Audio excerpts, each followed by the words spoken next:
What's up, guys? Hey, we got Bitcoin ripping up big. We got Dogecoin making moves as well. Let's take a look at these real quick.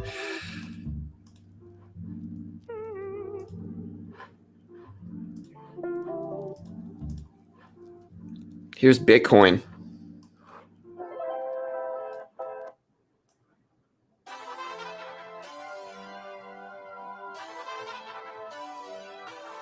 Who is this guy? Yeah, I had to kick this dude out. This dude's been losing me money all day. Like, I don't know what he's thinking. He lost me $230. I had to boot this dude out of my copy trades. I mean, I'm still net profit in my copy trades. But, like, he's shorting Bitcoin right now. Like, I just don't know if that's the right move. You know, we're going to go ahead and get him out. And, yeah. All the other traders made me money. All the other copy traders were making me money. But yeah, he was shorting Bitcoin. I just don't know if that was the right move. Let me wake up a little bit, guys. Bear with me 1 second. What's up, Richard? What's up, Armin? What's up, Sam? What's up, Singh?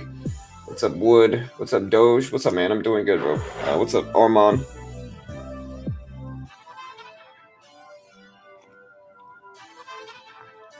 Oh, man.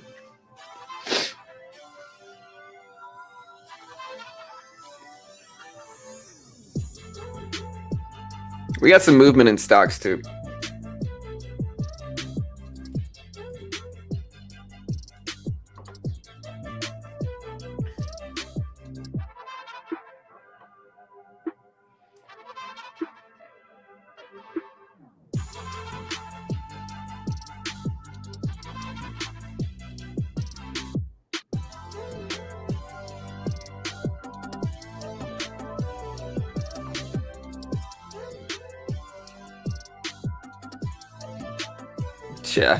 Yeah, I got my Mortal Kombat mug, bro.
Mostly because crypto is running Beach Bum. He says you're up early today. Why? Mostly because Dogecoin and crypto are moving here.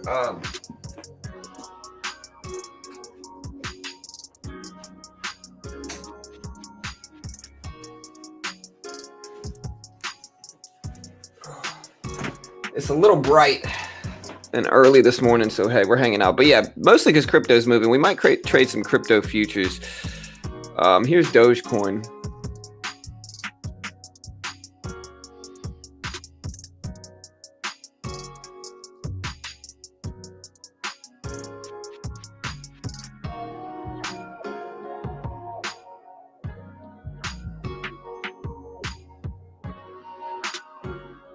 Dogecoin is up to 32K. Yeah, bro, check it out. It's Mortal Kombat. It's a Mortal Kombat mug. You know? AMC to the moon. Isn't AMC tanking down today? Like, I'm not saying it's not going to go to the moon. I'm just saying AMC's back down to like 30, like low 30s. And I think the hype is done for AMC. I mean, I get wanting to be a part of like a bigger community, but I don't understand wanting to be a part of that. You know what I mean? Like, I don't understand why all of a sudden there's this huge crowd of AMC traders. I just don't understand. And if you're one of those AMC traders, let me know, because I don't know why. I can't understand for the life of me why the most hyped up stock during a global pandemic where people are not going to the movie theaters and all movies are being released direct to digital, or at least most of them, why a movie theater stock is the most bullish stock around. It doesn't make any sense. I get it. Most people are going to say because we're sticking it to the hedge funds. I understand that. But AMC doesn't have a really high short float percentage. It just doesn't, you know? You know what I mean? Like, the short percentage isn't super high on AMC. Like, if we delve deeper into AMC here and we like look at the short float percentage, for instance, not super high. You know, let's take a look.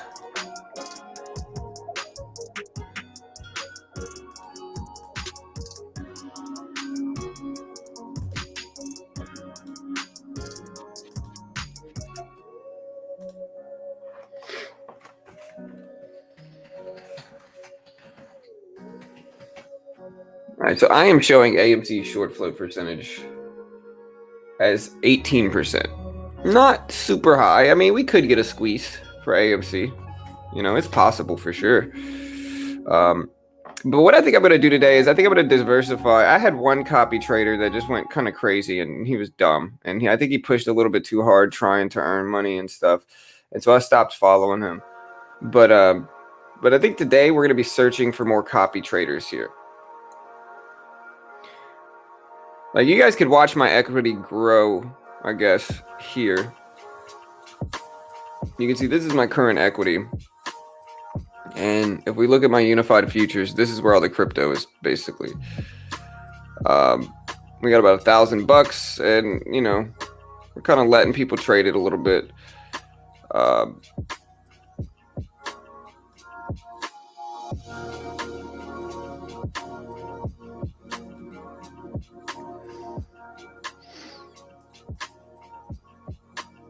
But we still got some good copy traders. We've got Bill, who's still never lost some.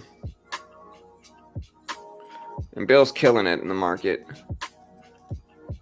You can see I'm his biggest follower. He's made me $362 just with my copy trades. So like you can see, I'm his biggest follower. This is beginnertrading@gmail.com. And he's made me $362. If we look at the other ones, like who else am I following? I'm following Cudden here. I don't think I've taken any trades from him. But this dude's profitable as well. I'm not on here, so I guess I haven't taken any copy trades from this dude. Oh well. And then I'm also following this guy who's never lost. And I'm the top guy he's followed too. He's made me $20, which is fine. He made it with only $146, so that's good percentages. So we like this guy too. We're going to keep him on our list. We got to find somebody else. Ideally, we want to find somebody with a very high accuracy rate. Probably this dude maybe, but I think this is the dude that lost us the money just now. Let's see. Yeah. This is this dude's, or no, that's his beginning copy trades. Yeah, this dude is just lost. I don't know why it says his accuracy rate so high.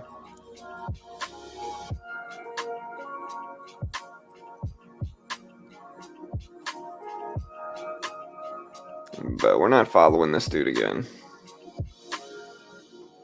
This guy's got 85%, and he's actually earning real money. This dude's got 93% accuracy rate too. Let's see about him. He looks to be earning money. These are late.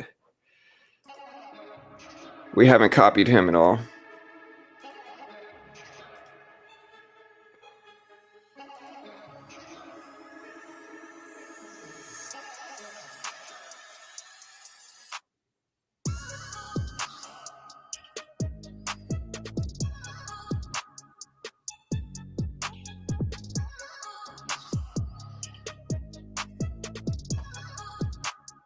Let's try this guy, Mister. He seems pretty good. Let's check his history. It's pretty solid. Yeah, he's made all of his followers money, which is great. So we're gonna follow this guy. We're gonna give him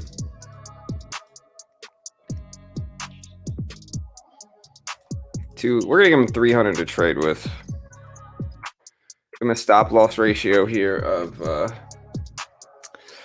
40%.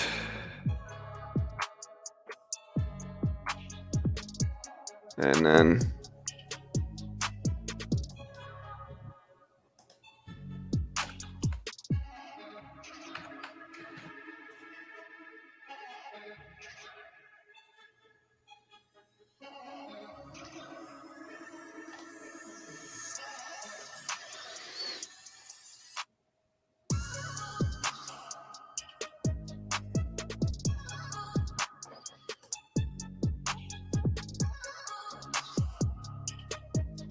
all right, so Cutton has lost us money. Jelliot has made us money. Bill and Jelliot have made us the most. To be honest, I might get rid of everybody else. We'll see how this guy goes. We'll give him 1 day. I might edit this and give him less money. Yeah, we're going to give him less money. We're going to give him like 200. Yeah, instead we're going to give him 200.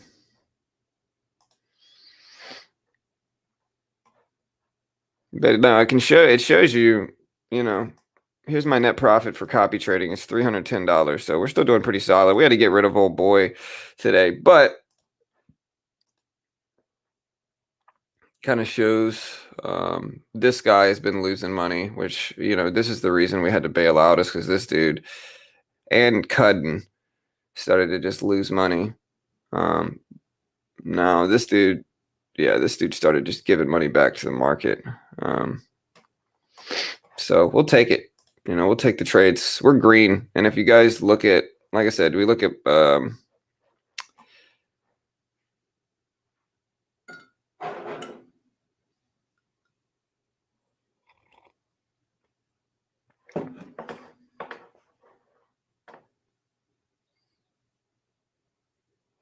probably thinking that when people can go out after convert people to go to the movies. Right, for sure. I just don't understand it. I mean, I think that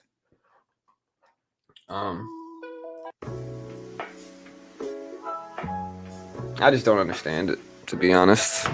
You know.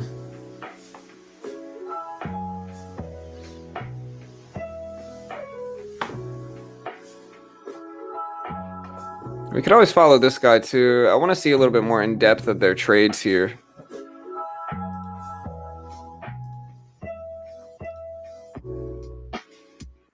Too small of percentages, although I do like the safe percentages here.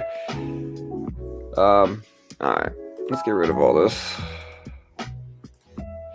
But you can see we're green copy trading others.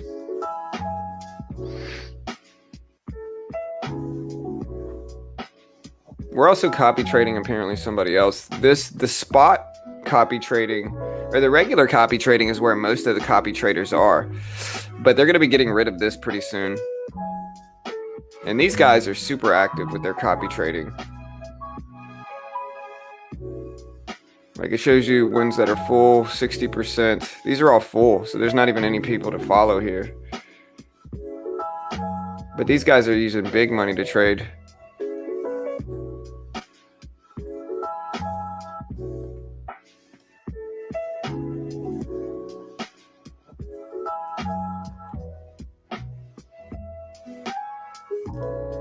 Let's give this guy 200 to trade with. Gonna make our stop loss ratio 40%. Maximum position is 200.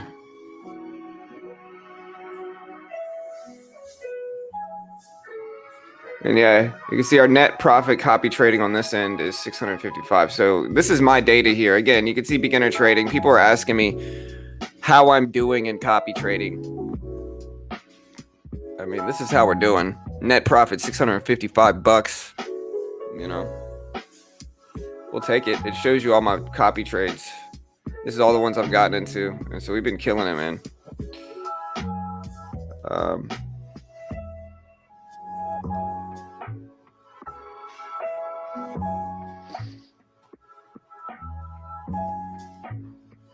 and again, I think the best way to really do this, guys, is diversify. Like, I really do. I think the way that makes the most sense, unified futures will soon take over all the copy traders. So like right now on BitGet, most people are on regular copy trading. These are the most popular ones, right? And they're all full. You know, these people have got hundreds of people following them. But this one's going to take over eventually. And they're going to get rid of this copy trade completely and just do unified futures copy trading.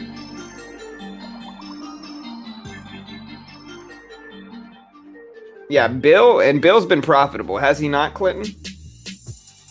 Yeah, I'm doing unified copy. And the benefit of unified copy trading here, guys, is this just means they consolidate all of your assets and futures. You know what I mean? So like you don't have to transfer money. Like for instance, if we go to unified futures right here, instead of me having to transfer my money in and out of Bitcoin, like I have $1,000 here, instead of me having to transfer my money from Bitcoin swaps to Doge swaps, for instance, here, I can just use my $1,000 anywhere here. It's unified. I don't have to transfer my money from Bitcoin, you know, here and then click transfer like I did in regular futures to Dogecoin. You know what I mean? Instead, my money is just unified here. All the money I have in futures is unified here, and I can use it under whichever pair I really want to. With that said, Dogecoin is ripping up here.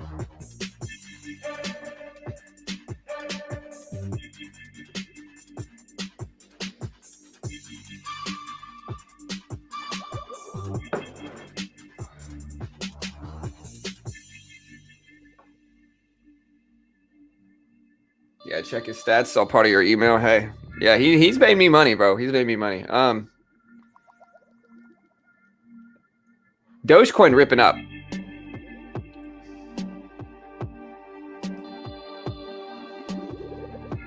So Dogecoin is strong right now, guys. Let me know what you think Dogecoin is going to do today.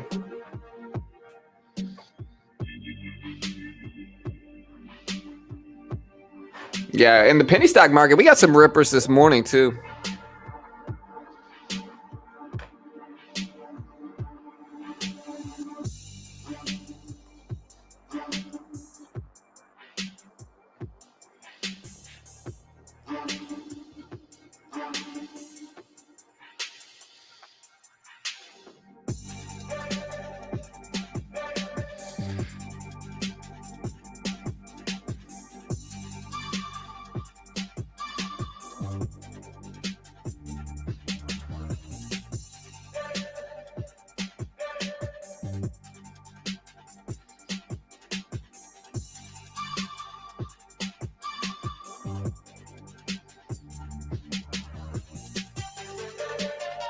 What's up, Phoenix?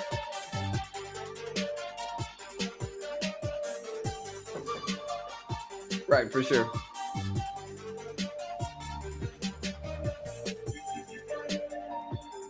Yeah, for sure. All right, we're gonna buy this dip. We're gonna try to buy this dip. We're gonna try to buy like 500 Dogecoin with this dip here. All right, so we're in.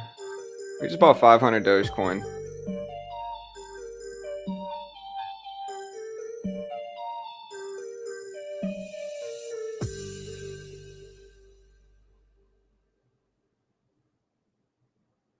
And I like the formula for copy trading because it encourages success, because it's like they make 10% of your profits, right? So they're trying to earn from you and they're trying to stay consistent so their stats don't turn the other way. You know what I mean? And so with that, you know, it lends to profitability, which is what you can see we have here. You know, I don't see my name in here yet, so I must not have taken a trade yet, which is fine.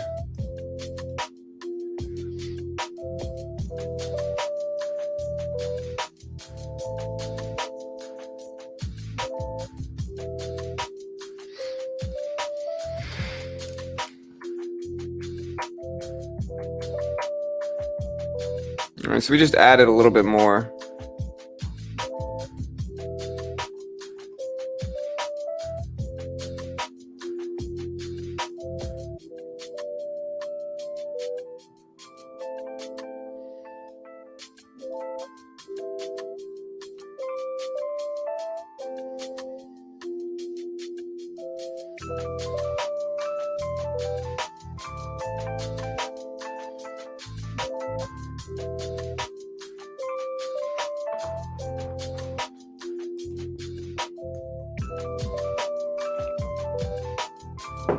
Yeah, I made most of my money on M yesterday, Tony. So we're gonna scale in a little bit on this pullback here.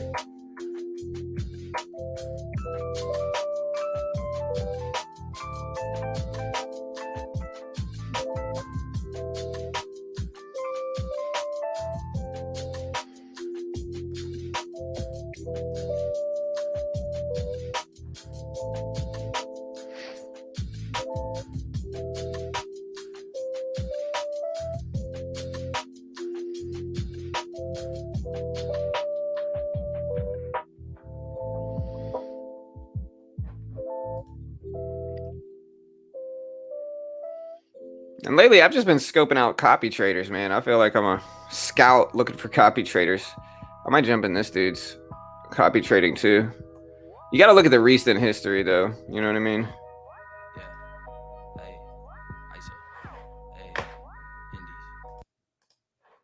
No, not ISO. Indies.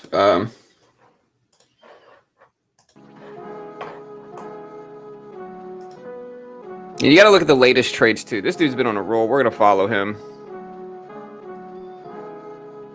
Again, we're gonna give him $200, and I think this is the true way to do it. To be honest, I think diversifying. We'll give him 50% stop. If he loses $100, he'll be done.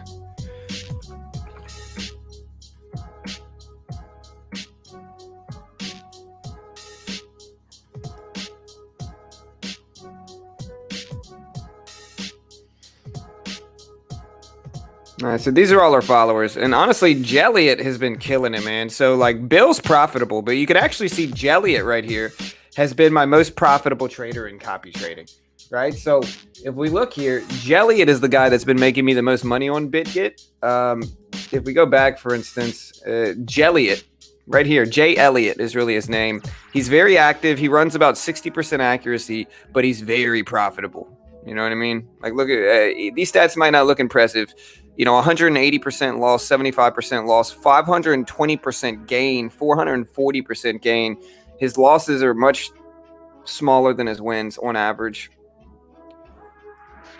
And you can see, he's made the most money for me over anybody else. And so, yep, we're gonna let this money work and grow. It really has made me money too. I mean, like I said, I started this account up with about $1,100. That they made me a bunch.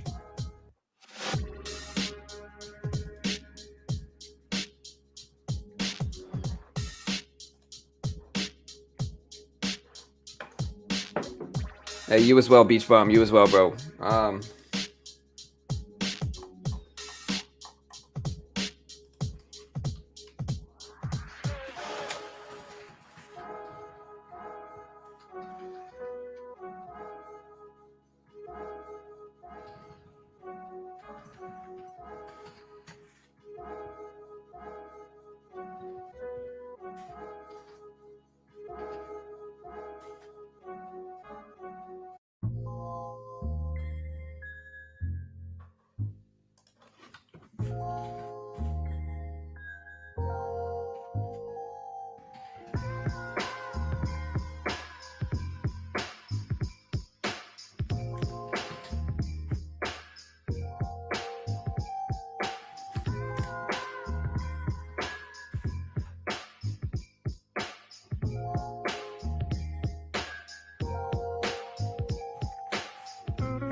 You can see one of my traders got into a short position here. Let's see him make money. I'm going to close out of this. There's no reason for me to even trade.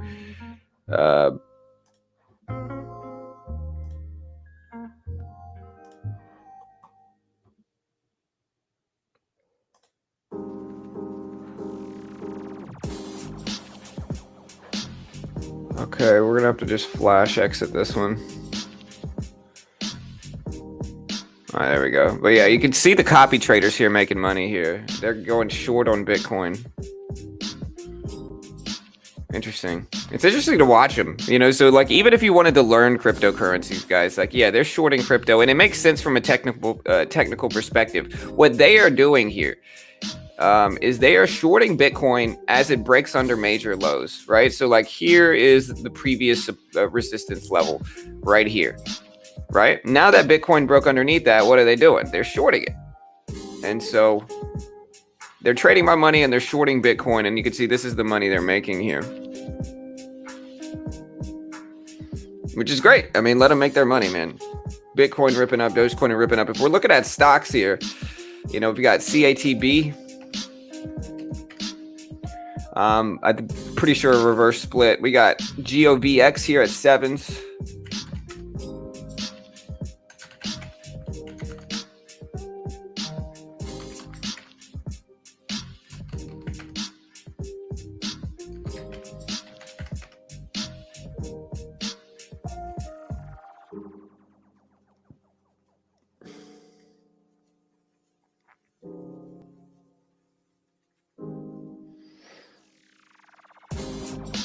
So we got some stuff gapping up, even if it's early here. We got specifically MRIN making moves.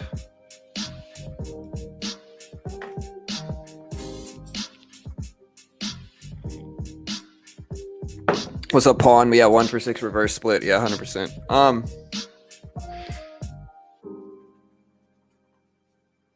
Phoenix, bro. You ever tried to get into crypto, Phoenix? Yeah, I feel like Macy's is going to go right back down too. I don't like Macy's long term either. I think I like a put option for Macy's, but at the same time, though, I think Macy's is one of these stocks that, honestly, it's had a really good rebound. And I've been in Macy's, man. I've been in Macy's lately. I don't think this stock is going to succeed long term, but I'm certainly not going to short it when it's around these highs up here at 2230s. You know what I mean? That's the only problem with Macy's. It's pretty high up there, brother. You know what I mean? It could be extended, but the daily chart, to be honest, looks very strong. You know, I mean, over the last 8 months, this thing has put in a beautiful move. One of the best trending stocks in the market, to be honest. And honestly, you can see here, I made most of my money with Macy's yesterday. So like they haven't updated it from yesterday. Yesterday, I ended up making not that much, like $40 in the market. But Macy's is what ultimately helped me rebound some here. And all I really did was find the hottest moving stock and attack a trend. You know, Macy's was one of them, and we attacked that trend. But yeah, you can see MRIN making moves here. MRIN's up to 6s. We got NVIV up to 83s. We've got MRKR. We've got NAKD popping up here. Look at NAKD if you like these really cheap penny stocks. NAKD is up. It's at the 57 cents. So it's moving some as well. But I think, you know, like I said, guys, I'm really interested in this copy trading thing. Not only because, you know, of course, it's a new sponsor of mine. But seriously, I've been putting my money into copy trading. You know what I mean? Like I really have. I've been putting my own money, my own, you know, I transferred some of my own crypto over here. And I've been using that crypto as leverage to copy trade. And it's been working. You know, it really has been working. Again, if we look at this, like say we look at my results here. My results are very solid. Just from Jay Elliott here, you can see he's made me $400. This is me. This is beginnertrading@gmail.com is this email. He has made me over $400.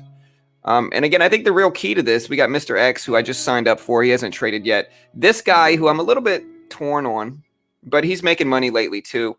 And, you know, I don't think he's taken any trades from me yet. So we'll see how this dude goes. Also, we got Mr. here.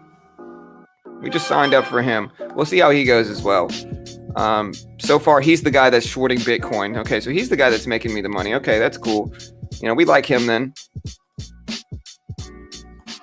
And then we also have, man, let's exit out of these old ones.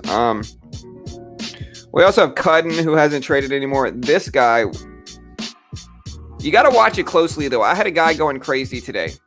You know what I mean? I had a guy going crazy today. Yeah, see, this guy's made me 20 bucks. But most of them have made me money. I had a guy going crazy today. I had to cut him off. He was losing money. But since then, we've been green. Is that everybody? Where's Bill? Oh, there's Bill. And then we've got Bill here. Bill's never lost, which is why he's one of our favorites. And again, as always, I'm his biggest follower, so I'm giving him the most money to trade with, right? So I am up 362 bucks. Just my account is up $362.58 from Bill alone. And so I think diversifying, I think the way you got to do this, at least, and this is just me speculating. Of course, I can't guarantee that y'all are going to make money copy trading, but I think it makes a lot of sense in the fact that it's kind of like a little crypto hedge fund, like a little mini crypto hedge fund. And I think the way you do it is the way you protect yourself in this is the way you protect yourself with anything else. You give each copy trader small sums of money. Like I'm giving each copy trader $100 to $200. For good copy traders like that have proven me money, I'll give them more. And I give them small sums of money and I diversify, right? So I give each one small amounts and then I just get a bunch of different ones that are profitable with the highest accuracy rates, with the highest rewards over returns over the last 3 weeks. And then I just diversify. And so if we see this, here's my net profit over the last few days, which is great. $310. Here's the one copy trade I'm in right now. We're up $4 in it, which is fine. I'm going to let it do its thing. I'm not rushing to get out of this thing. And I could always close these down if I really need to soon. So let's see. So here's my history. These are the latest copy trades. And this is the dude that just kind of went crazy and lost me a bunch of money. This guy right here, whoever this is, he went crazy and lost me a bunch of money, but everybody else was profitable for the most part. I mean, I made money there. Jay Elliott making money. So, I mean, like I said, this guy went crazy and lost me like $200 or something like that. And like, that's fine. I think you got to just pay attention to him because I think that some of them are good and some of them aren't. And some of them have just gotten lucky so far. But you're able to tell which ones are good and which ones are not. Yeah. You know what I mean? I think that's the way to do it. And you can see my overall P&L here. Again, Bill's made me almost 400. Jay Elliott's made me over 400. This dude's made me 20. This dude's cut off, or this dude hasn't traded yet. This dude hasn't traded yet, and cut and has lost me, $37, which is fine. And I got to let it work. Like, I'm not going to judge them off of one trade, but if they get into a bunch of bad trades, it's just one of those things you got to pay attention to. And like, you could also check the results here. Mr. X opened a successful position. So he's in something now. Who was this? Yeah, this is the dude that lost me money earlier. So this dude, we had to boot this dude out because he just got into a big losing streak here. And we haven't kicked Cudden out yet because he hasn't lost us a ton of money yet. But that's how you kind of do it. And again, you see in both styles of copy trading, right? In both avenues of copy trading, I am up. Like these are my stats on unified future copy trades. And you can see I'm up $310. But even if we just go to regular copy trades, you can see I'm up $655 here, and I'm not following anybody here anymore. We followed them up until the 18th and then we stopped. Maybe I should continue here because we're following two different dudes right now, but that's what we're doing. And again, I think the key here is diversification. I think diversifying your account is the way to protect it. And I think that it makes sense if you do, But again, you can even watch them to see what they're doing. If you want to pick their brain and kind of see what the copy traders are doing, you just go to Unified Futures and you look at what they're trading. Most of the time, they're going to be trading Bitcoin because that has the most reliable movement for them, right? And so you can look over and see he's trading Bitcoin right now, small position, $3, but it adds up. And, a lot of these guys are making me money while I'm sleeping, because they're up on the other side of the world right now when the crypto market is moving. So, we'll see what happens there. But yeah, NAKD, guys. Huge rips over the VWAP. It's up to 60 cents for NAKD. Making big moves. Big squeezes up. Yeah, I just got you. Is there a minimum deposit, Casey says? I don't think so. And I think, so I'm using a platform called BitGet. Okay, here's the link. They automatically give you $10 upon registration. So once you register with them, they give you $10.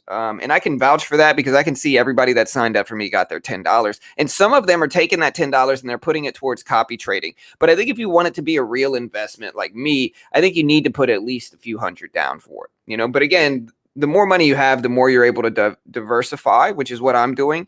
And diversification has worked. Like diversifying into a bunch of different copy traders to kind of, and having limited risk in each one and letting the cream rise to the top. I think that makes the most sense. And that's what's made me $1,000 basically in this account. But yeah, if you want to check out BitGet, there's the link right there. I do get a commission if you sign up through me, of course. And so I appreciate it if you do. And, you know, I am going to be biased in their favor, but I think it's a super dope platform. And you can trade, even if you don't want to copy trade, you can short futures yourself. You can go short Dogecoin right now. A lot of traders, like the one trader I'm in right now there, the one trader that's actually copy trading right now is actually shorting Bitcoin. Like that's what he's doing. He's shorting Bitcoin, but he's doing so with small size, which I can respect. And so what they're doing is they're trading the trend longer term, right? So it's like you could see they have a very small position in Bitcoin, 0.082 Bitcoin, right? So a very small position. And what they're doing is they're letting the trade work longer term, right? They're just trying to get small gains over a longer term period in a more safe and protected way. So yeah, that's what they're doing right now. And we'll see what happens. We'll watch it.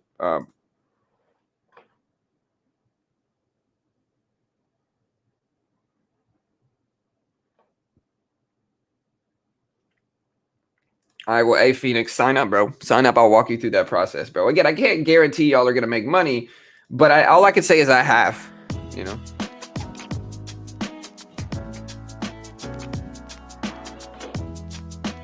You know, just let me know if you have trouble with it. It takes a little while to get used to the platform, but aside from that. But yeah, Tony, if you're going to sign up, just make sure you use my link, bro. You know, help support your boy here.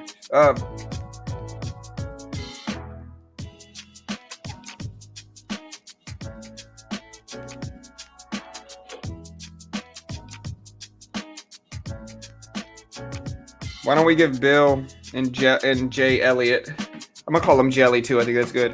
$1,000 each and see what they do. I'll take that challenge with you. Okay, I'm down.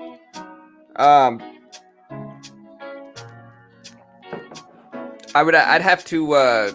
Yeah, I'll do it at the end of the day today. You and let's link up. I might make a video about it. So why don't we make a video about it, Tony? You could be in the video.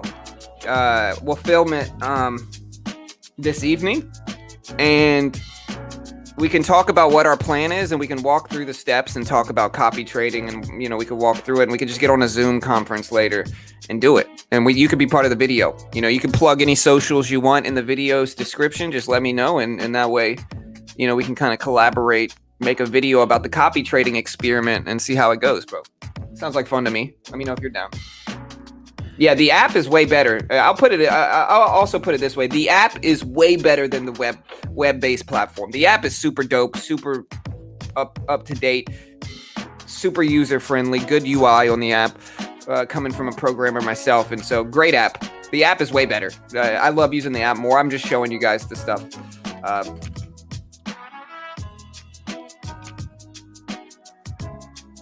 Yeah, for sure. I think that's a good idea, Tony. So yeah, if you're down, bro, let me know.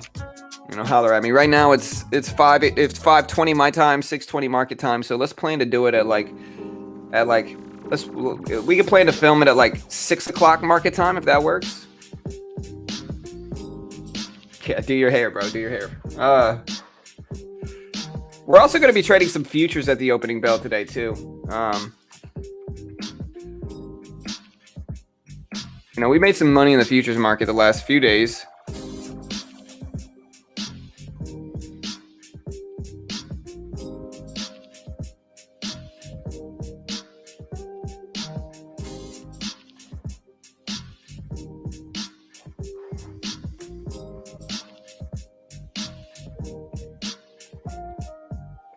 All right, cool. So yeah, if you're on Eastern time, let's just meet at 6 p.m. I'll send you a link through Discord.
Yeah, I got you, Clinton. That's the first thing I need to do, and I think that's what we're going to do first of all. The good news, Clinton, and everybody else that's been struggling transferring money with the app is within 3 weeks, they are going to be completely getting rid of the regular futures and only having unified futures. And the beautiful thing about what you got to think about in unified futures, unified means that you don't have to transfer money from one Bitcoin pair to the other crypto pair. Like so if you want to trade Bitcoin futures and your money's in Dogecoin futures, you have to transfer it. If you're doing regular futures, you have to transfer it from Dogecoin futures to Bitcoin futures. With unified futures, it's all unified. So your money you'll be able to trade any pair without needing to transfer the money back and forth. And so what I always tell people is that on BitGet, you want your money in unified futures. If you want to spot trade, your money should be in unified futures. If you want to trade unified futures, you want your money to be in unified futures. The only time your money shouldn't be in unified futures is if you're buying regular cryptocurrencies with spot, which is just spot trading is regular crypto trading where you can buy, like I'm holding Shiba Inu right now, like $75 worth or something like that. Or if you really wanted to trade regular futures, which I don't recommend, I think unified futures is the super convenient, easiest way. And again, you just want to get your money to unified futures, and that way you can spot trade with it. You can do all this different stuff with it. So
all I know is that I had before copy traders, I had 0.022 Bitcoin. So I had $1,054 in my spot trade account or in my BitGet account. Right after copy trading, I currently have $1,290. So they've made me about $250, a little bit more than $250 actually, in spot trading, in unified futures. So and I think they've made me way more than that. I think that I've just traded a little bit too much futures on my own.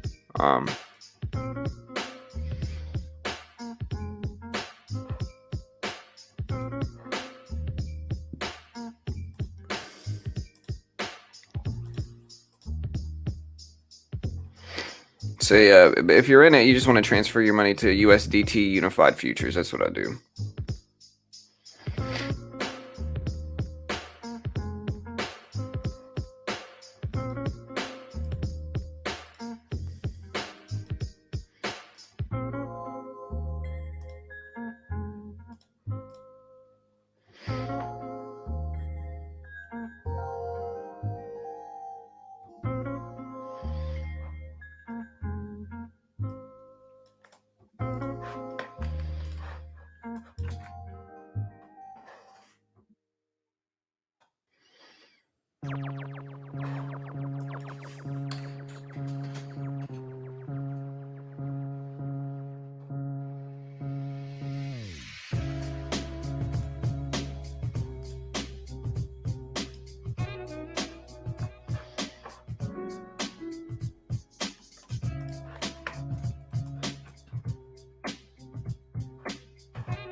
And you could also watch the spot trading or the crypto trading. Like if I wanted to close this position now and just make the money from it, I could.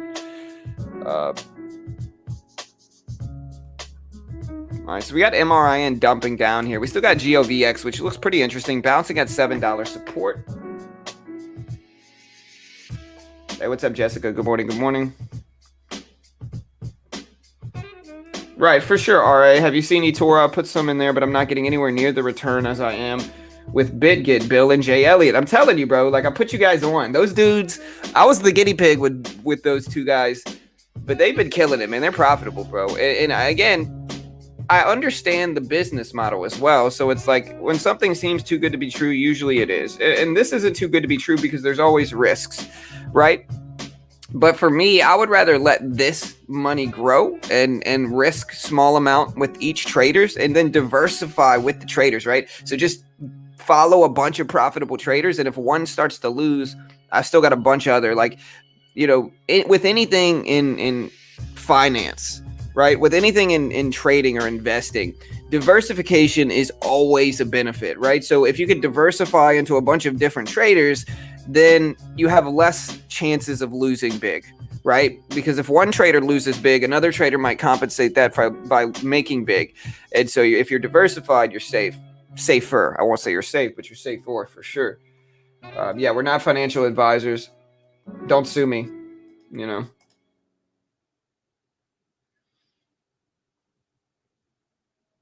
Yeah, for sure. How about Wish stock? Short price level 630. I mean, I can't short Wish. Number one, it's hard to borrow on my platform. I just think Wish. I think Wish. Hello. What are you doing, man?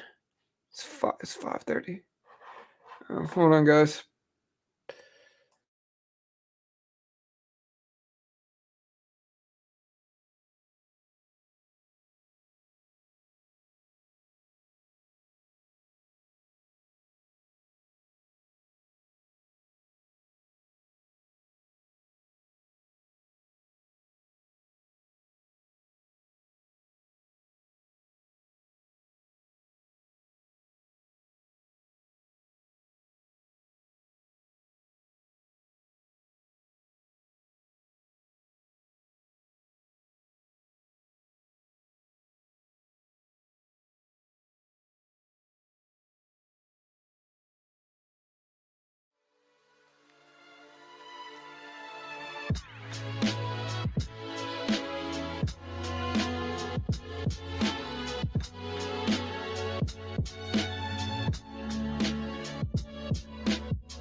All right, sorry guys. Carol walked in here at 5:30 in the morning. I was like, whoa, Carol's never up this early.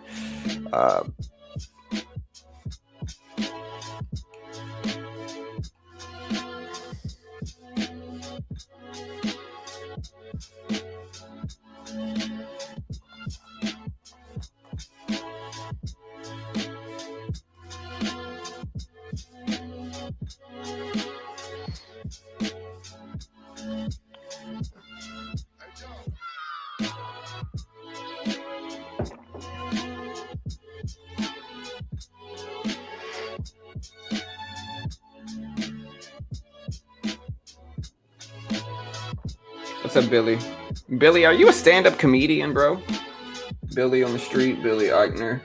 Is that you? Are you a stand-up comedian, bro? Nice, Billy. Hey, what's up, bro? Hey, good to hear, man. Hey, thank you, Robert. You as well, bro. You as well, man. That's right. But yeah, we're gonna make that video, Phoenix. We're gonna make that video, bro.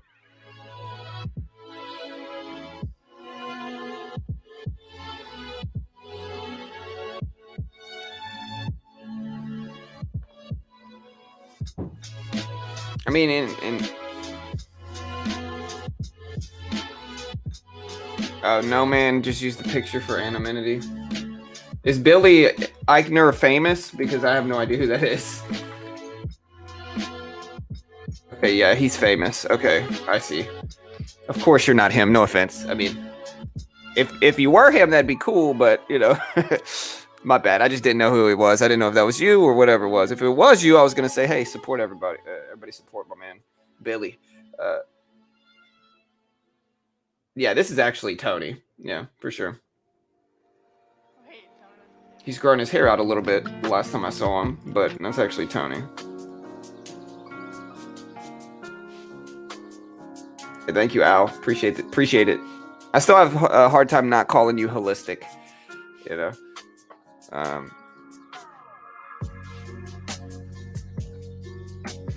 You know, and it's interesting. It's like Carol and I actually kind of sat down and we talked about crypto, and I had to kind of school Carol on crypto. I had to kind of teach Carol like what crypto was really about. You know what I mean? Like why crypto is obviously like beneficial, right? Like why crypto works, like why the market is all talking about crypto and why the world is talking about crypto like they are. And, you know, I had to kind of teach Carol about it. And I taught my daughter about it as well. And I could teach you guys about it too if you don't understand the benefits of crypto, which I'm going to assume most people here do. But the beautiful part about crypto is that, okay, so everything's built on a blockchain, right? Or the blockchain is the technology that everybody's talking about, right? What a blockchain is a verified ledger of history or chain. You know, a history ledger. It verifies. So when you buy something through blockchain technology, and when you buy a blockchain backed coin, every time you buy or sell, the technology goes back and looks at the entire chain of history, the entire ledger or chain, which is why it's called blockchain, of history of that coin's or assets purchases, right? It looks back at everybody who's ever bought or sold that specific coin, and it verifies to a T each person individually, and it goes through the entire chain to make sure you're buying it from the rightful person that owns it, and also to make sure it's not been counterfeited and stuff like that. And that's why it's called a blockchain, because it's a block that goes back through the entire chain of history of purchases through that. And so the beautiful thing, and again, when you hear somebody saying they're mining crypto, the coin is just a big hash. It's a big code, right? When you're mining coins, your computer is basically guessing that code, right? And so if your computer's just guessing random numbers all day, eventually it's going to guess the right one, and you'll get some crypto. You know, you'll mine some crypto, and that's what mining is guessing hashes. Is basically what it is. But the likelihood that somebody would be able to guess, like the point is that you can't fake or counterfeit a blockchain cryptocurrency. You can't, because it would be like 1 in a billion or more. It'd probably be higher than that. And so the usefulness of cryptocurrencies is that they're safe. I mean, I'm not talking about volatility. I'm talking about like, you're not going to buy a counterfeit cryptocurrency. You're not going to get a counterfeit Bitcoin. You know, that's not really how it works. And so when you buy and sell it, you know that it's something that's safe. It's something that is held, and you know that you're buying it from the rightful owner of it, right? That is what the blockchain does. And that's the beautiful technology about it. There's also a finite amount of Bitcoin, for instance, that are going to be out there. And so over time, Bitcoin's price should go up. All right, baby. Love you. But yeah, over time, Bitcoin's price should go up because of that. But the real part about crypto that is useful is it gets rid of red tape. You know, like on a stock trading platform, you got to sign up, you got to give them your ID, they got to check your taxes and your history and your statement and all this nonsense. With blockchain, you don't have to do any of that. You could literally just go, hey, I'm sending my Bitcoin over to BitGet, and BitGet will get it in 5 minutes. You know, I am a sponsor. I am a sponsored trader from BitGet. Like BitGet sponsors me, right? I still haven't given anybody an ID or anything like that. You know why? Because I don't need to. You know, I don't need to. I mean, if you want to buy it directly off of that platform, you do. But I don't need to. I just transferred my coins over to them. And they got there in 2 minutes. And so that's why cryptocurrencies are useful. And they're all based off of algorithms and technology. They're all based off of certain algorithms. And, you know, when certain when certain coins that are based under like the EZ20 algorithm, I think it's called. Maybe I got one letter wrong. Let me see if I remember what it's called.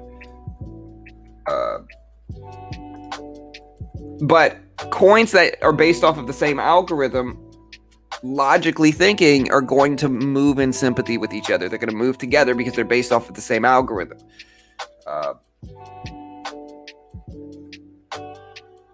But anyway, that's your little lesson on cryptocurrencies this morning, guys.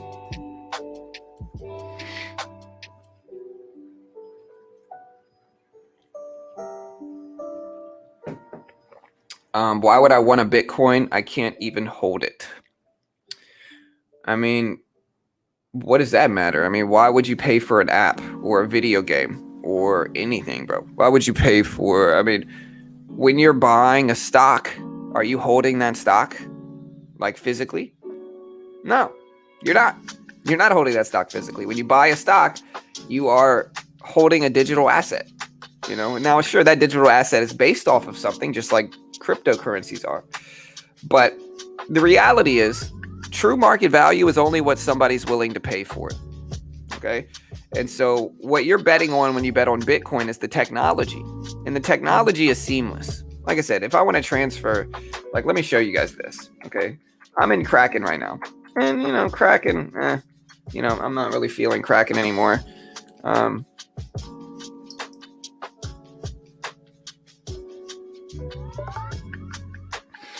And so, see how much, that is the right code. And Google Authenticator. Anyways. All right, so if I'm in Kraken right now and I'm holding all these different things here, I think I'm going to transfer my Cardano coin. Oh, I'm up big. Nice. Should I take profit in Cardano? I don't think so. But I've got more money here than I thought I did. I'm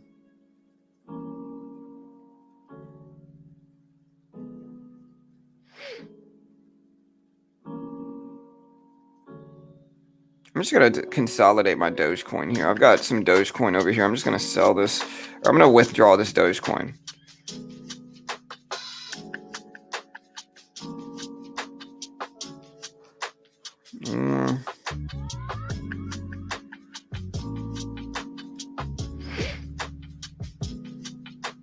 Let's sell my Tether.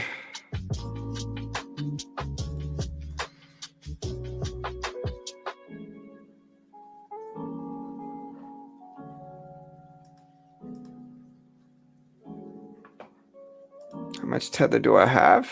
Let's see. Yeah, Bitcoin's ripping up here, guys. And Bitcoin, a lot of the time, is the alpha cryptocurrency. So a lot of the time, it'll move with each other.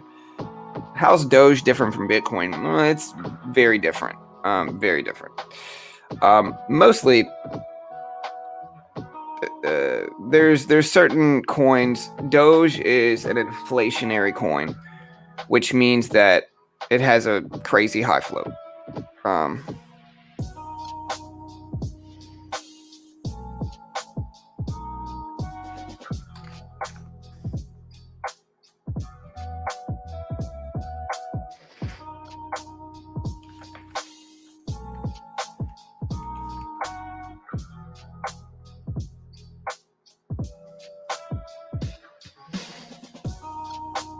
Alright, so I just bought 22 Dogecoin. Sorry, I'm on Kraken. I'm trying to consolidate my coins on Kraken so I can just transfer all of them. I got 116 Dogecoin on Kraken, and I'm just going to withdraw that, right? And when I withdraw it, it's going to ask me, oh, I think I already have it, right? So, like, watch how fast this Dogecoin shows up. I want to show you guys this, okay? So here's BitGet, right? Like, I'm in Kraken right now, and I'm just going to transfer my money. Think about how long it takes to transfer anything from a stock trading platform. Like, to switch stock trading platforms, think about how long that takes, guys. Seriously. All right, so here's my assets, right? You can see we have, in Dogecoin, we have currently about 382 Dogecoin. Watch. And so we're going to deposit Dogecoin here. And yeah, people can see my deposit address. If you want to send me some free coin, go ahead. But we're going to take the deposit address. And so you can see, again, watch how fast this Dogecoin gets.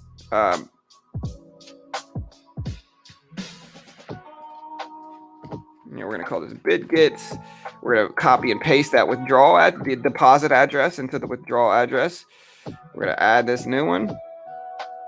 We gotta confirm it through email.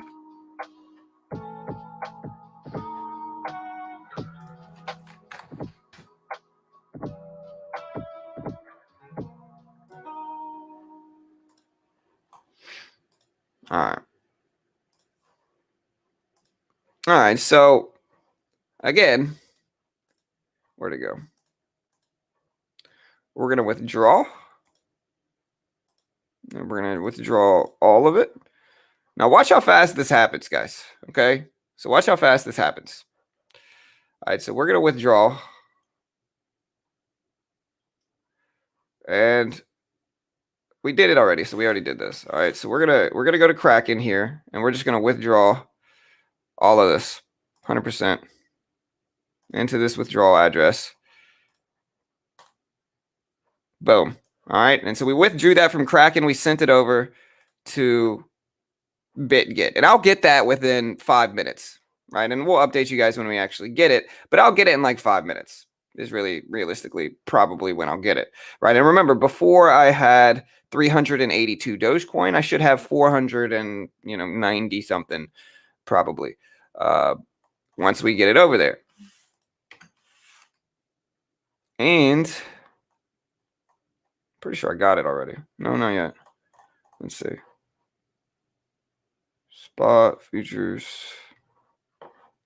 But it's that easy, guys. It's that easy to transfer cryptocurrencies. And that's the beautiful thing about it. And that's the endearing part. You know, it doesn't take hours. It doesn't take days. It doesn't take weeks to transfer coins from one platform to another. It literally takes 5 minutes, you know, and it's easy. And once you get the hang of it, like, dude, like I've got money in Bittrex. Like I've got money in all these different platforms that I've kind of been consolidating now into BitGet.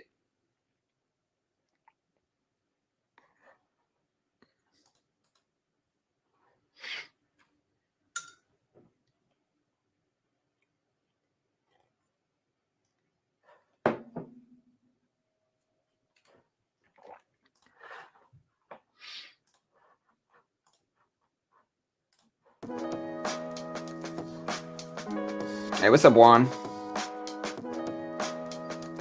Yeah, it's not super instant. Coinbase is same day. Yeah, I mean this is like 5 minutes. You know, like watch. I probably got it already. Let me see. If I didn't, oh well.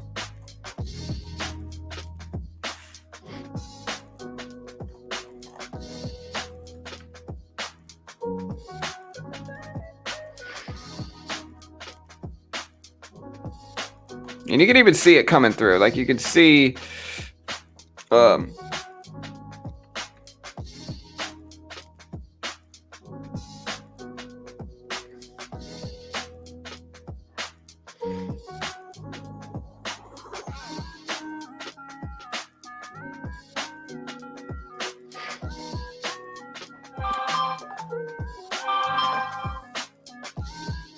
is there a way to transfer Dogecoin from Robinhood to BitGet?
All right, guys. But yeah, in penny stocks, we got some stuff moving here. Here's GOVX. It's at 756. We're watching that.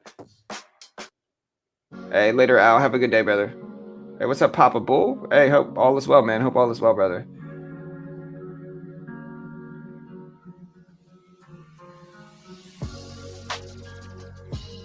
Yeah. Yeah, Robinhood, I don't think they're going to let you transfer it out like that. It's just easier on Robinhood to sell and then wait. Hey, thank you, RA, for becoming a Patreon, brother. Hey, I appreciate you, bro. I see you just became a Patreon, man, so thank you, sir. I genuinely appreciate the support for sure, brother. Thank you, man.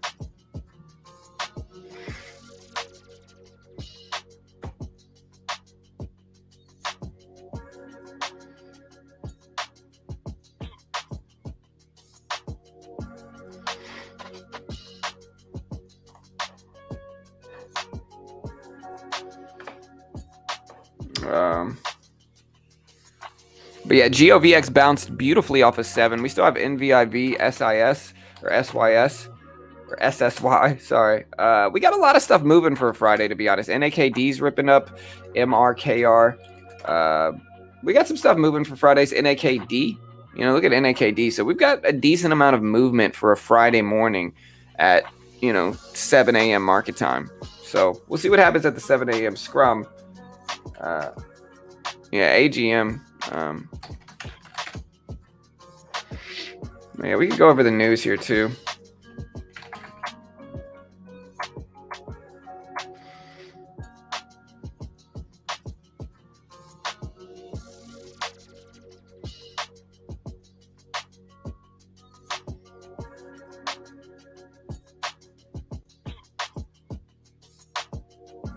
What is AGM? What do you mean saying? Super Saiyan Prince. I'm gonna add the super to it. But what are you saying about what does AGM mean? Oh, annual general meeting is what that is. Okay, annual meeting of shareholders. Yeah, so I see that. It looks good.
All right, so here's the catalyst. Yeah, this is what they're saying. So with the divestiture of the brick and mortar operations of Bindon, they've solidified our balance sheet following the completion of capital financing, resulting in a net cash position of 270 mil for NAKD. So that's the catalyst here for NAKD here. Looking at this, and we'll see what happens with it, but that's the catalyst here. We've got GOVX making moves. GOVX is up to 760, so we're watching that.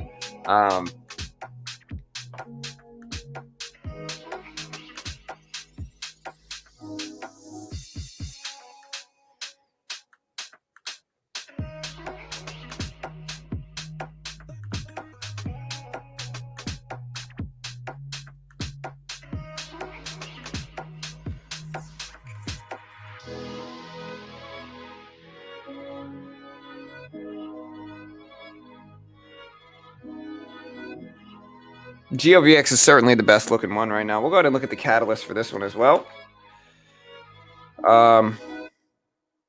Company announced it presented COVID-19 data.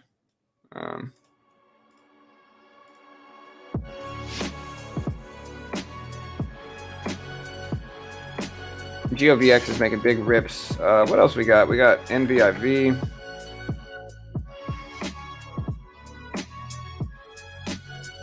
I don't know why NVIV is up.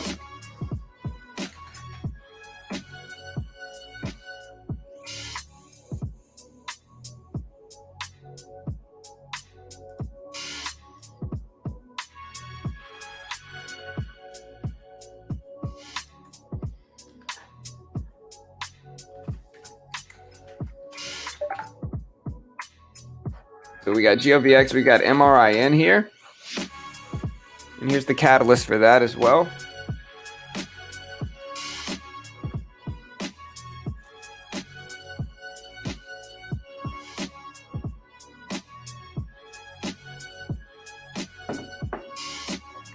John, do you think M is going to tank?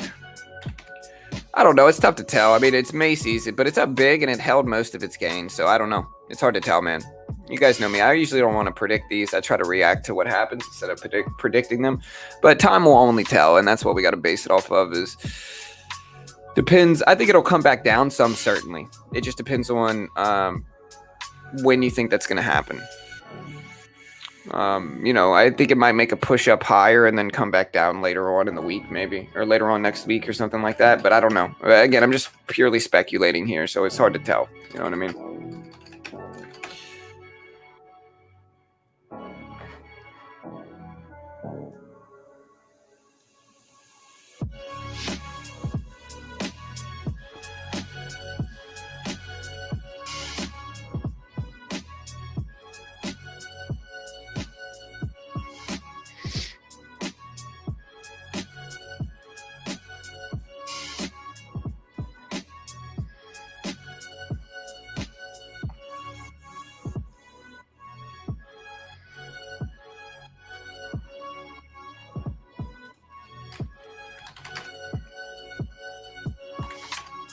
Do I think Cardano will keep running? I think it's certainly a possibility here.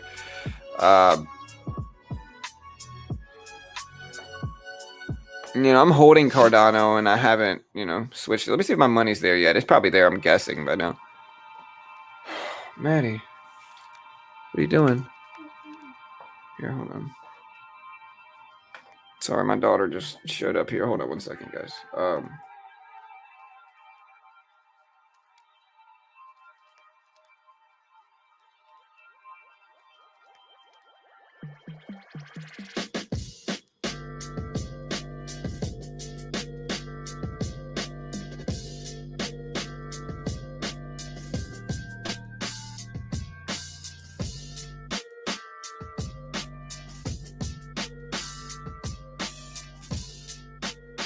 All right. Yeah, Algorand's pushing.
Yeah, that's basically what I do, Jiao. Or my bad if I'm mispronouncing that. That's basically what I do, though, is I take profit into run-ups and then I buy into pullbacks is basically what I do. Bitcoin tanking, and you can see one of my copy traders is shorting Bitcoin here. So you see Bitcoin is tanking, but one of my copy traders is shorting into him. So we're capitalizing on that.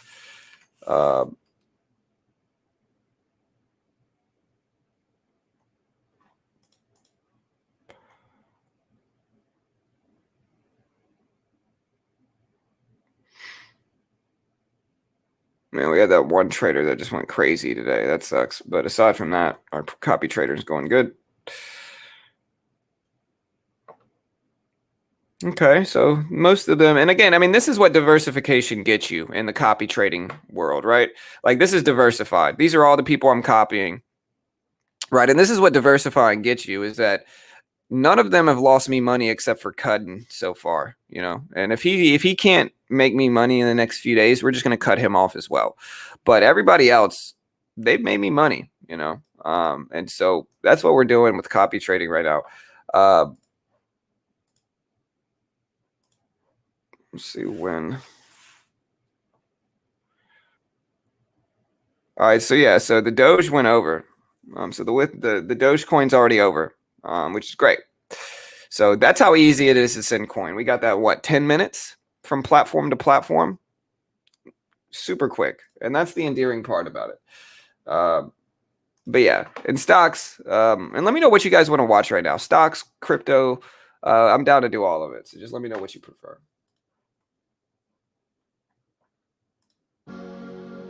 This song is actually called Day Trading.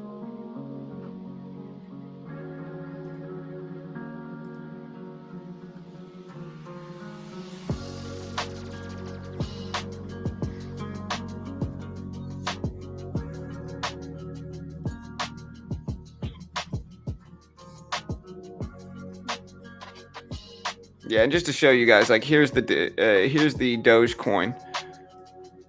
You know, here's the Dogecoin. So you can see the Dogecoin hit. You know, and that's how easy it is. And so that's the endearing part of crypto. And again, if y'all want to sign up to the platform I'm using, I'll post this link and you can check it out. You know, it's called BitGet. I guess I should put an automatic little poster up for it. What's up, Leroy? You deposit US dollar? You can. You just got to verify your account. You know. Hey, you as well, Buck.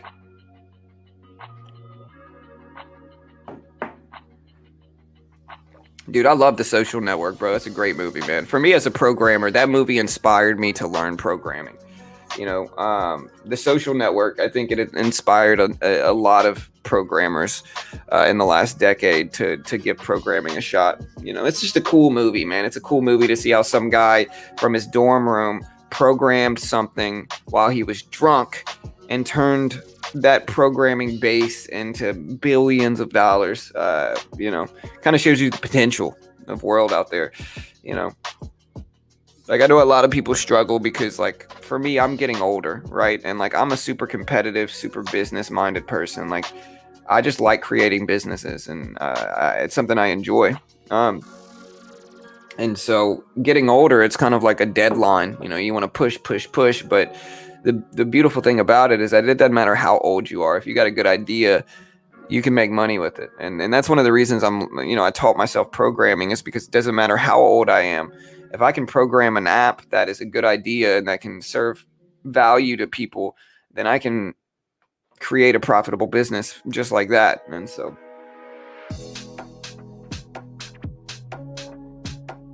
I am using BitGet. You can scroll up, Ricky, look up 2 comments above you here, and that's BitGet. Yeah, so both of you guys, Miguel and Ricky, here is the app right here. So just look up in the chat. It's right there. Just for signing up, you get $10, and then you get another 10% deposit bonus. So if you sign up and deposit $100, then you get $20 free basically trading on them.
Yeah, GOVX. Yeah, GOVX looks strong here. I might buy a little pullback right here just to poke around on it. So we bought 25 shares here, and this is a big range, so we got to be careful with this 25 shares. But it's a volatile market, guys, and if there's any days where we're going to take some swings, it's going to be days like today. We're just going to try to let this ride. We got to be careful, though. There's always offering risks here. So there's always some risk for offering, but, you know, 25 shares is 25 shares.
It's not a bad Friday, man. We got some stuff moving at the very least here.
Dude, OnlyFans is banning, quote, sexually explicit content. What? Isn't that what OnlyFans is? I don't get it. Why? That seems like the worst business move in the history of business moves, man.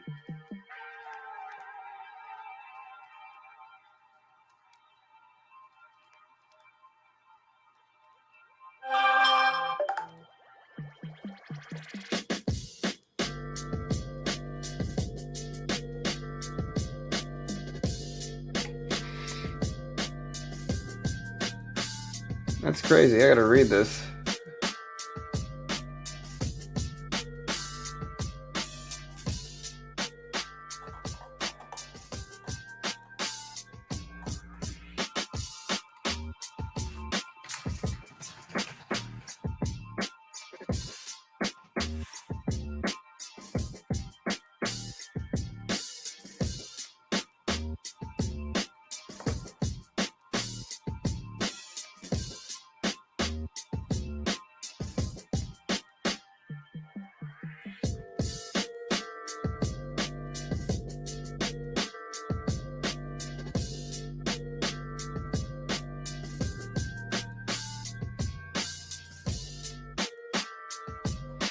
Yeah, that's crazy.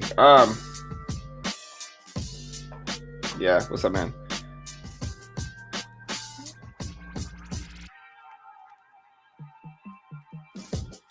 All right, so we're in this here. We're gonna take a little bit off just to protect us. We got out a little bit there, and yeah, we're just scalping this move in pre. Got the rest there. Scalp a little baby move here. Take a little profit.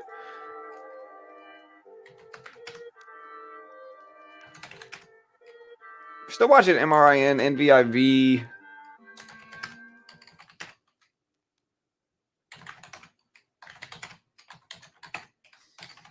So SPY is down. DraftKings break even. Hood is down.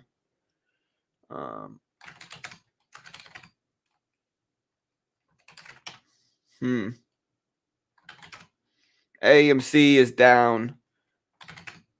AMD is down. Maybe it's a good shorting day. Honestly, I just want volatility. That's all I really care about. I don't care if it goes up or down or sideways. Here's Bitcoin. Bitcoin's up to 47. So, well, I think Bitcoin wants to hold over 47. That's what it really needs to do. And if we want the crypto market to be hot, it needs to hold over those levels.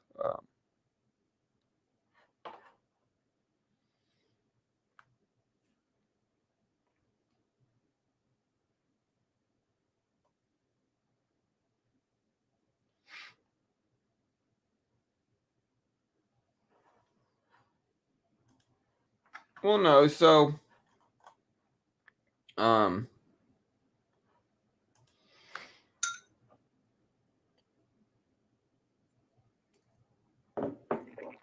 oh man.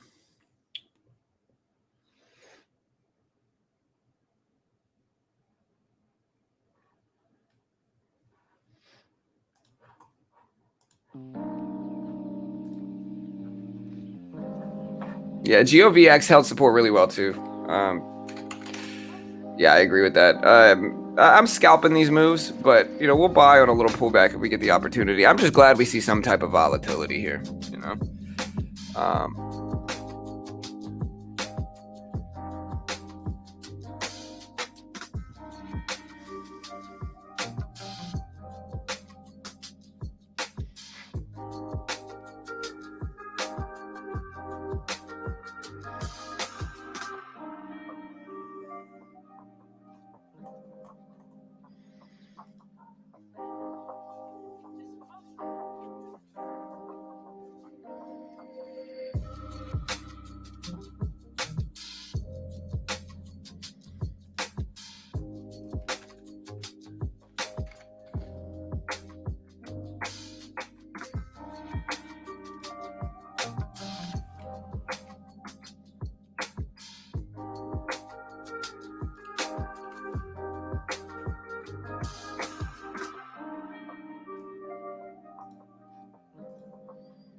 Yo, what's up, man? What's up, Ray? Hello. NAKD. Reverse split? Possible. Look at GOVX still ripping up here, guys. NAKD dumping down here, so I don't know. We got to be careful with that, I think. Some risk for sure. SONN just dumped after yesterday's pump.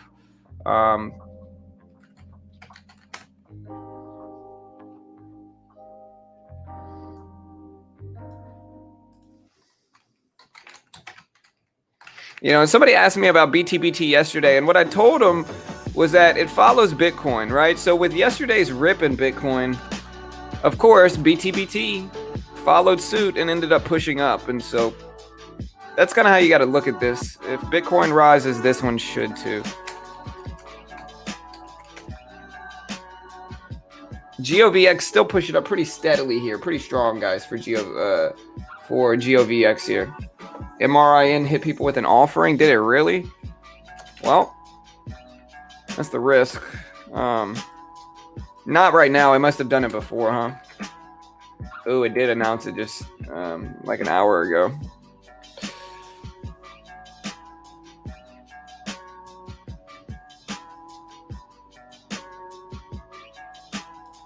It's just a registration for 50 million. Yeah. And again, here's the catalyst for them. They're integrating with Criteo's commerce media platform to expand e-commerce advertising. They also are filing a 50 million common stock shelf offering here for MRIN. So be careful with these guys.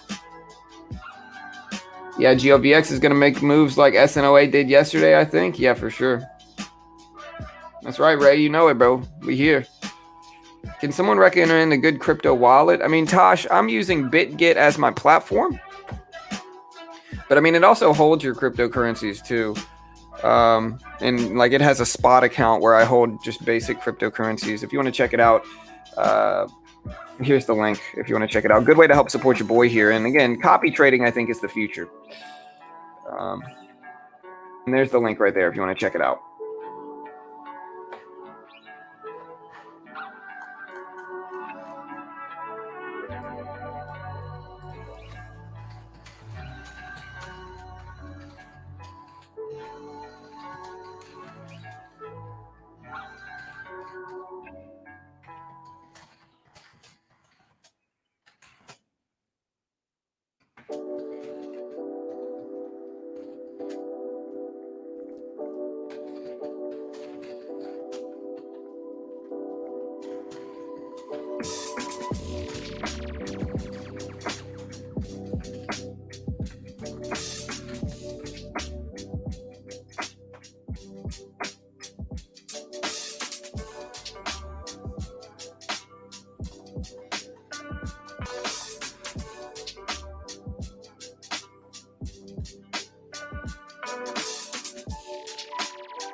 What's up, Bentley? Hey, good morning. No, BitGet is all around the world, DS. So it's all around the world. So copy trading, yeah, Joel knows what he's talking about. Joel says cold storage is a great option for offline. Trezor wallets is a great option for offline. So copy trading, we've gone over it a few times before. I'm going to make a video about it today because I just get so many people asking me about it. Copy trading is where I've basically diversified my portfolio here. And you can see I'm copying basically what I do is I research profitable traders to copy. These are all, I'm copying these 5 right here. And so I'm researching profitable traders to copy. And I am basically diversifying it enough and giving them a specific amount of money. So like I signed up with Jay Elliott. He's my most profitable guy. He's making me the most money here. And you can see if we look at the followers, he's made me $406 just from him alone. Right. And so, but we're basically, I'm not the best short-term crypto trader, but these guys are, and you can see their stats. W is running at 192%. Over the last 3 weeks. Jay Elliott is running at 1,700%. Mr. is running at 440%. Bill is the second best. He's never lost. He's running at 1,200% and never lost over 30 trades. So we're basically letting them trade for us and, you know, growing our account that way. And it's been very profitable for me so far. I mean, again, if we just look at this copy trading total net, I'm up 304 just with unified futures. And then if we look at regular copy trading here, like if we go to regular copy trading, you can see I'm up $655 just regular copy trading.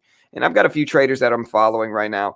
But yeah, that's how you do it. And you know, it's super dope. But we're just using it. I think it's kind of a new age form of, I think what it's really good for, it's like a new age form of investing. Where it's like you can invest into these traders and make money that way, you know. But while we're going to start transitioning to stocks, what are your favorite stocks this morning, guys? Let us know.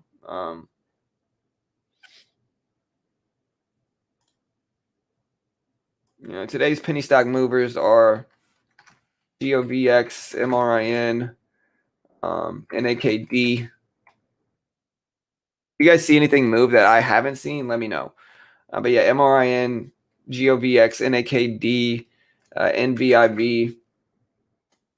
And I think that's it right now. I don't see much else. I'm gonna watch like BTBT, or we'll leave it like this for now, or maybe SSY. What's GMBD?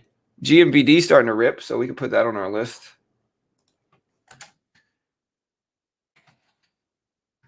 Yeah, so this is our list right now, currently. Are you aware of a BitGet type platforms that trades equities? No.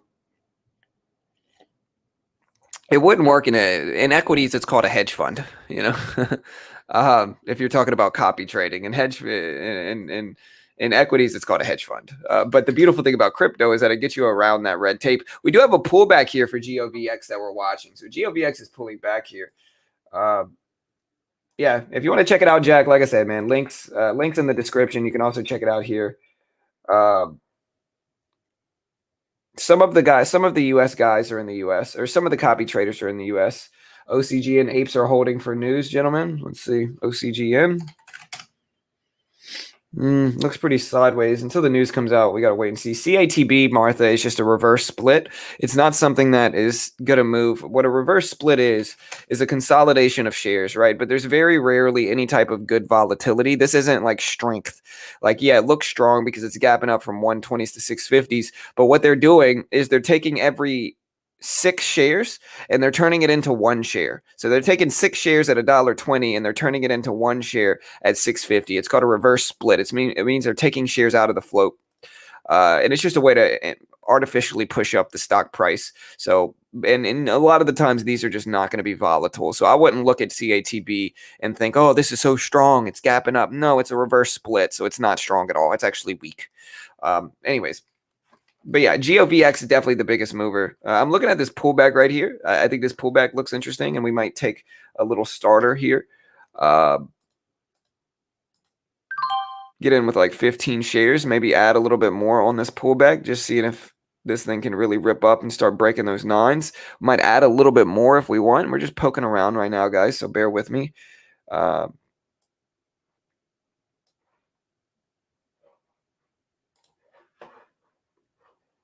Let's get the music rolling here, team.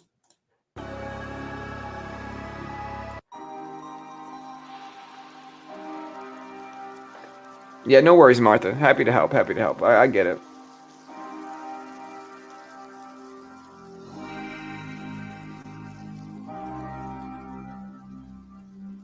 So you give some info of the way to get started on copy trading? Yeah.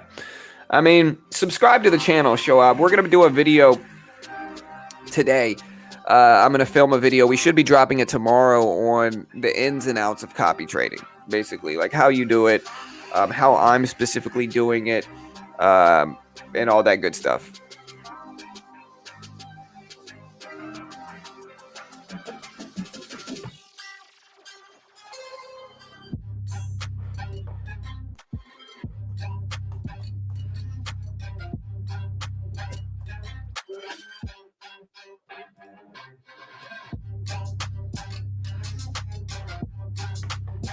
All right, so we're getting a big drop here. Like I said, I might add some more, and I think we will. All right, so we're on with 30 shares now, and we're only doing this because it's a VWAP pullback here. We just want to see a bounce here.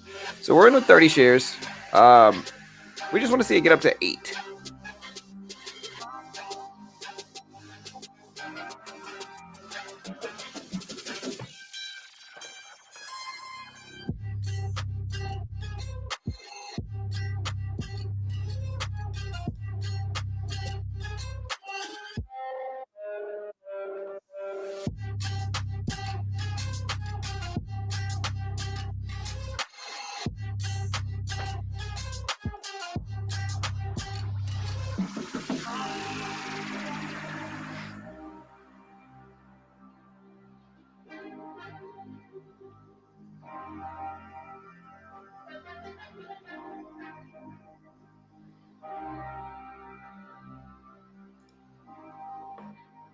All right, so we're about break even here. Again, we're going to try to let this work. We're up to 86.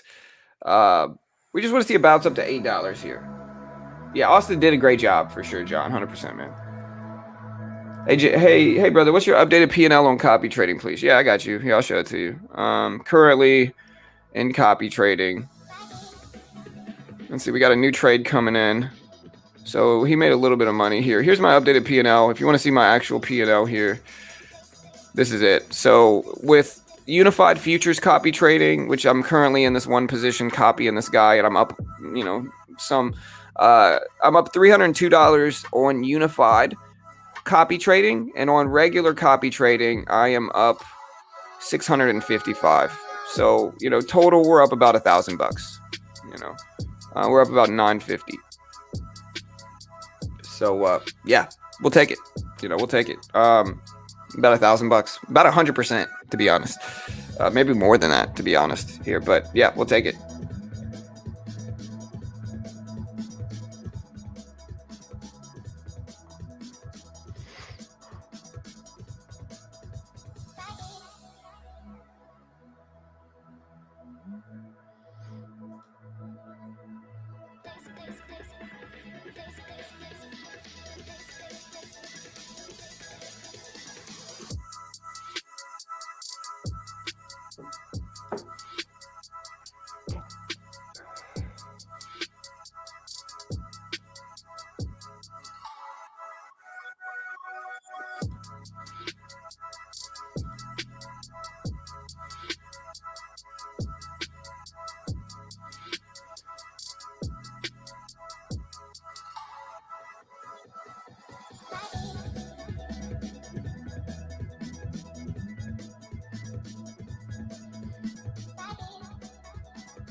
All right, so we're still in this. We're going to see if we hold at the VWAP here, what we're going to do. We just want to see it hold over 775, especially 750.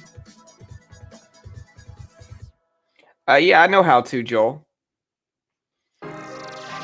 So, Joel, I'll show you this right now, bro. I'll do it right now. I'm sure I have some money over on Unified Futures. And again, guys, for everybody asking that if they want to use the platform, just check the description. We have the BitGet link. We should have it in the description. Let me make sure, actually, real quick. It might not be. No, it's not in there yet. I'm going to add the BitGet link to the description right now. Okay, so just refresh, and you'll have the BitGet link in the description. I forgot to add it. But yeah, so... Okay, so if you're in Unified Futures and you want to transfer your money to... let me see. Let me see what I have money in. Hold on. So if you're in regular futures and you want to transfer your money to Unified Futures, you would just go here. Look, you would just go here. And if it depends on where your money is in Unified Futures.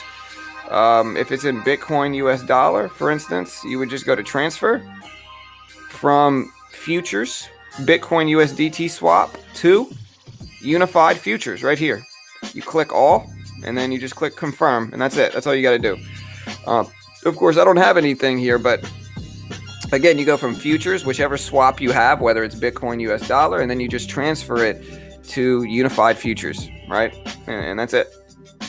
All right, so we're finally green in this GOVX trade. So we're actually green in it now.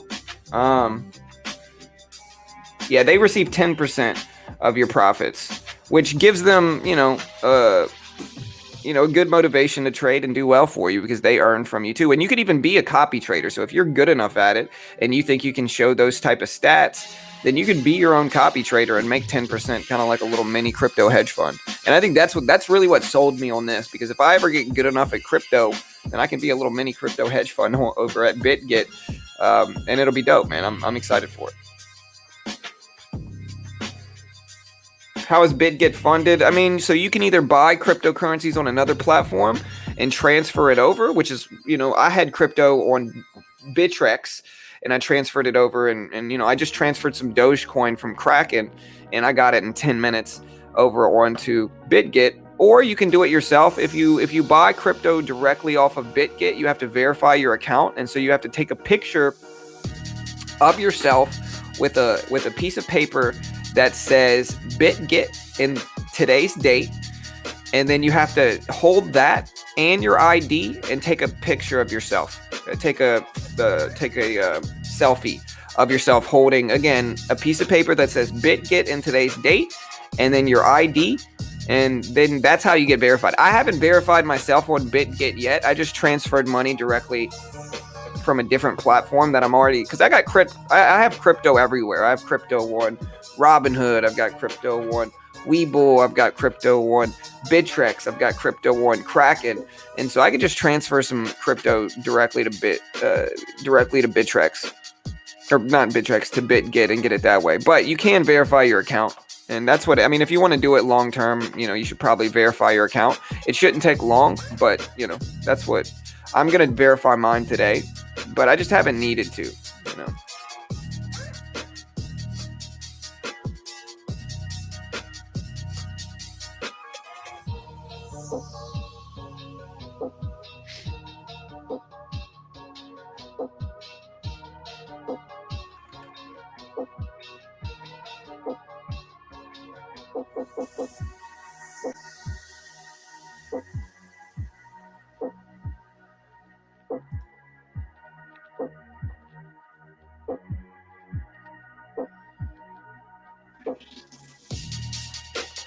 All right, so we're sitting here. We're about break even here. I really wanted to see some more momentum coming through. And now that we haven't touched 8 yet, I'm probably going to get prepared to exit this position. We're going to give it a little bit more time to see if it moves up. But this sideways action does not make me confident in it. Now, of course, we're going to hold it to our risk level, which is 775 at least. But I'm definitely going to prepare myself to jump out on the bid if I need to here. Maybe we get some strength and rip back up. There's 85s, but yeah, I just think it's a weak sign for GOVX, and we're going to try to be patient and wait.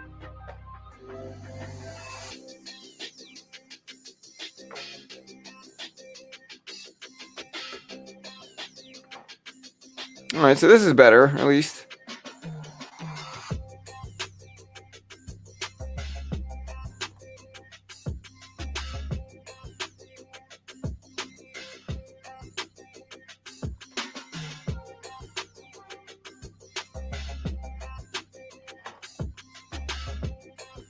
All right, so we're now break even for GOVX.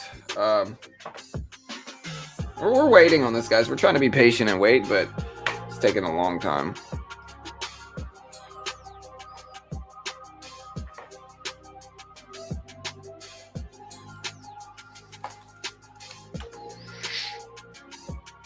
All right, so there's a nice push. We just want to see $8 here.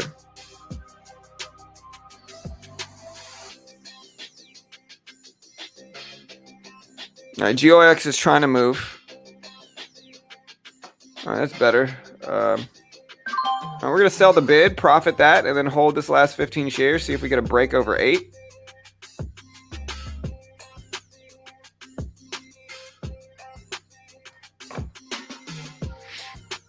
Yeah, I would too, Steve. I'd love a new VRPX today, brother. That's right. Smash that like button. Hey, thank you, High Performance. Thank you, Bo.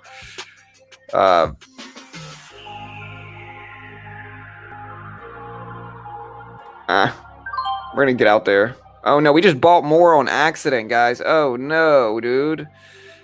I hate that freaking mistake. I do this mistake every time. Everybody make fun of me. I just bought more on accident. Completely accidentally. I'm a dummy. Everybody make fun. Dumb mistake. Now I'm going to have to stick to my risk at 75 too. So I just gave back all the profit we made on that trade, but I'm a dumb mistake here. Everybody make fun. Maybe we'll get back up there. Maybe we'll bounce here. I think the only thing I can really do is add to this here, to be honest. Hey. Maybe it'll be for the best. I don't know. It's just struggling too much at the VWAP, though. I know.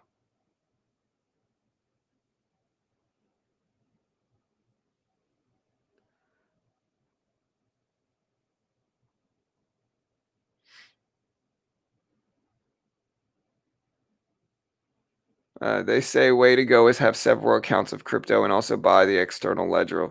Yeah, for sure. All right, guys. So we're still, we're still in this. At least we're break even now. So that's better. But, man, I'm a dummy.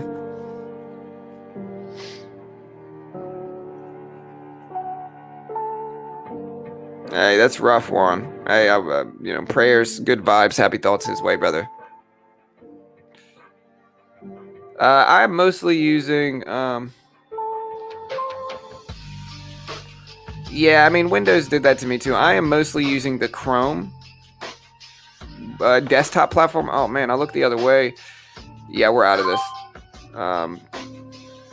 Well, that's how you let a winning trade turn into a losing trade. At least it's break even. It's just completely my fault. I tried to take profits at the top up here at 8, and I just ended up buying more on accident. Dumb mistake on my part, but hey, at least we're break even. Hey, that's a rough one.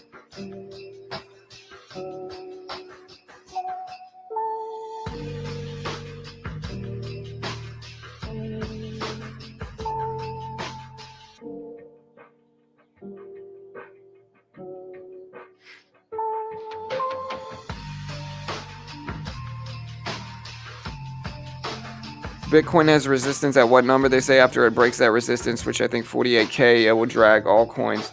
Yeah, for sure. I mean, usually Bitcoin's rise is good for Bitcoin. Of course, it's good for Bitcoin. Usually Bitcoin's rise is good for other cryptocurrencies for the most part, to a certain extent. It depends, right? So like usually, sorry, let me make this a little bit higher. So usually Bitcoin's success helps other crypto coins as well. And so, that's what we're watching. But, you never really know.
NCTY?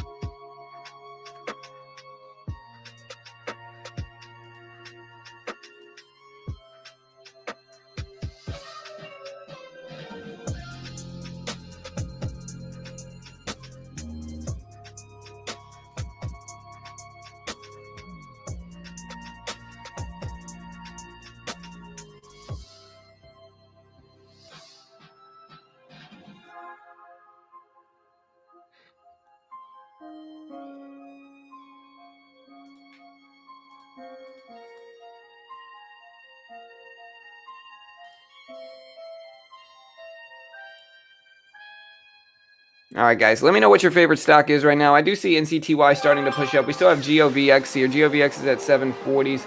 GMVD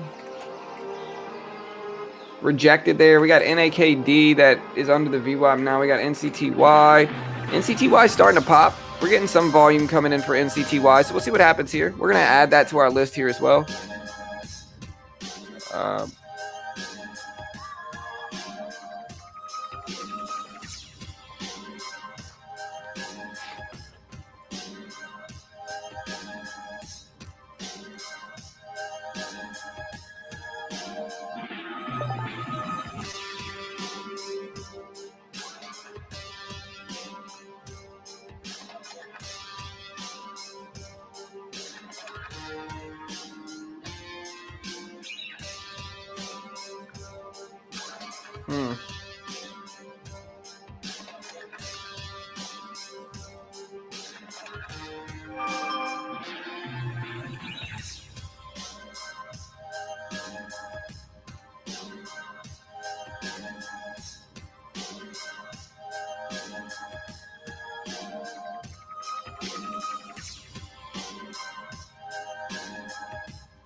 All right, guys.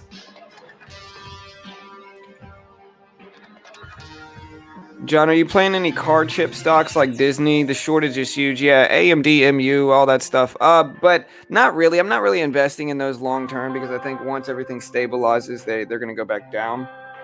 So I'm just what I'm talking about long term. I mean like years. And so Disney, Apple, stuff like that is really what I'm really what I'm holding longer term. How do you locate traders that you are currently following on BitGet? So you go up to, so say you're over here, say you're in Unified Futures. All you'd really do is go to copy trade. So you go to USDT copy trade, which is what everybody does basically. And then if you want to see your traders, you go to copy trade at the top and it'll show you basically what's going down with all of them. This dude's making me a little bit. He's up $16, which is fine. Shows you the history of the copy traders. Yeah, my biggest issue is that old boy went kind of crazy today. But luckily they made some money after that. My traders, you can see my net P&L on each of these traders. Bill and Jay Elliott have made me the most, and then this dude lost me a little bit, but so far so good. The only trade we're currently in, and I can even take profit on this if I want to. Like if I want to exit this now, I can for the Bitcoin short trade that he's in. So it works out great. But yeah, that's how you do it.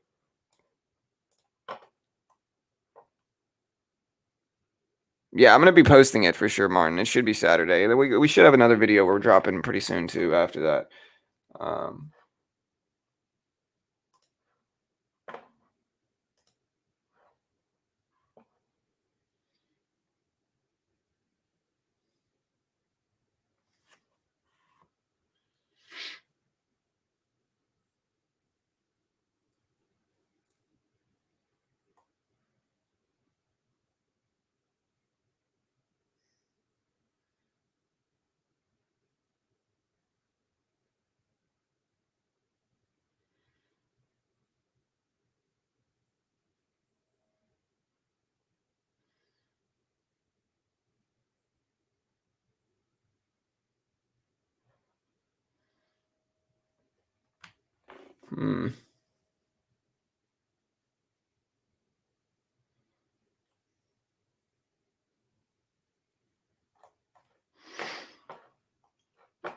Hey, what's up?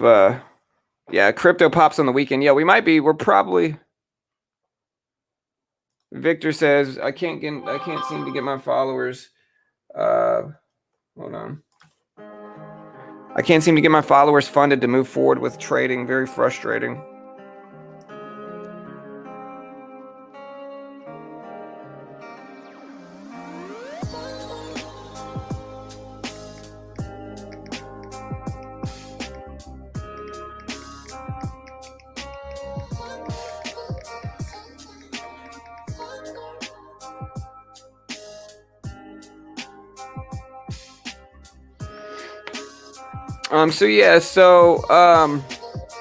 We're trading on BitGet, Jew. So just check the description for BitGet.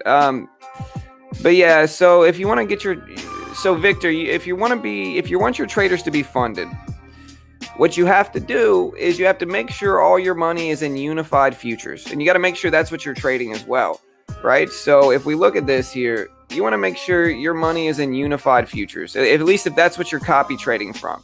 And so with your assets, you want to make sure you transfer your money to unified futures. And so if your money is in, say, a spot account, here, you just go to transfer from spot to, I think actually if it's in a spot account, you would have to transfer it, or you might have to sell it.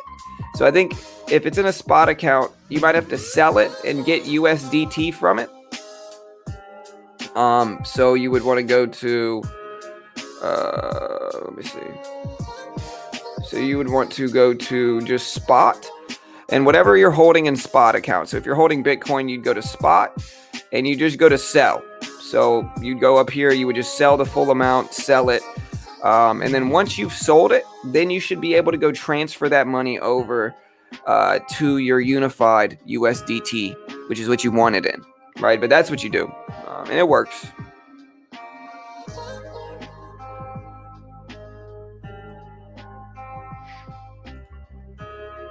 All right, but yeah, NCTY, guys, push it up. It's at 1490s here, guys, 1490s. Still got GOVX, losing some percentages. Glad I got out when I did. But yeah.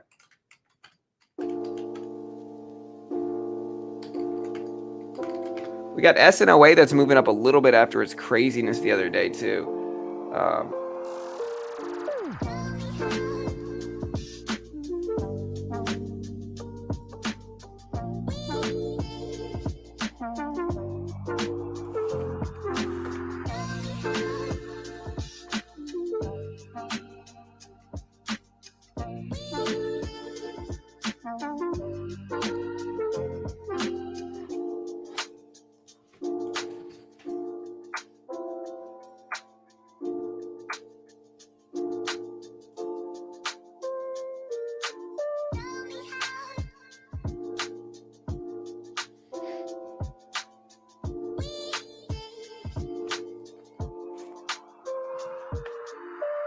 Alright, so we still have NVIV, NCTY. And I'll try to walk you through it, Victor, if you need help, brother.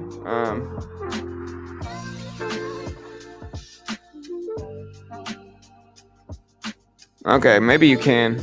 I don't know.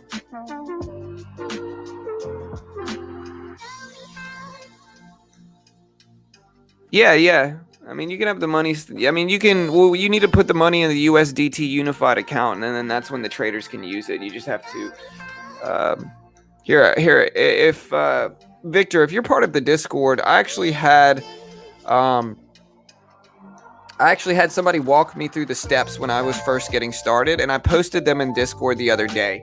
And so if you're in Discord, I'll go back and tag those previous walkthroughs so you can see exactly how you do it. So look, let me show you. So here's the steps, okay?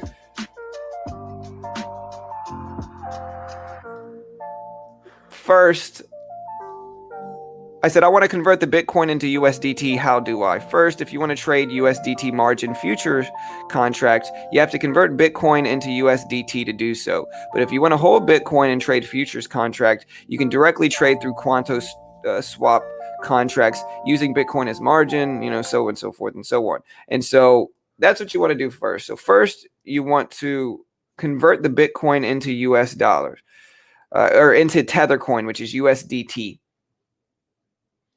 And so you transfer it from wherever it is to the Bitcoin exchange, to spot. And then once you do that, then you just sell the Bitcoin. So once you get, if it's already Bitcoin, then you just sell that Bitcoin, right? And so here's that link. And you can find all this in the Discord. So you sell the Bitcoin, you go to spot and sell. And then when you sell it, you should have US dollar or you should have USDT for selling it, right? And then that's when you can transfer that USDT to unified futures. And that's what the spot, or that's what the copy traders are ultimately doing. And so if you're part of the Discord, again, I can tag you in that so you can see it if it's easier, but that's how you do it.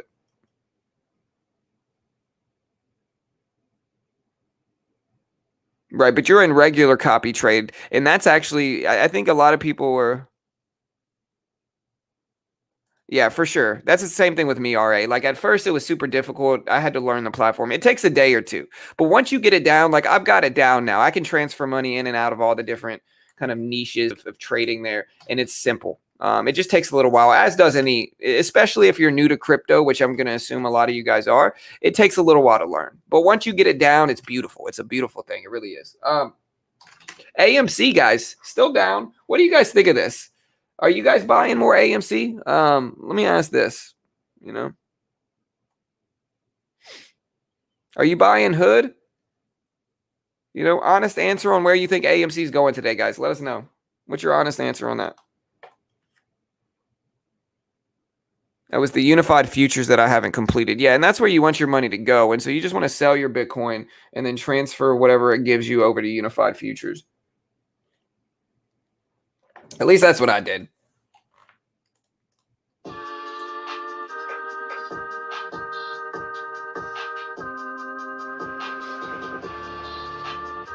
All right, so we got MRIN trying to push back up. It's getting closer to the VWAP here. So MRIN's trying to get back up to the VWAP. We got GMVD, we got NCTY. NCTY is trying to hold. GOVX is looking kind of rough, but it's still up pretty high. It's still up big percentages, and it's still holding its gains for the most part. It's still over $7, which is all good things. NCTY is the other kind of newest ripper in the market.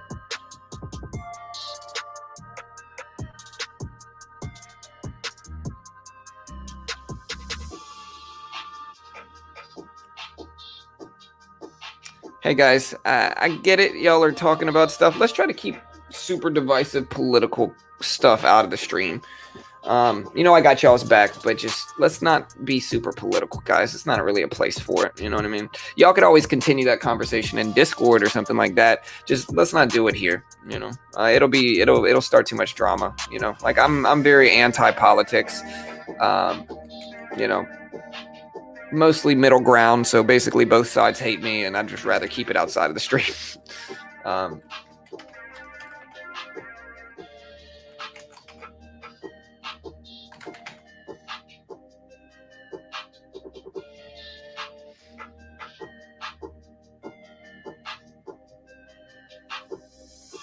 No, so if your Bitcoin is in unified futures, they can trade it. Unified futures Bitcoin is different from spot Bitcoin. If you're just holding Bitcoin, you can't trade it in unified futures.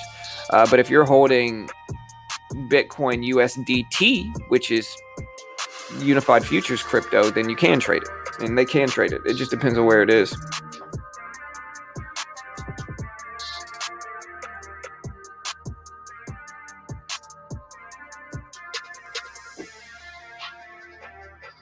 Yeah, market's dipping, bro. It's dipping down, man. I can't say bad things about AMC. Made a lot of dough off of it. I did too, man. I can say bad things, but I'm not going to. I made a lot of money from it, but I also think that it's trapping a lot of people into losing tons of money that they don't need. And it's kind of like, I've never seen something translate so well with like, listen, if you're getting scammed, if you try to talk somebody out of getting scammed, who do they get mad at? They get mad at you because it hurts too much to think about the fact that they might be getting scammed. That's kind of how I view AMC in some ways with these $100,000 price targets and $5,000 price targets. I just think that there's some naive new traders that have only entered the market in the last year. And it's like they want so hard to believe it that they get mad at you and they act like they know more than you do. Where it's like, bro, like I've been trading for 4+ years, 5 years. Like I've seen good things and bad things, and AMC has a chance to squeeze. Don't get me wrong, but I just think there's a lot of irresponsible influencers out there promoting it and pushing it like it's the next Apple, and I think that's just silly to say. I think we're in the middle of a global pandemic. I think the movie theater industry as a whole will certainly be long-term negatively affected by the pandemic. Even if everything went back to normal tomorrow, I still think there'd be a certain percentage of people that would want to stay home and watch movies, and it's certainly going to take away business from AMC. And so with that said, I don't think pushing AMC like it's the next Amazon in the middle of a global pandemic is necessarily responsible. And I think that when people have been wrong historically on that, they'll blame it on synthetic shares and naked shorts and all this nonsense, when the reality is every stock has synthetic shorts in there for the most part. Like every popular stock does. Like naked shorts, synthetic shares, like those are all just excuses, for promoting it. And ultimately they're just kind of letting their followers grow their channels by telling them things that they want to hear, even if those things aren't necessarily accurate. So I just think it's super irresponsible, and it's bad for the trading community, you know.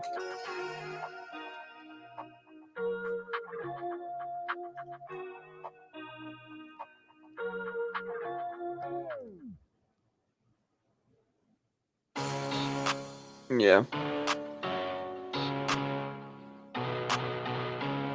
TD Sports, Moderna stock falls, pre-marketing reports of U.S. probe into COVID.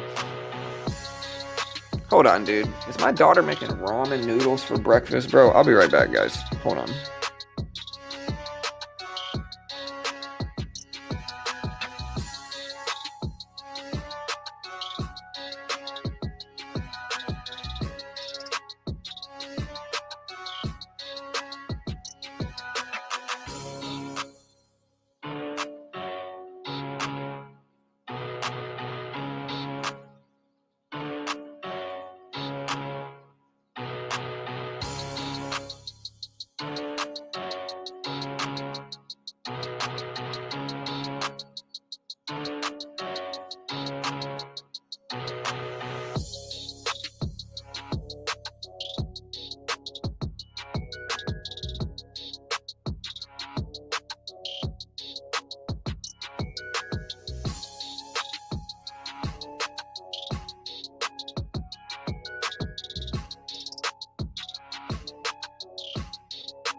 All right, guys. Sorry, I had to go into dad mode real quick. Yeah,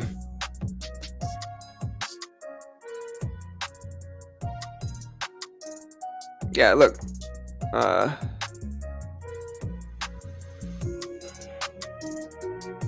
Yeah.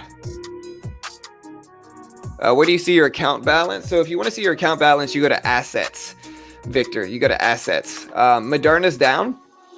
But no, I had to kind of chew my daughter out because, you know, my daughter asks for my help to kind of get in shape. She wants to get in shape for school and stuff. And she asks for my help. And then, you know, Carol's not here. Carol had to run to the doctor real quick to get an asthma inhaler. But my daughter tried to make ramen when she knew that nobody would be there to tell her no, right? So like she can't eat ramen noodles for breakfast. It's just noodles. It's just not good for you for breakfast. And so I had to go over there, and she did it knowing she wasn't supposed to. So I had to go kind of chew her out a little bit and say, what the heck are you thinking? Like, you can't eat noodles for breakfast like that.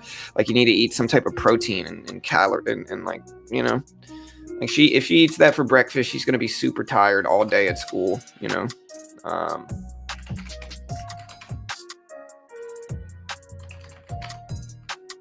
And so, yeah, we had to put a stop to it.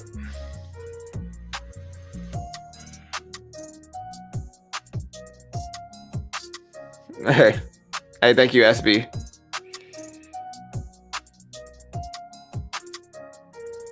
It's a reverse split, Karen. It's not sketchy. It's just a reverse split. So they are consolidating shares, basically. Here's NAKD. It's up to almost 60 cents.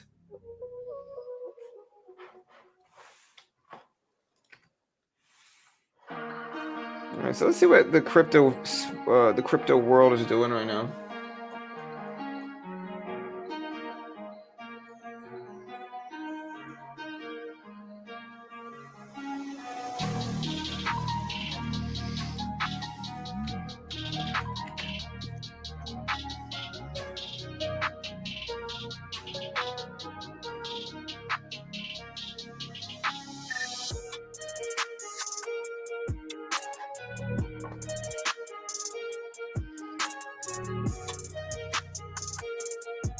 Well, she had to go to emergency clinic because she ran out of her asthma inhaler, and we've all had a cold the last few days. Like, my nose has been stuffy. It's just a long mess. I'd rather not talk about it too much, but yeah, she had to go somewhere real quick early this morning.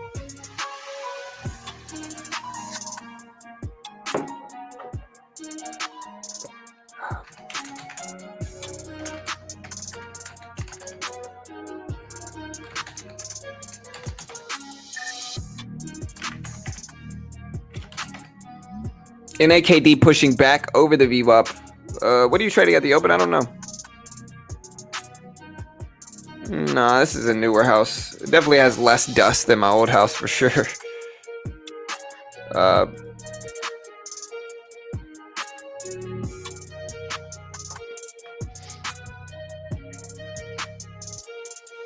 Can we find a live trader to copy? Yeah, I mean, like I said, guys, if we're looking at my copy trading stats here, again, the guy that's made me the most money is this guy, Jay Elliott. He's made me $406. So Jay Elliott, he's in unified copy trading. He's made me the most money.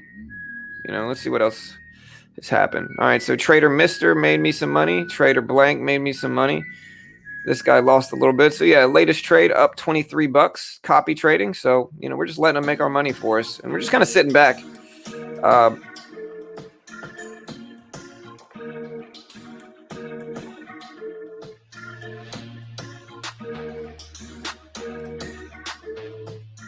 Nice.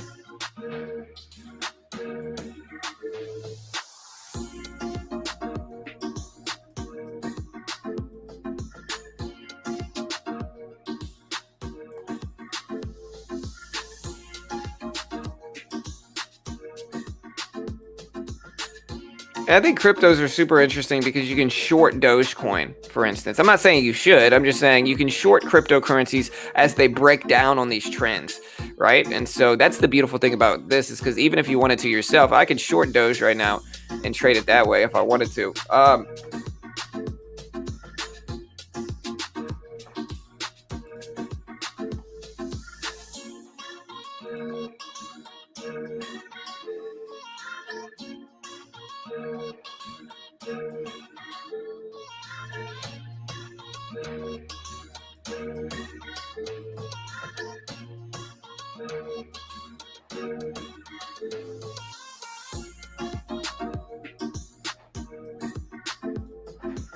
All right.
All right, guys. So bear with me. What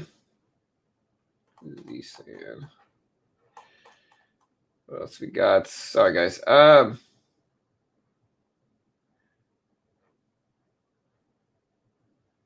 Here, hold on. This is my wife, Carol. Hold on 1 second, guys.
Oh, my bad, guys. Sorry. Yeah,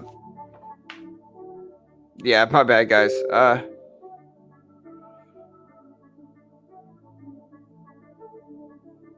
GRNQ would be a great short. Dogecoin, any thoughts? Yeah, we're checking out Dogecoin. We're looking at GRNQ here as well. GRNQ starting to rip up at the 8 a.m. scrum, and we're going to look at why it's ripping up and how we can hopefully make some money with it.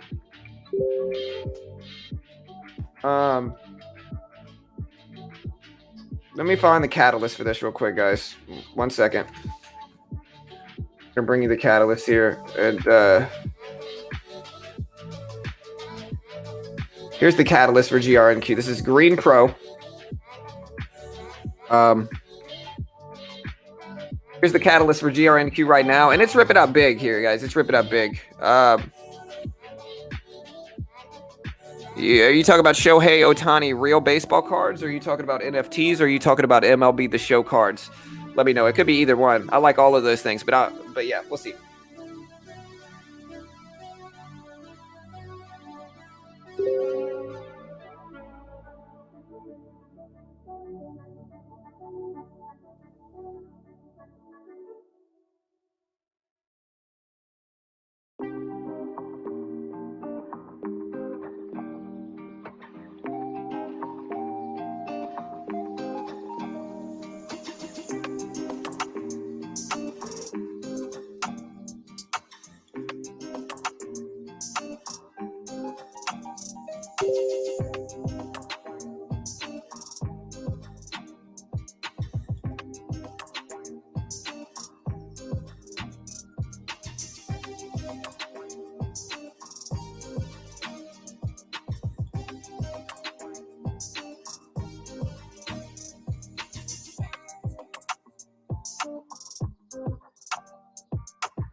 All right, guys, and let me know anything else that you see popping off.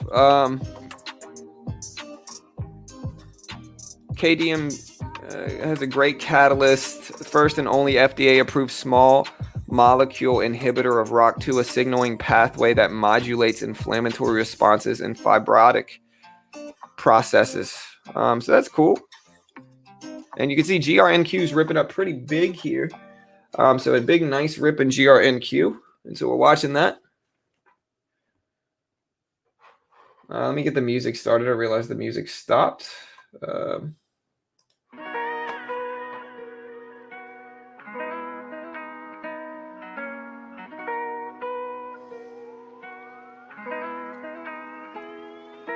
Yeah, Shohei Ohtani is the best baseball player. I teach my daughter about baseball, right? Shohei Ohtani is, if he's not the best baseball player there's ever been, I don't know who is. All right, you got to give credit to Shohei Ohtani. There's never in history of baseball been a player that was such a dual threat that he is eyeing for the most home runs hit this year. And he's also a top 10 pitcher in the MLB. There's never been a player like that in the world. And so if we got to talk about the GOAT of baseball, it's Shohei Ohtani, in my opinion.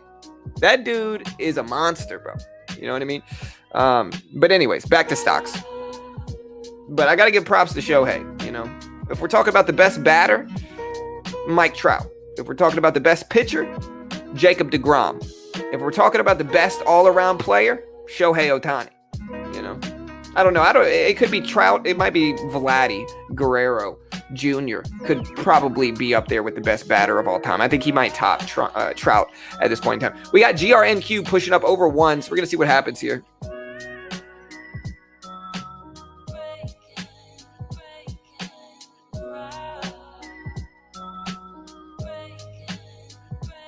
All right, so we got GRNQ up there. It's at 102s here, guys. 102. So we're watching this. Let's see what happens.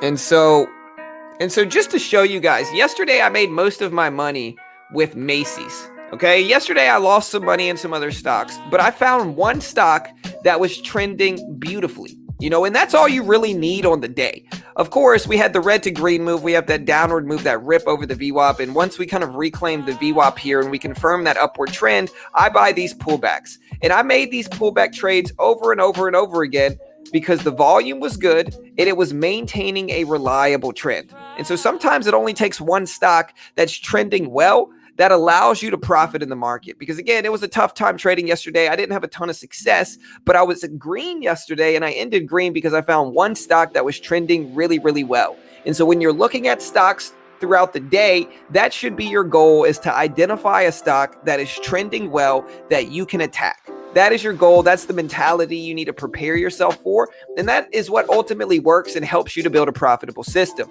If you start to trade stocks that are not trending well and you force trades and you don't be patient and wait and selective for your trades, then you're just going to lose, because finding a stock that's trending well is what you want to look for.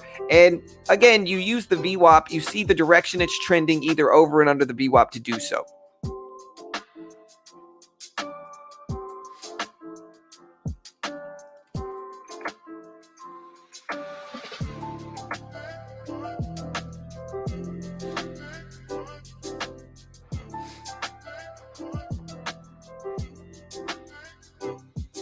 You know, and just to put it into perspective, guys, the VWAP is incredibly powerful because of this, right? When you find a stock that's trending really well, when you find a stock that is trending with the VWAP, that's trending in a specific direction, that's maintaining higher volume, that is your opportunity to take swings into that stock. You know, we had Macy's yesterday. I lost some other stocks, but again, just attacking these small pullbacks after we've identified a stock that has great volume, 1 million shares traded per minute, that has broken over the VWAP, pulled back to it and confirmed it, and then maintains this beautiful trend throughout the rest of the day.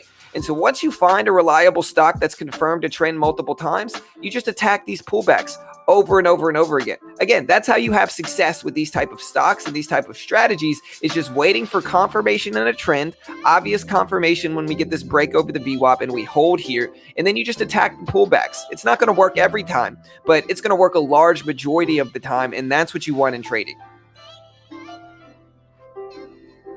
So I hope all that makes sense. That's what we're doing here. And yeah, I hope it all makes sense, guys.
And I can see my copy trading account grow here. I can see my copy trading account grow. They're making me money.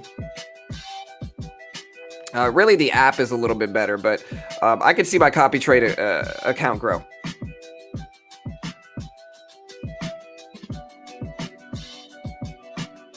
Nice.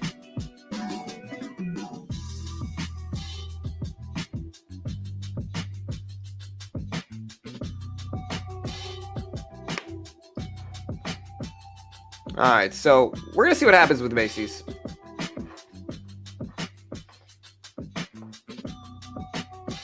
Hoping for an opening gap on Macy's. I mean, we're gapping up right now. GRNQ, yeah, GRNQ is super interesting.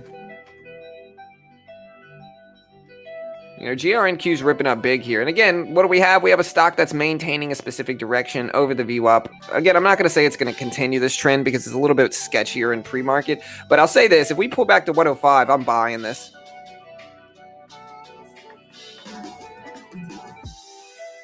What's your copy trading account? So I'll show you guys it real quick.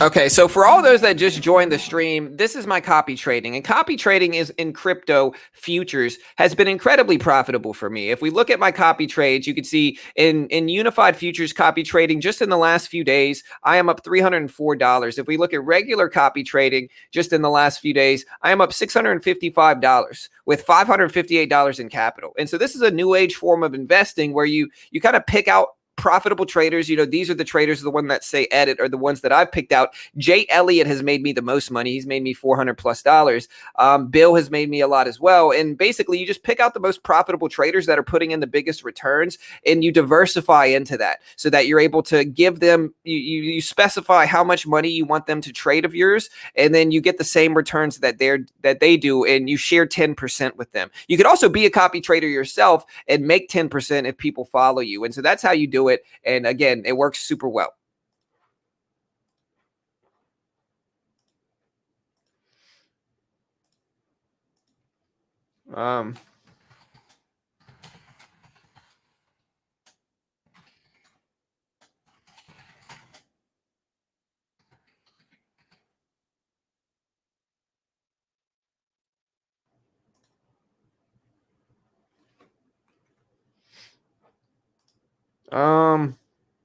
We're going to post some of these small little video clips to Twitter. If you ever want to see any of these video clips, we're going to post these to Twitter. All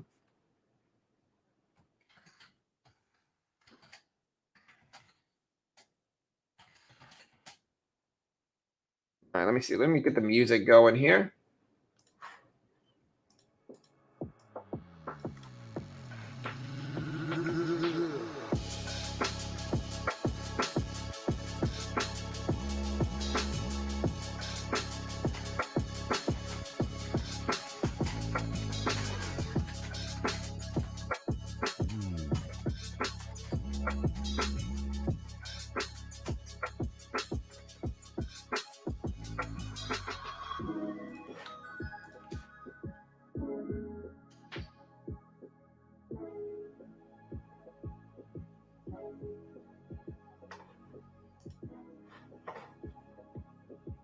GRNQ. Yeah, here's a pullback. I might start buying into a little bit here.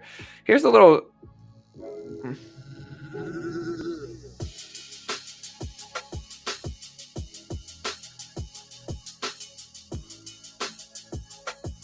We're in 50 shares.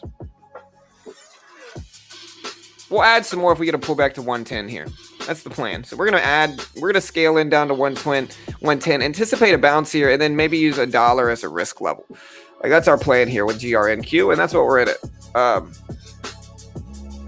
Yeah, BitGet is free. It costs $10, or it costs 10%.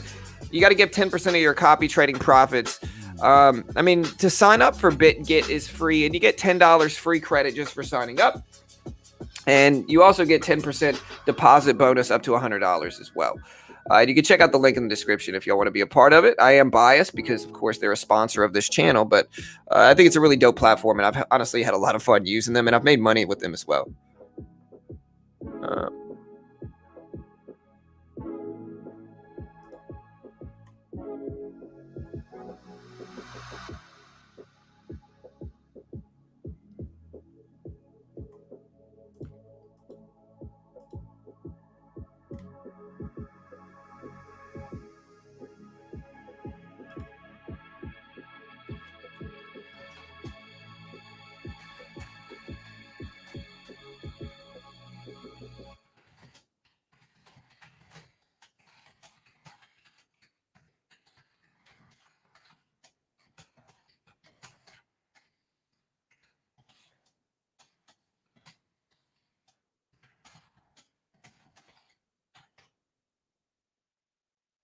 And so we're up nicely with our 50 shares. We're going to sell half of this here. There we go. So we're out half there. And oh no, we just bought more again. We did it again. It might be good this time. We're going to get out here. Okay, it worked out for us this time. We bought too many shares. At least this time it worked out. Oops. That's the second time in a row today. I got to get this right. Honestly, I'm so used to shorting now that I think I'm just used to covering by pressing buy. All right, so we're letting this work. There's 30s. We get down to 28s. I'm going to cover the rest. There's 31s. 32s. Nice. I did it again, dude. Freaking again. Okay. All right, well, it worked out that time, but man, I am pressing the wrong buttons over and over again, man. I'm a dummy. Yeah. At least we made money with it. It's very confusing. I don't see how to deposit. So to deposit, I mean, what are you trying to deposit? Are you trying to deposit crypto or are you trying to deposit money to buy crypto? I mean, you can buy crypto directly off of BitGet.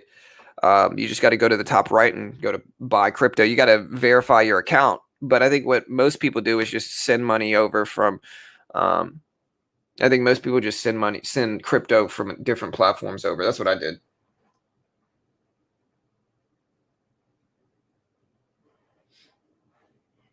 All right, guys. So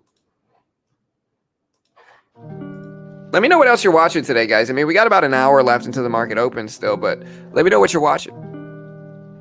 Again, we got GRNQ, and it had good numbers. It had they signed an MOU with Silkwave Holdings to form a joint venture partnership to develop GOE LEO integrated satellite network and services platform.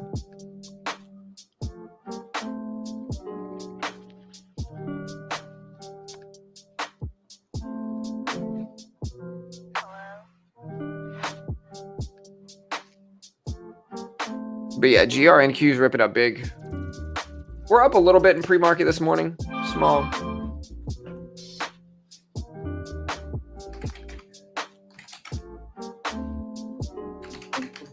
We got MRIN at 570s. We're watching that. We have SSY. We got NAKD.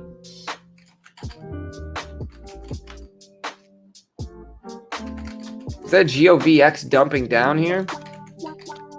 Yeah, so GOVX is crashing down. Luckily, I got out of that when I needed to. But GOVX is crashing down.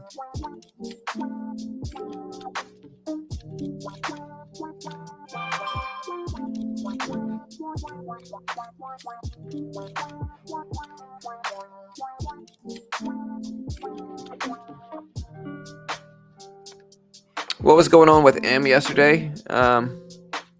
Yeah, I'm multitasking a lot of different things, guys, so forgive me. Macy's had some type of good catalyst out for it, for sure. Yeah, so Macy's had Morgan Stanley maintained underweight. Stock price target raised to $25 from JP Morgan. They adjusted the price target on Macy's to 21 from 17 and reiterated the underweight rating. They had a partnership with Toys R Us. It's part of a merchandise strategy that has worked for Target, so they're partnering with Toys R Us. And yeah, that was the big news for Macy's yesterday. Is they swung to a second quarter profit. Sales went up. They also raised their 2021 guidance. So good catalysts all around for Macy's. Positive second quarter results is mostly what this is. And so, yeah, that's what's going on here. Hey, Carol.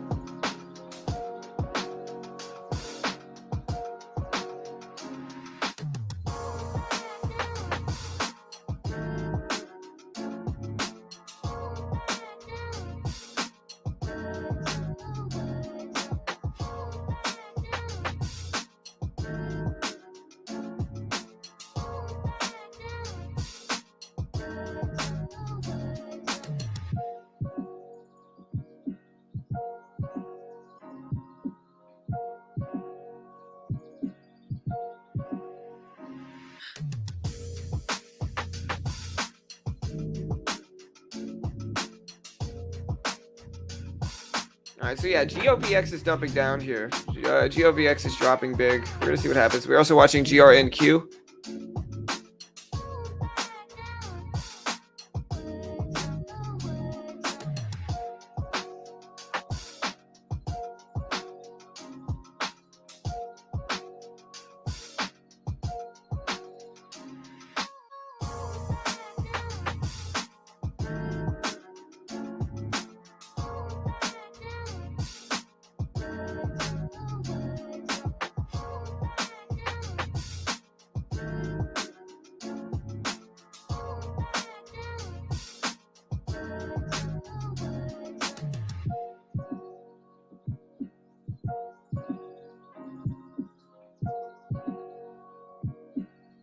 Sorry.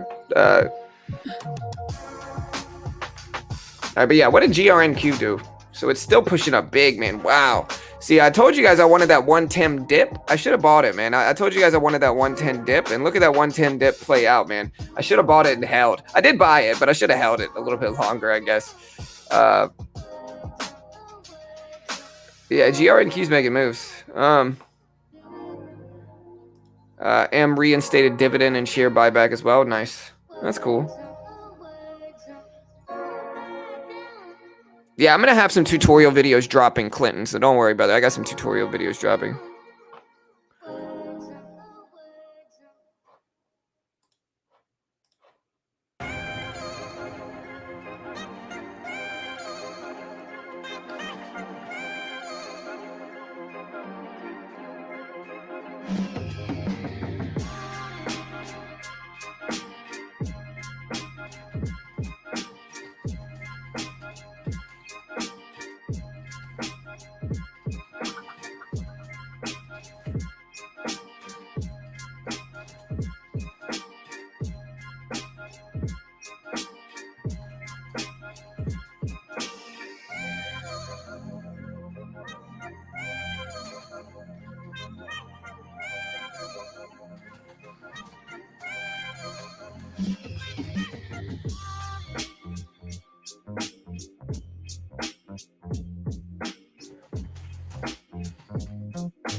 John, do you have a video on how to find swing trades? Not particularly. I mean, swing trades, I can do a little breakdown into swing trades and show you guys what we mean.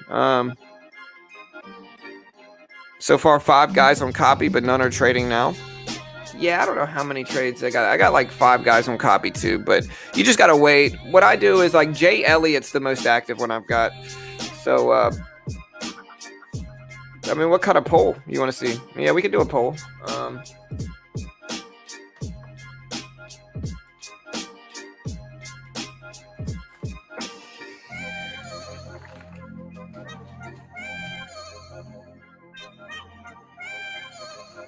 We're gonna ask, what is everyone watching today? We've got.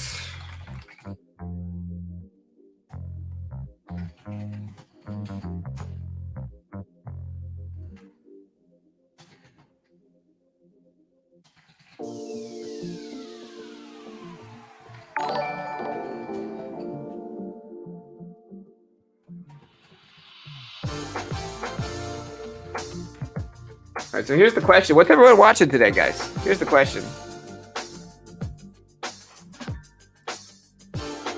Hey, thank you, Ryzen, for the sub, bro. Welcome to the team, man. Thank you, John Joseph. Thank you, Ryzen, for the subscribe. We appreciate the love and support. All right, so we got most people watching penny stocks, and you can if you have a specific penny stock that you want, just leave it in the chat. We'll talk about it. All right, so here's a pullback. We're gonna buy a little bit more of this here. Kind of scale in down to 125 here. I like the pullback. We'll see if we continue up and we bounce here, but scaling it on the pullback. Hey, thank you, Ryzen. Good vibes here. Thanks for the chill morning. Hey, thank you, Ryzen. Thank you, man. I appreciate the support, brother. For sure. Shout out to Ryzen, man, for that $2, brother. Thank you, dude. Appreciate it. That's what we're here for, bro. We try to bring the good vibes in the morning. You know? SPRT? Yeah. Give me 1 second. Let me get out of this trade real quick and figure out what I'm going to do with it. There we go. All right, so we can look at it. Watching the level 2. SPRT looks good. It just needs a little bit more volume for me. Like, for me, I just need a little bit more volume here. You know?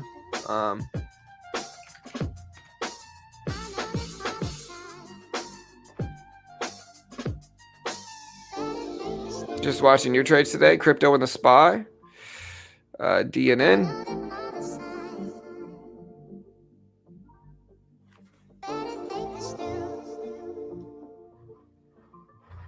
All right, so we got some people watching crypto, most people watching penny stocks, some watching mid and high caps, others are leaving comments FSR. All right, so here we go. We're going to take a little bit off here just to protect the trade.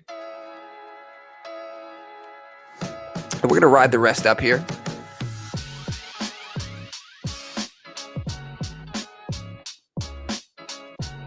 FSR, Alf.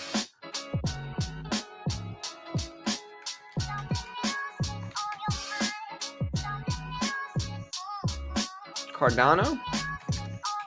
Bitcoin making some moves. I mean, Bitcoin's up to 47.1K right now, so it looks good.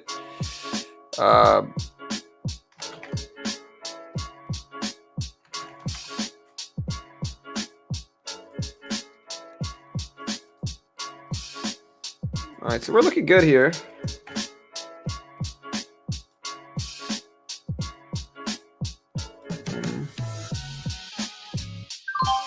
All right, we're gonna get out a little bit more. Hold 10 little baby shears left. See what happens here. No, we'll just get out there. Keep it small. I mean, we'll jump back in it with some size if we want to.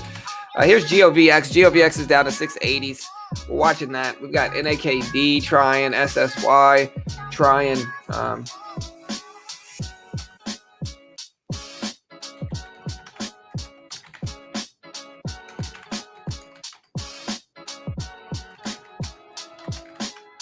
So we got GRNQ pulling back some. I might want to buy this little dip as well here. Let's see if we can get maybe 25 shares in. And so we're buying this little dip. Cool thing is that we could use some of these levels as a risk here. All right, so we're in the 50 shares again.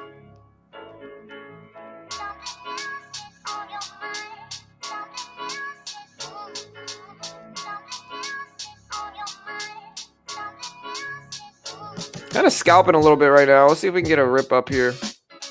Hey, what's up, Duxie? Yeah, for sure. ADA did go crazy, brother. It really did. I've been holding ADA for 6 months. It's been one of the best returns I've gotten in crypto.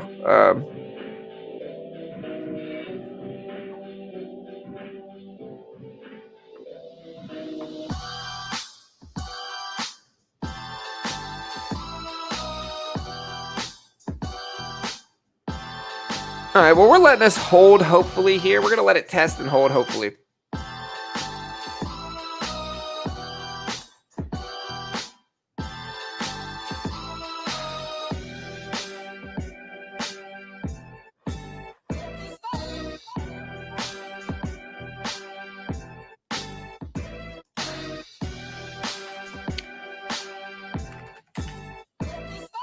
We also had MRKR. Well, hey man, what's up? What's up, Jan? Sold 40,000 Alpha on the pop and moving back into Voxel. Nice, man. Alf, hey, congrats, brother. Boxel? Bitcoin related, right? Boxel is Bitcoin mining, huh? But thank you for that $2, brother. I appreciate the support, dude. Appreciate the love for sure. All right, so we're about break even on this last 50 shares here. We are bouncing right around this level, which is great. Trying to be patient here and just see if we bounce back up. And if not, we can get out and not worry too much about it. We're just kind of poking around in pre-market right now.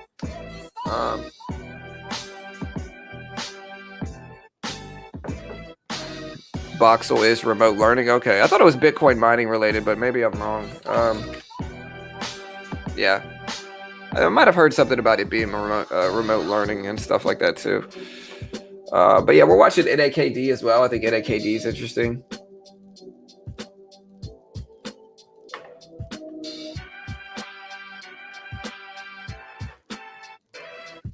AMC's down, you know.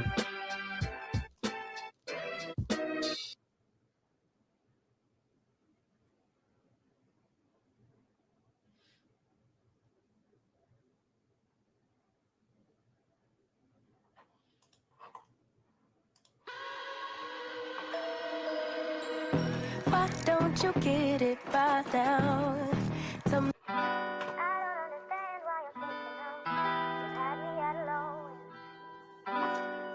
I'm an investor in Alf, had 8,000 shares, sold half in the pot, been holding since 3. Hey, nice trade, bro.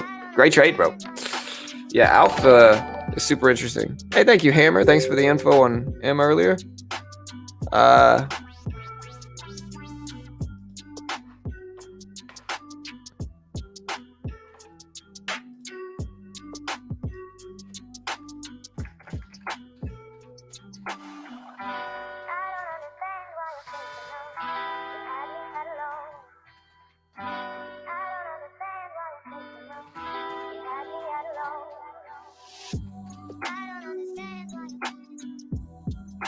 All right, so we're still waiting here.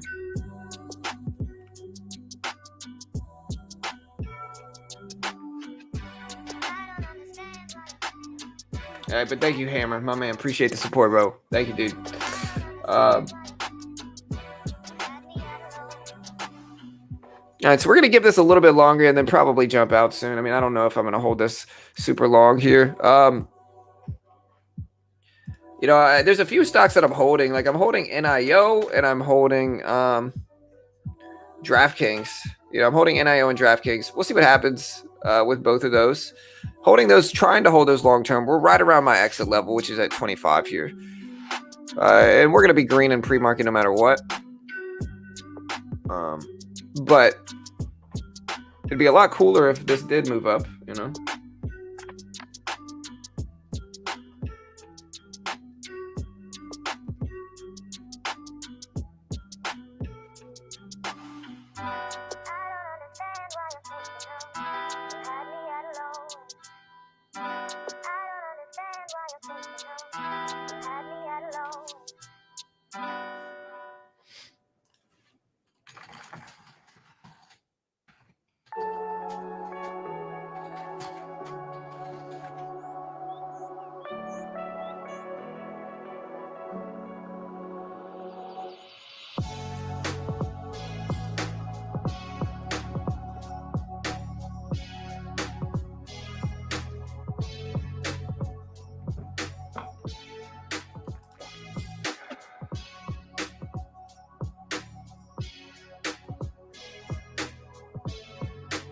All right, so we're still hanging out here. We're probably going to get out pretty soon. It just depends on if we hold here. We're also looking at NAKD. Let me know what your favorite stock is in this market, guys, and we'll see what we can find.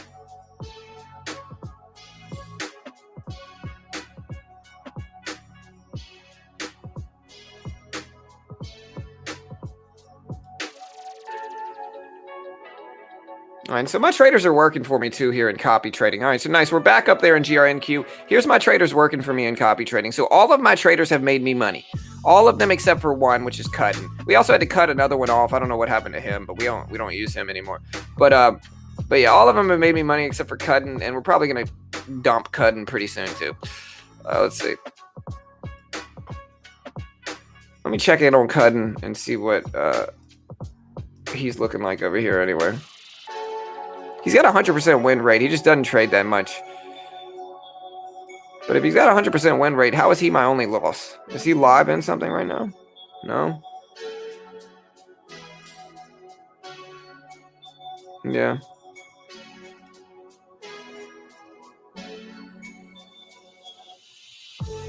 All right, so there we go. We got this nice move up, which is what we've been waiting for here.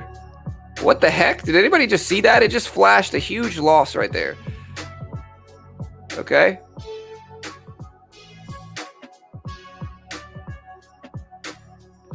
We're at 38. We're gonna take profit there just to protect the trade. Maybe I'm gonna be a little wimp, but that's okay. Yeah, we're gonna. Well, I guess we'll keep following them.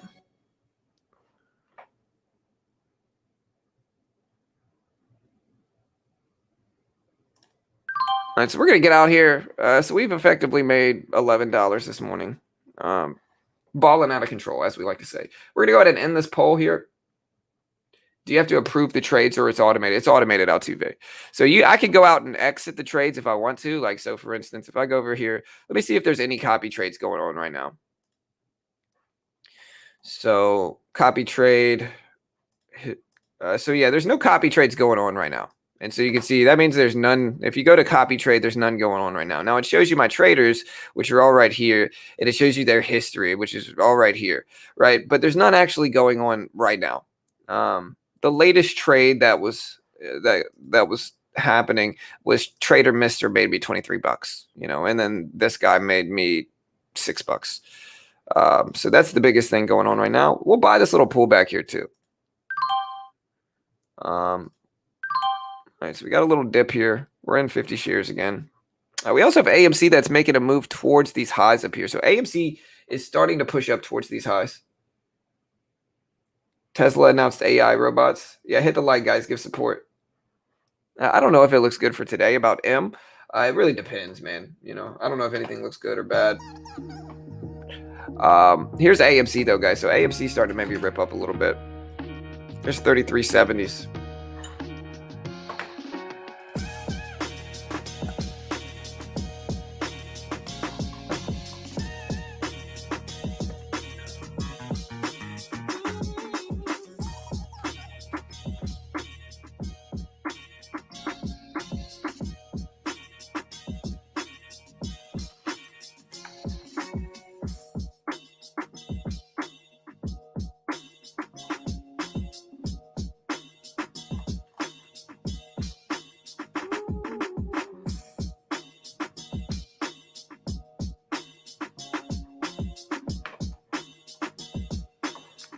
SPY's trying to come up. Yeah, I see the SPY coming up. AMC trying to hop up too.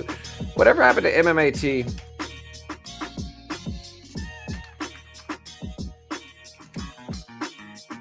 All right, so we're in GRNQ here.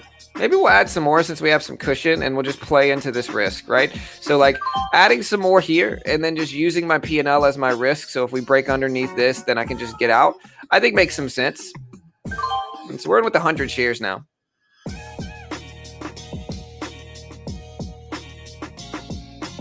You know, what we really got to do here is just take profits very quick. So we start to get a rip up. That's what we want.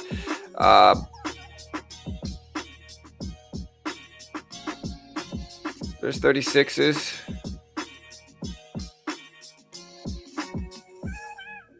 There's 36s again. 37s. Take a little bit off there. And again, we're playing into house money. So we're playing with money that we've already made. Take a little bit more off there. Kind of getting a little bit better at scalping and pre-market, I think. We're going to get out there. And we can just rinse and repeat this over and over and over again, to be honest. Now, where do you guys think Hood's going to go? You know, Hood's starting to come back up some. Get in Baba, just 4 shares will make you some money. Man, Baba's gotten hammered the last few. Man, wow. Alibaba's just gotten absolutely hammered. I wonder why. I mean, I get it. There's the tech thing going on in China right now. You know, I've been telling people for a while about Baba. Like, okay, so the reality with Baba is that it's replaceable. It's replaceable. And I'll say this, Jack Ma has gone against the Chinese government on a few different occasions, and the Chinese government and Jack Ma don't necessarily get along. And so I think that poses some risks for his company. And I think that I don't trust Baba long term. I think it's easily replaceable. I don't think it's anything necessarily unique. I get it, it's huge, but I think there's risks with Baba. Now, short term, we'll see. I think it's pretty cheap where it's at now, of course. I think it's very cheap, but we'll see what happens with it. We'll see what happens with it. It's not my favorite stock. I'll say that. And the reason it's not my favorite stock is because I think it's vulnerable. I just think it's a vulnerable stock. I think that as in business, somebody could come along and make a more effective version of this website, and Baba would go completely out of business. Now, of course, they've established themselves as a name, but I just don't like Baba long term. It's just one of those stocks where if I'm betting long term on something, it's not going to be Baba. It's not going to be something like that. Like, I would more so rather bet long term on Disney or Amazon or, something like that. Plus, China's not really working with them well. Chinese regulators are planning to get tough on more industries, they're saying.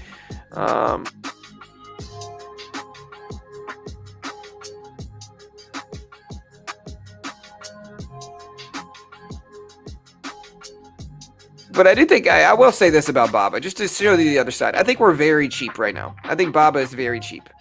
And so I might buy some Baba. Let's see what I have.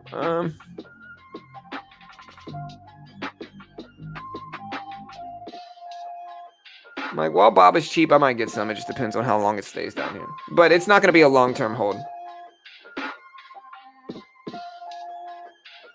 I'm using TD Ameritrade, Thinkorswim.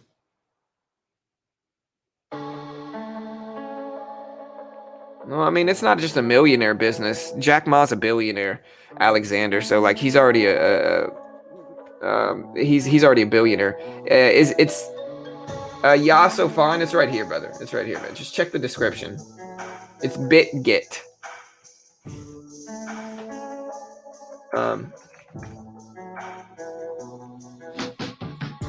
I don't have an entry here. I don't buy at these highs. I buy little pullbacks, not these high breakouts. So, we're just waiting for that.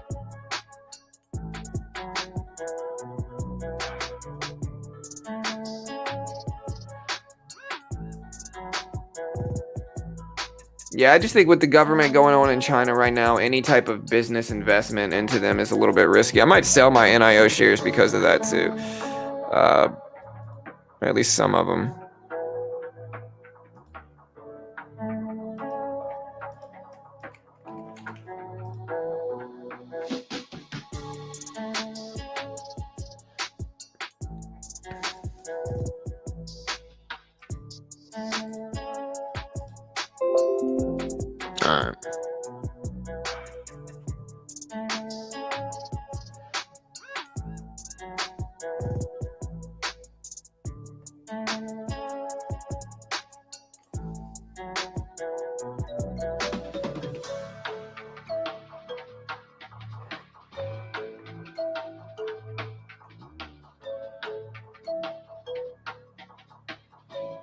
Yeah, for sure. Alipay, AliExpress, they're all safe, I think.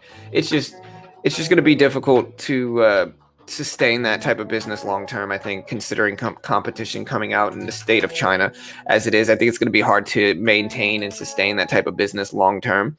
And so I think that Alibaba long term is not my favorite stock at all. Now, I think short term we're pretty cheap and we might get some bounces, but long term I'm not buying Alibaba. I might buy it and hold it for a month or two and hopefully bounce. But yeah, here's GRNQ. That 130s. We're watching that.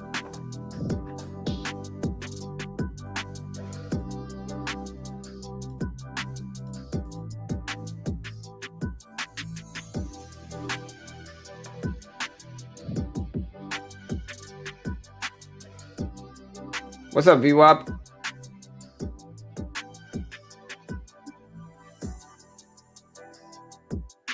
Nice, Clinton.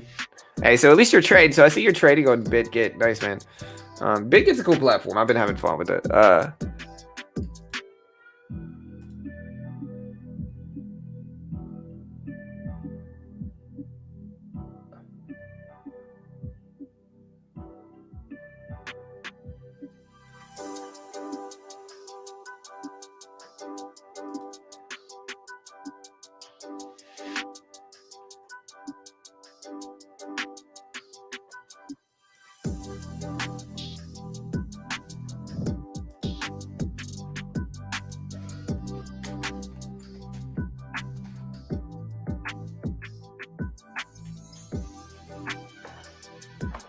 All right, so now's a little pullback area. The only problem is that these pullbacks aren't going to work forever.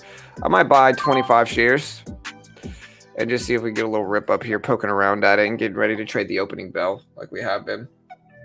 Hey, what's up, Harry? Hey, what's up, VWAP? At 10, nice, man.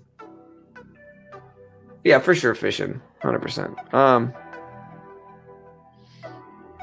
Yeah, we're gonna get out there. And so yeah, that's how fast I cut losses. I don't like it. It's just too much. Maybe we'll buy another pullback, but we'll wait.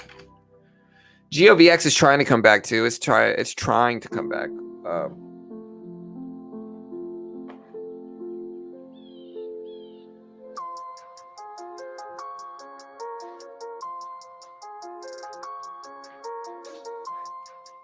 Which one? Try. Which one, man?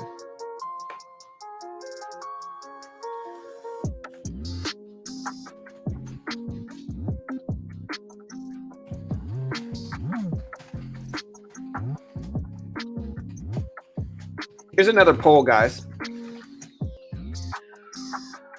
So here's another poll, and I think it's a super interesting one that I'm curious about.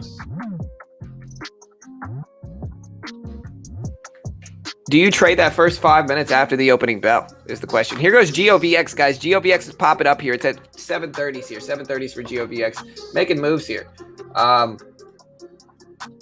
We're watching it. And we'll see what happens.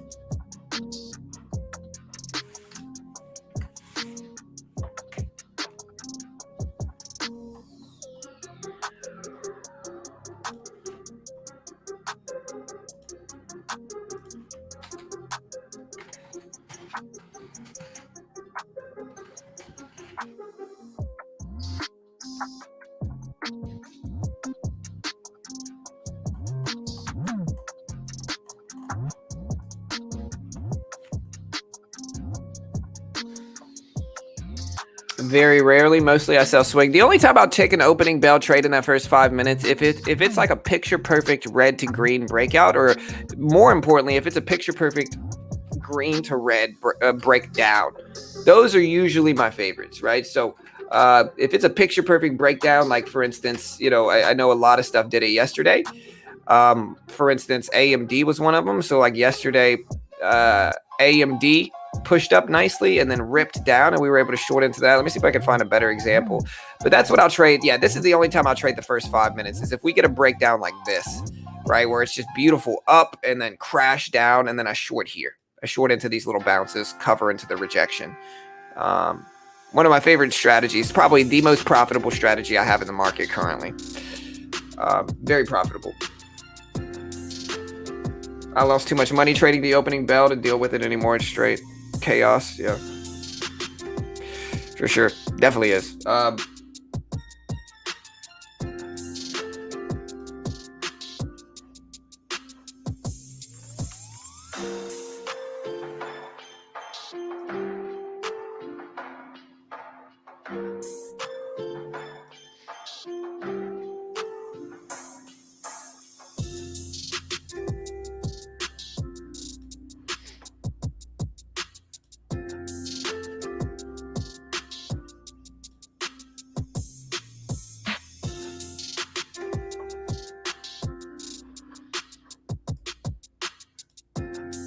All right, guys. Yeah, I lost too much money trading the opening bell. Yeah, a lot of traders get it wrong, guys. Like, a lot of traders get it wrong. Like, listen, I get it. A lot of traders romanticize the opening bell. They do. Like, a lot of traders romanticize the opening bell. Ding, ding, ding. Everybody gets ready. The market opens happening. But, dude, y'all will lose money at that first 5 minutes. And so if you don't wait for trends to play out, like, you need a trend to attack. If you don't have a trend that you're attacking, then you're not attacking anything. Right? And so it makes perfect sense to wait for 5 minutes to pass and let a trend show up. Because in that first 5 minutes, you don't know what the trend is. You can base it off of pre-market, but everybody knows that's kind of irrelevant after the opening bell short term. And so instead, what you got to do is you got to wait 5-10 minutes, let the trend play out, see where the stock is trending relative to the VWAP, and then attack that specific trend. Because again, if you get involved with this, look at this. Look how bad this is, guys. Look at trying to trade this. Look how terrible trading this would be. Right? There's nothing to trade. It's terrible. You would just get faked out over and over again, and it's happened. But instead, what you got to do is you got to just be patient and wait for the trend to play out, and then you'll have something that you can attack. Right? But that first 5 to 10 minutes, even longer than that, like on this day, nothing looked good for 45 minutes after the opening bell on AMD. And if I push too hard in that time, I'm going to lose. You know, so instead I got to wait for a trend to form. I got to wait for a direction to be shown like this. You know, you get a direction and you say, okay, now we're talking, we're in a downward trend, and you can short into these little pops here or here, you know, or here. You know, that way you have a trend that you can attack, because here there's no trend. It's just sideways. You know, and you're going to lose if you try trading it. Right. Exactly, Moon.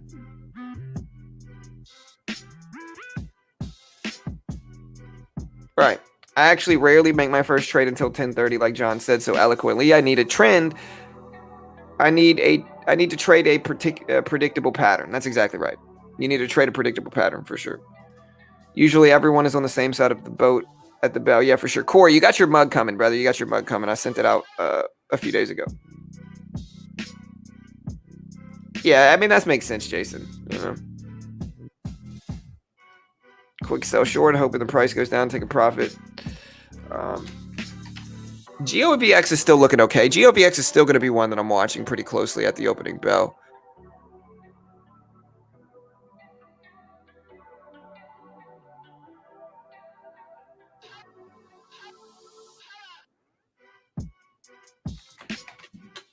So here's GRNQ, and again, you guys saw me the last time I cut my loss. It was a very small loss on that last trade because I was able to cut my loss before this happening, and I was able to identify that the trend was breaking.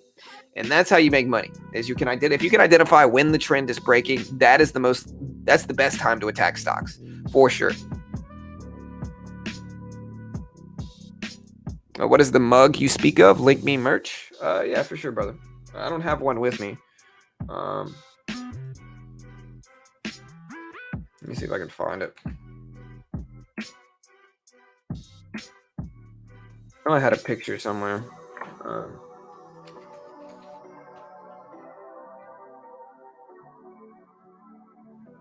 Let me log in here.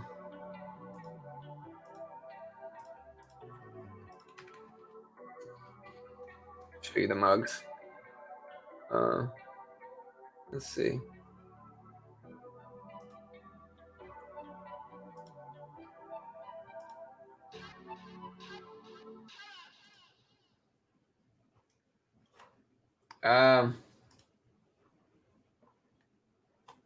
Yeah, here's the mug. So yeah, if y'all want mugs, you know, they're $20 a piece. Only if you live in the US can I ship you these. But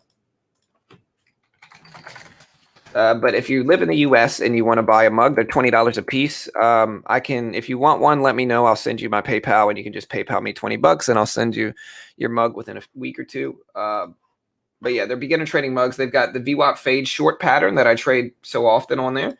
My favorite short pattern in the world. And these are them. You know, we've had them for a while. And if you're interested, again, $20, just message me and you can get one.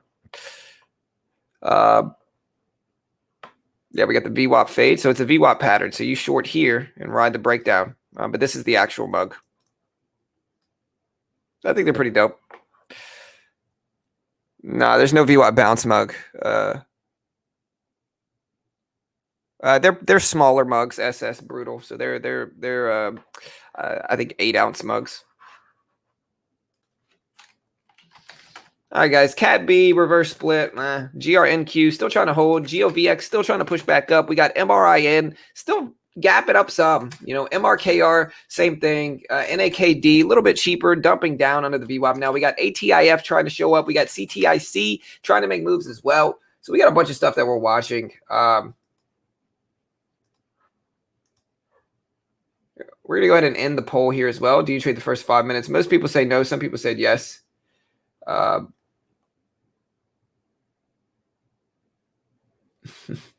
Yeah. Top coffee will taste great in it. Yes, sir. I would buy those. Hey, Y'all are more than welcome to, guys. Of course. Baba is moving up. Is it? I mean, yeah, Baba is heading up, man. So Baba looks good. And again, I tend to like Baba here, even if it gets rough for China. You know, I like Baba here, and I think Baba will be fine. Let's see if I could maybe buy a little bit of Baba here. I'd be able to buy like 2. Let me see.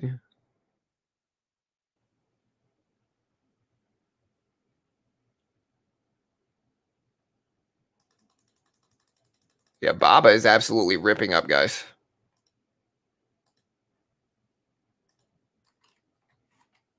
Baba is ripping up big.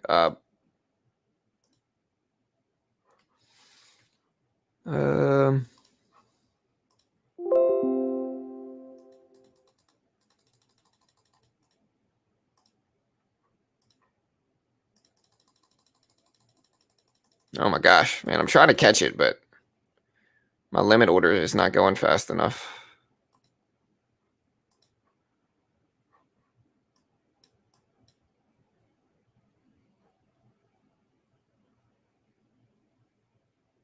Oh wait, cancel. I gotta switch this to extended hours.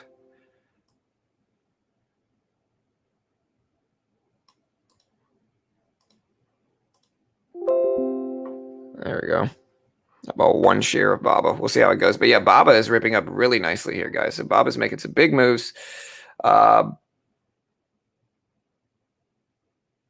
I mean, I don't mind buying this and then just sitting with it. Again, am I holding this long term? Absolutely not, guys. I don't trust it long term. But short term, I think since it's just been hammered the last few months, I think it's fine.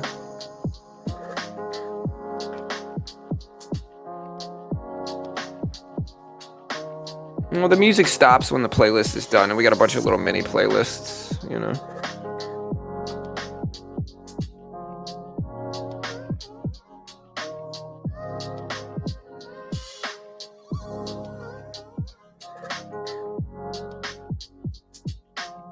I mean, we got some good stuff. GOVX looks good. Nothing really good looks good except for, or in terms of $2 to $15. GOVX looks solid. I mean, we got GRNQ, but I know it's not $2. MRIN is okay. It's 570s. I mean, a lot of the time, big strength in pre-market doesn't necessarily mean big strength at the opening bell. And sometimes the ones that perform the worst in pre-market end up performing the best after the opening bell.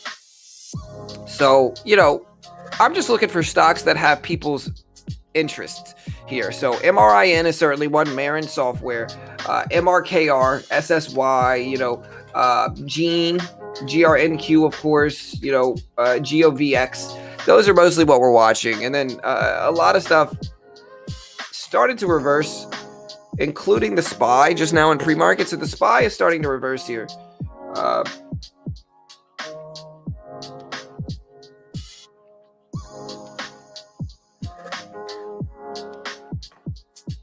Why did GOVX flush was making a strong move to the VWAP?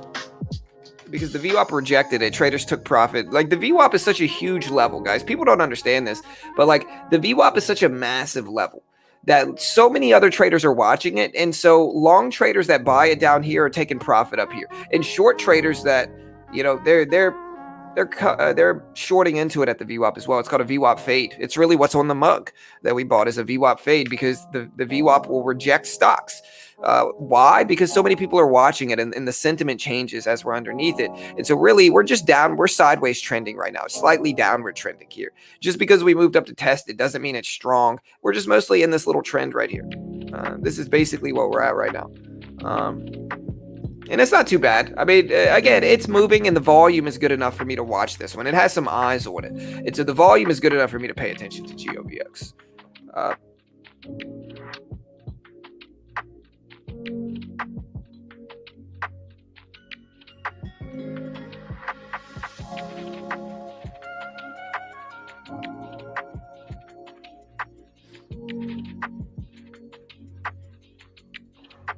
Yeah, I mean, most of my money's in DraftKings in this account, so I can only really afford 1 share of Baba. But I'll probably slowly add to it, depending on, and plan to hold it for a month or two.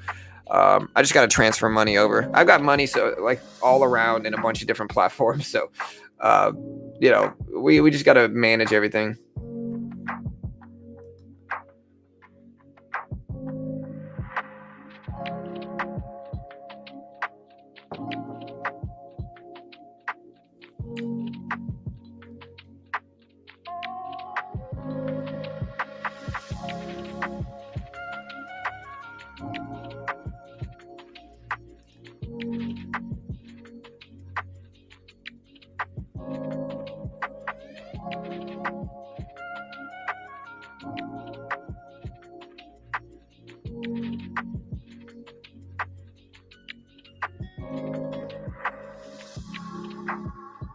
We're also going to be trading futures into the opening bell again. So if you guys like that, let me know, because we could trade some futures into the opening bell too.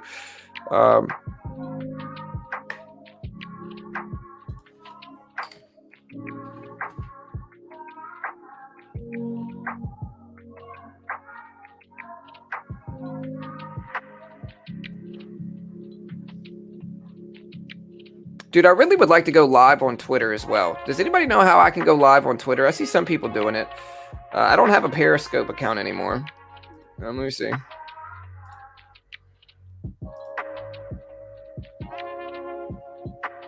right, so we're logged in here, but what do we do? How do you tweet?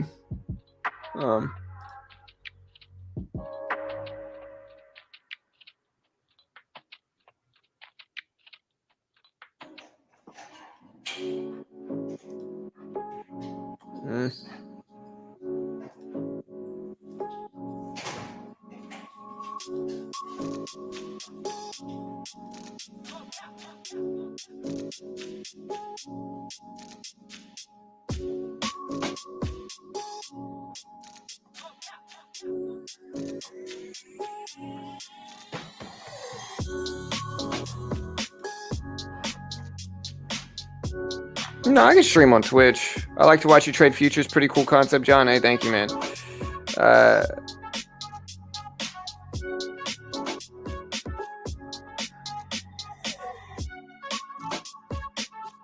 John, can you make or give me a high quality image suitable for conversion to STL of a visual of the VWAP reclaim so I can then turn that into printable G-code and make a third print of it? I could try. Bitcoin, nice bounce of 44K, looks to be hourly. I'll be looking to join Mara HVBT, recent support at 50 DMA. Coin looks nice too with news, plus 4-hour chart bottoming. Yep. Coin's interesting. I like coin. GRNQ still at the VWAP here. Let's see what happens. So GRNQ still at the VWAP. We're watching this. We got GOVX here. GOVX is at 7. So we got MRIN, XBIO, NVIV.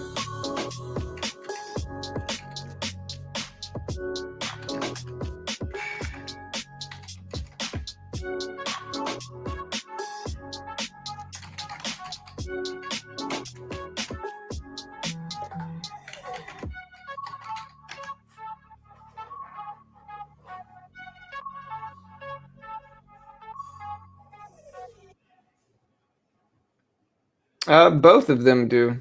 Yeah, Patreon pays me directly, not YouTube. Yeah, they pay me directly. Yeah, it's not linked to YouTube. Like YouTube doesn't get a cut of my Patreon. If that makes sense.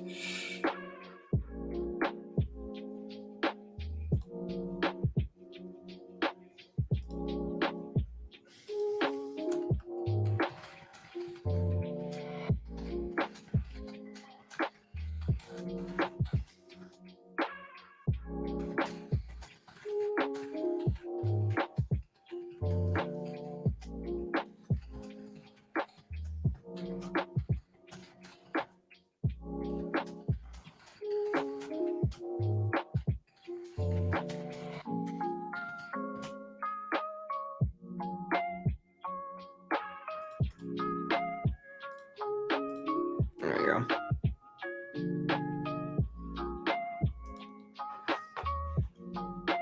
All right, guys. We got 20 minutes until the opening bell. 20 minutes. What's up, Keon? Hey, I hope your day's going well too, brother.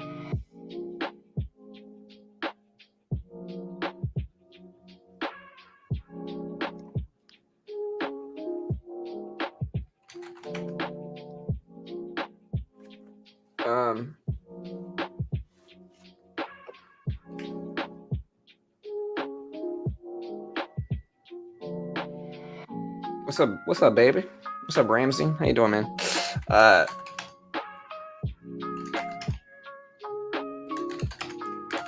We got NBIV, we got TKAT, we got CWEB. Nothing really looks good. TKAT is NFT, and so I want to see if TKAT runs.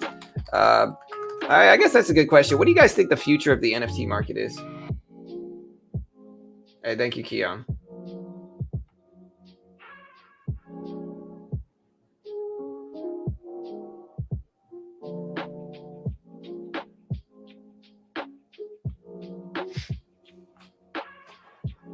All right, guys. We're gonna get ready to trade. Guys, let's do this.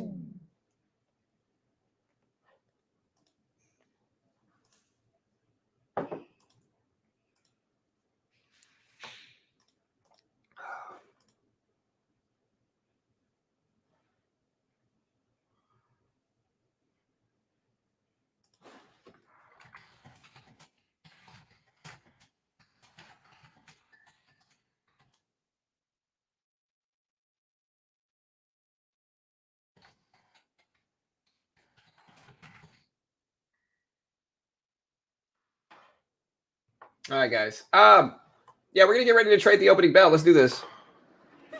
I'm gonna pull Top Step up, get Top Step ready too.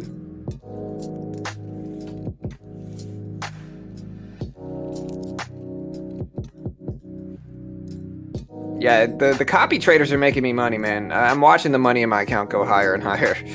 So shout out to them because they're obviously making me money. I wonder who did though. Usually it tells me. Let's see. Check my current copy trades. Somebody did.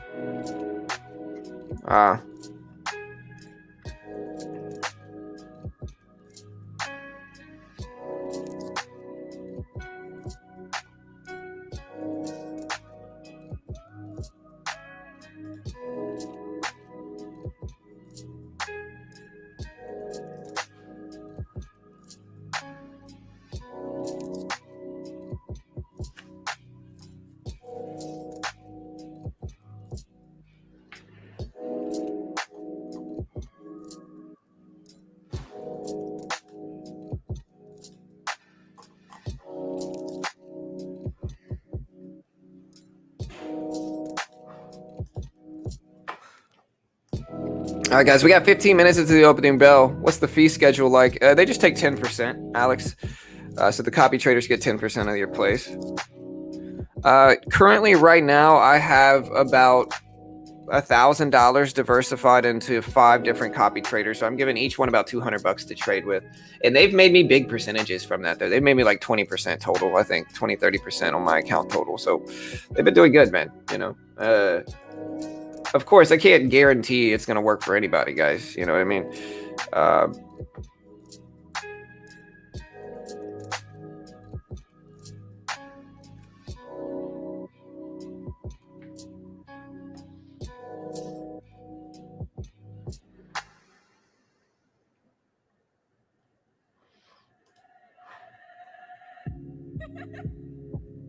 Scarface, we're going to have a video dropping soon on that Lionel Messi NFT. If NFTs run, yeah, for sure. If NFTs start to move, I'm going to watch, TKT, JFIN, ACY, OCG is another one, HOFV, DLPN. You know, we're going to be watching all this. I see NVFY. See, I don't know.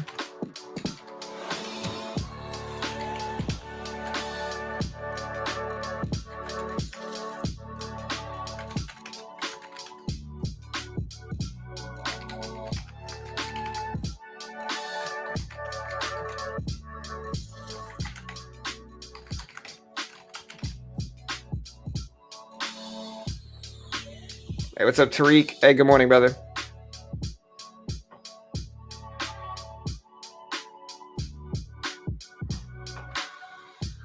Yeah, and if you want to check out the platform I'm using to copy trade, check out the link in the description. You get $10 free credited to your account just for signing up, and then if you deposit $100, you get 10 extra bucks. So you get $20 if you open up an account and deposit $100.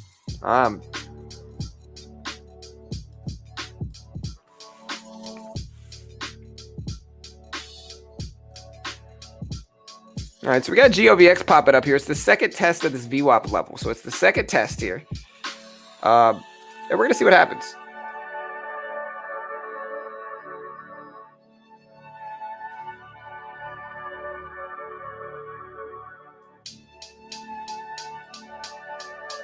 Starting to pop back up here. What do you guys think GOVX is going to do now?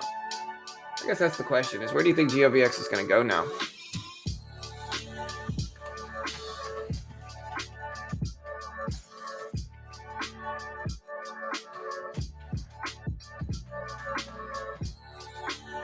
Well, ask the chat. Do you think GOVX hits pre-market highs today, guys? Let us know.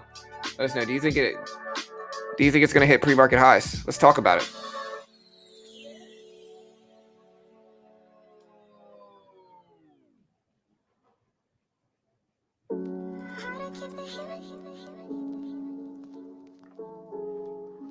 That 740 resistance is harsh. Yeah, for sure. I mean, I think the resistance is more so around 750. I think it's more so of a 750 resistance. And I think this is actually a really good lesson on rounding when you're looking at support and resistance levels, because people exiting in anticipation of 750 are not going to be exact, right? But the 750 level is right here.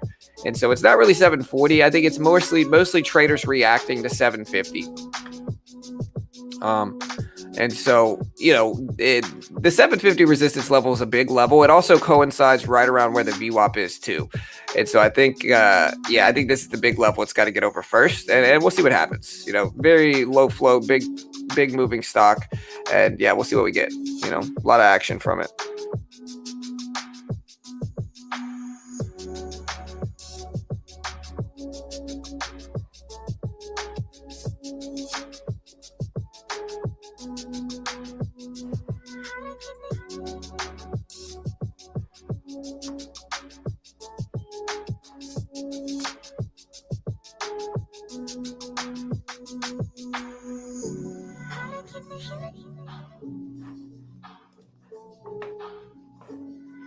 We'll see what happens.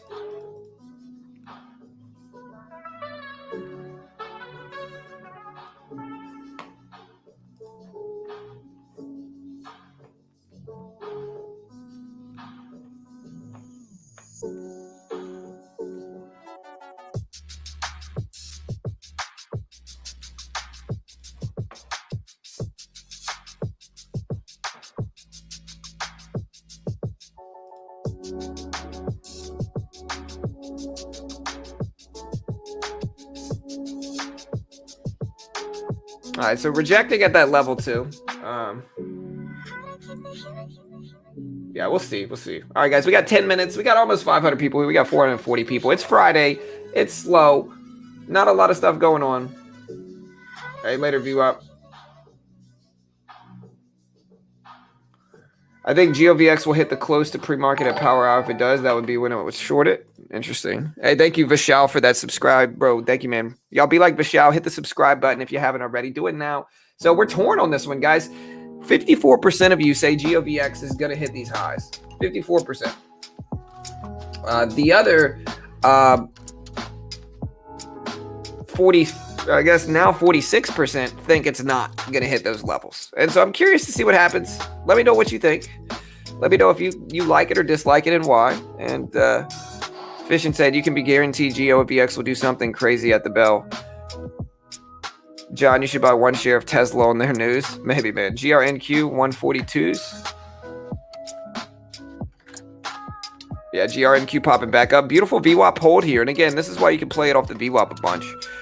Yeah, SPY has been moving up too, for sure. Yeah, the SPY has been ripping up big. And then we got BTBT that's going in, that's putting in crazy moves as well. BTBT is up to 1260s. The SPY is now green on the day. I love myself some opening volatility. I really do. I love myself some opening volatility, guys. So let's do this.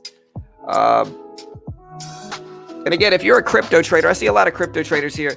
Listen, guys, we're going to be trading crypto live this weekend. We're going to be dropping some crypto videos, and we're going to hopefully be able to drop some stock market related videos as well. So we got a little bit of content for everybody here. And if you appreciate what we do here, which is offer free trading streams, content, it's all free. We don't charge a penny for any of the content we put out there. It's all free. And trust me, people have tried to get me to turn on that.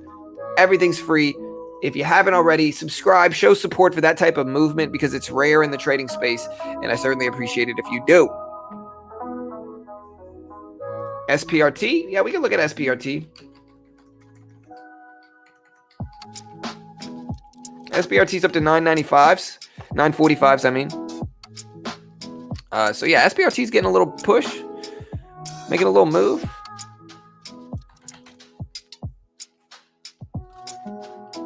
Yeah, AMC's starting to head back up too. I mean, the market's heading back up, so I think AMC's just following that.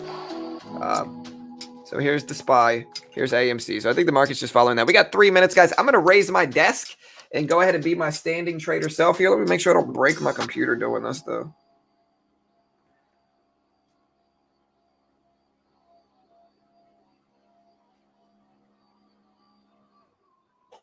There we go. That works.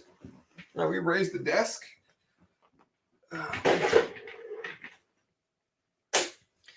And yeah, guys, we get ready to trade some. Let's do this. Standing up, getting ready. Going to bring the mic a little bit closer to me here. And hey, guys, hit that subscribe button. Listen, if you haven't already, like I said, run those sub numbers up. Hit the notification bell. Run all that stuff up if you haven't already. Click the notification bell. I certainly appreciate it if you do. What's up, the Lizander? All right, let's do this, guys. We got 6 minutes here, team. 6 minutes. That's right. Everybody hit that like button for sure. Yeah, let me know if you want to hop on stream, Austin. You can, bro. Again, here, I'll message you on Discord.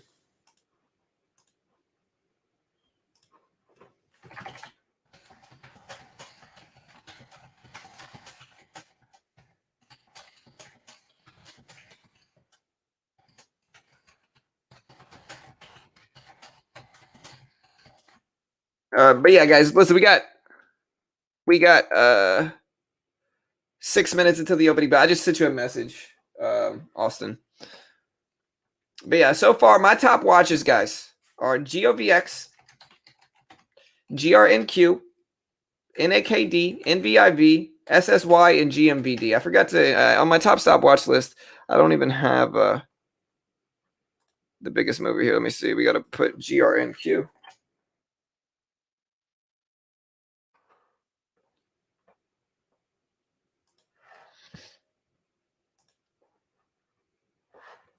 All right, guys. We're gonna be trading some. We're gonna be trading some futures at the opening bell as well, guys. Some futures here. Let's go ahead and get Top Step signed up and logged in. Get ready to trade some futures live with us. And honestly, my futures are pretty accurate. I'm profitable in 93% of days, 62% per trade accuracy in futures. Very similar to what we trade in our regular stocks. We're going to be trading it all today, guys. But yeah, there's GRNQ pulling back. We'll see what happens there. GOVX still testing that VWAP level. We're looking at MRI yen. We got 570s. So we got some stuff like that. We can see what happens. Yeah, we're going to watch Macy's for sure. FLGC, here's Macy's. Macy's is trying to make some moves too.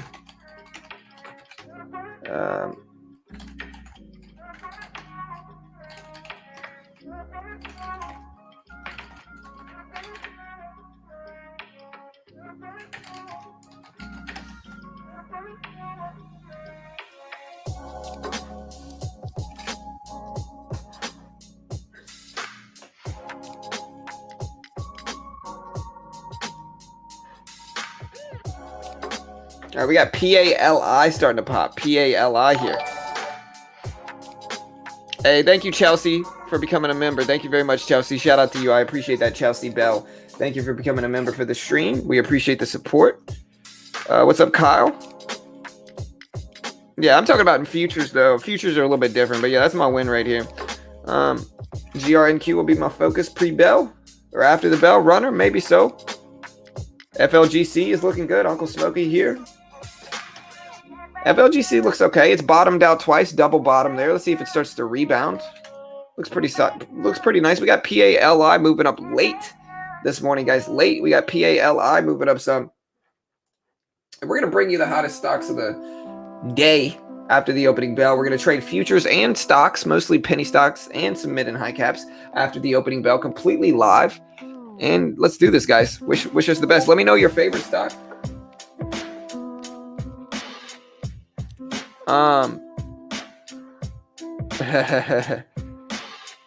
Try. Okay. GOVX, PALI's popping in.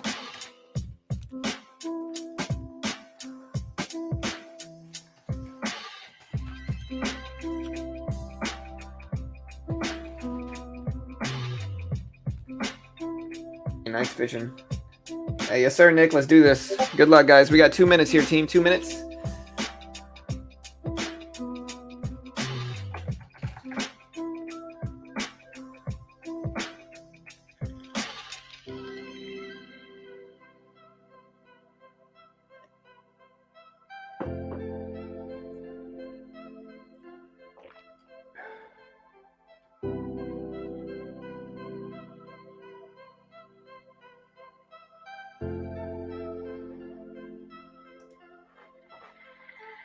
Hey, what's up? Trading with Austin. What's up, Jay? Hey, good to see you here, man.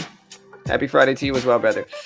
All right, guys, we got 2 minutes here, team. 2 minutes. We got over 500 people here. Hit that subscribe button. Hit the notification bell. I certainly appreciate it if you do. Good luck in the market, guys, and let's keep growing. Let's do this. What's up, Jay?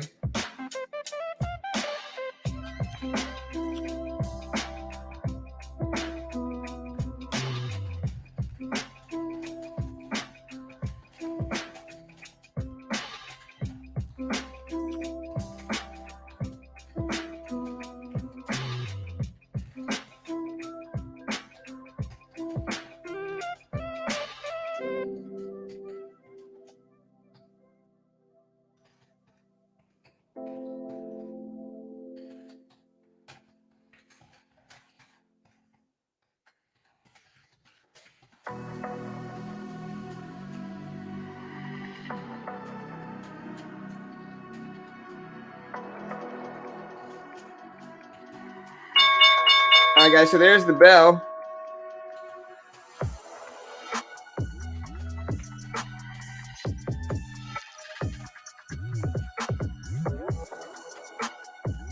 All right, let's do this.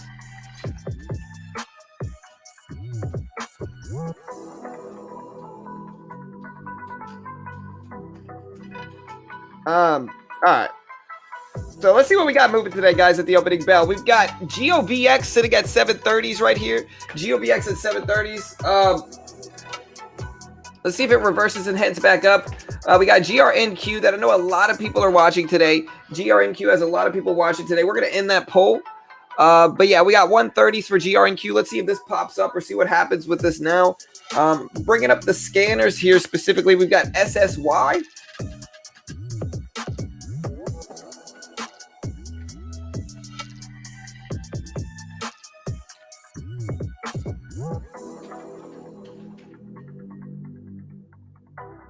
We've got SSY show up a little bit, trying to break over the VWAP here. You can see that's at 305s for SSY, 305. So we're watching that. We've got CATB.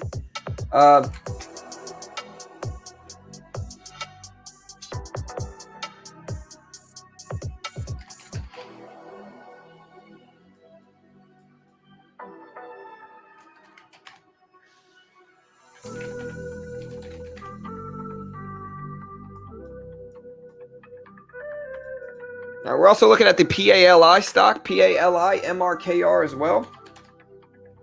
Making moves. Looking into the actual stock market, though, we're seeing a dump at the opening bell, which maybe we can capitalize on in a few different ways here. All right, so if we get a reversal in AMD, we'll take that. We also got the SPY here, which is down, but the VWAP's a little bit too low for me to feel comfortable shorting that. We got MRKR trying. I'm still looking at GOVX pretty closely here. So we're going to look for some reversals, some moves back up. AMC is slightly green, so we're watching that. We've got Apple, which is maybe going to pull a red to green move. We got a nice little VWAP bounce currently in AMD. So AMD is bouncing off the VWAP nicely. The SPY also looks to be pulling a red to green type of move here. So we don't mind attacking that in the futures market on the SPY. If we can get some upward momentum here. We got to be careful though, because the momentum can change very, very quickly. I do see GRNQ starting to run. GRNQ. So there's GRNQ breaking up over the VWAP, testing highs here, making moves. We're watching that for GRNQ. Watching Apple break down a little bit here. I'm going to short a little bit into Apple with small share size, and then just cover if it doesn't go my way. We're also long in the futures market. We'll see how this goes. I see the red to green move in the market, and I'm hoping it continues up, but we also got to be ready to exit fast with futures, especially because the futures profit can change quickly here.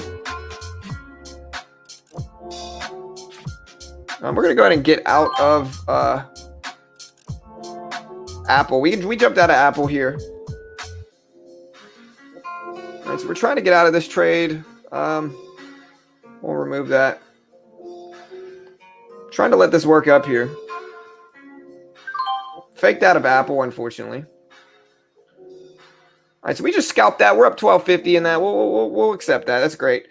And then we're also in Apple. I'm watching GRNQ to see what happens here. But we're trying to short into Apple on this breakdown.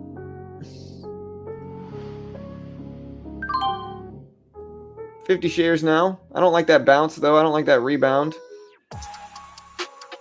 On a worst case scenario here, the biggest down wick I've ever seen on the reversal candle. We're going to give it some time, though. We're going to let it chill. 05 is our risk. If we get over 25, we're out.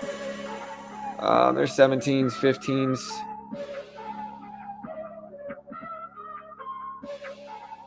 $13s, $12s. All right, so that's good and all. About break even on the day with our green trades this morning in pre-market. Patiently waiting for this. Here's a new candle. We're going to add a little bit more into this here, which is kind of risky for me, to be honest, but I don't mind doing it because I think that the weakness is coming in. Got to get prepared to cover over 20s, though. Oof. Bad action there. And we'll come back to it. Market sideways right now. The SPY's actually heading up, so it's probably a time for me to trade futures. So we're going to attack this on the long side. Maybe add a little bit more. Oh, missed that opportunity to scalp. We're going to look for a pullback now.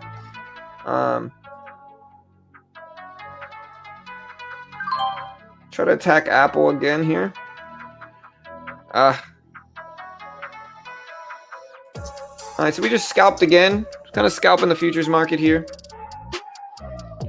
We're also in Apple now, making a little bit of money at least. See if we get a firmer breakdown under the VWAP here. There we go. That's what we wanted to see.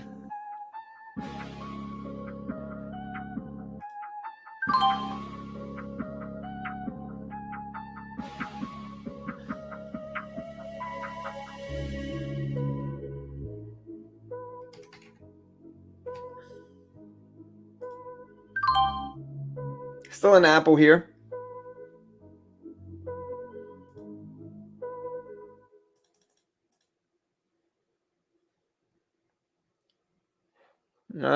Getting a little bit of a pop-up. We might short into it a little bit heavier here. There we go. All right, so we're into 50 shares now. Looking for a rejection here.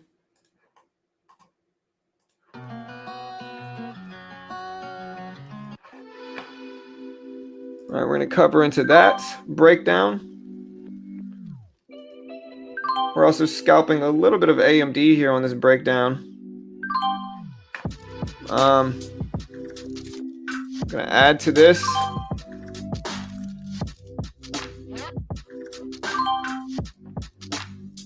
Don't know if that was the right ad, but luckily we took some profit on it before that.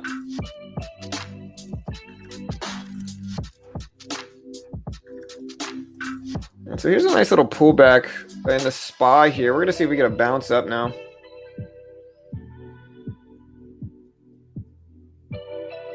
All right, so we just got that. We're up 62.50 on scalping futures. Still in Apple here with 50 shares.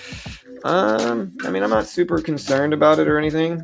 We just want to see a breakdown, which it looks like we're getting, which is great. We're going to cover into that. Hold this a little bit more. Let it break down some more. Go ahead and get out of that there. And we're also currently in AMD right now with 50 shares. Luckily, we're already green in this. I'm going to I'm going to go long one more time with 75 shares, and we're going to be very tight with this exit.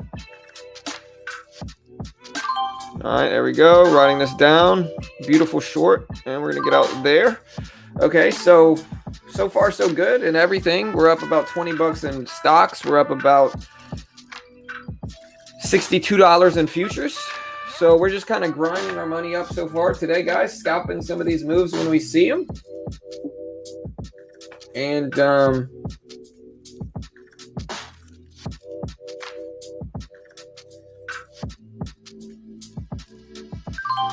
we're going to try another Apple trade here. See if we can short into Apple. We'll use 25 as a risk, a $0.25 level that's right around us. Add a little bit more to this. See if we get a breakdown. There we go. Cover into that breakdown. Add some on a pop. Again, we'll add up to 25s. All right, but we got to prepare. This is moving fast.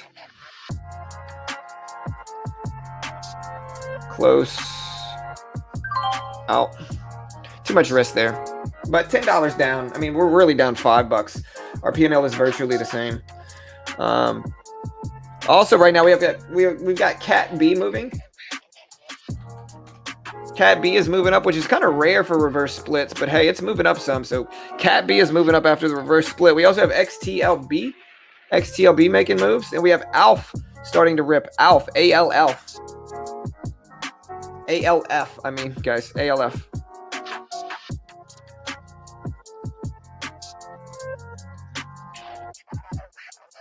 All right, so we just scalped another $25 from this. We're also, now that we're up almost $100 on the day, we're going to transition to the micro E-mini where we can start to scale into these positions.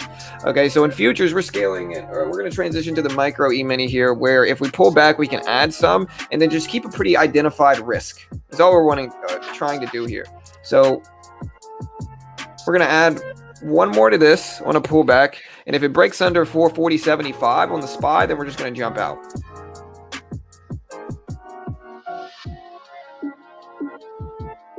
Testing it.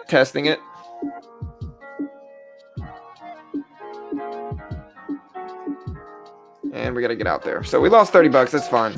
But luckily it was with a limited risk. We'll see what else we got.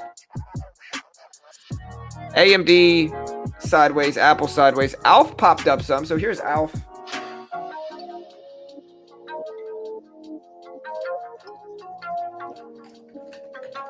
FLGC is looking a little bit too volatile for me here, to be honest. A little bit too weird, you know. Not really something that I really want to trade necessarily, and I just think it's a little weird right now, you know.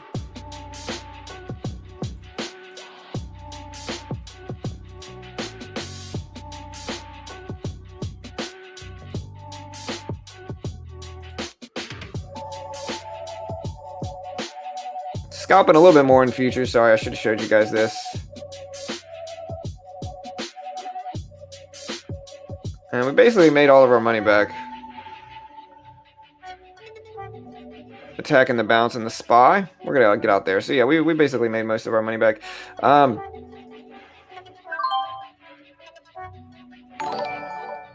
Hey, thank you, Kumar. I appreciate the sub, bro. Welcome to the team, dude. Appreciate the love. Appreciate the support.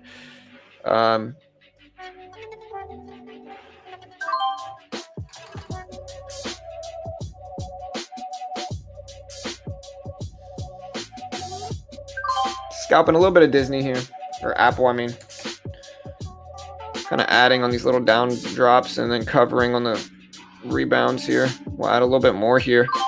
I don't really like buying it at low of the days, but I'm going to do that with the anticipation of adding up to 147. All right, so we're in 75 for Apple.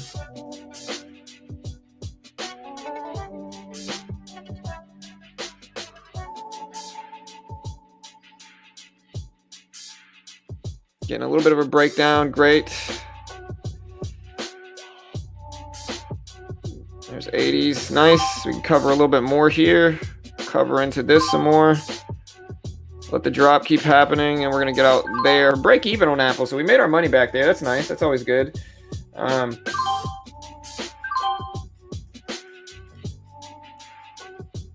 about 25 bucks today. I'm currently shorting AMD. On this, what I call a VWAP rejection here is what I call this. Let's see it reject off the VWAP. There it is. That's what we want. Cover into that rejection. All right, so that's another 10 bucks. So we're up 35 on the day.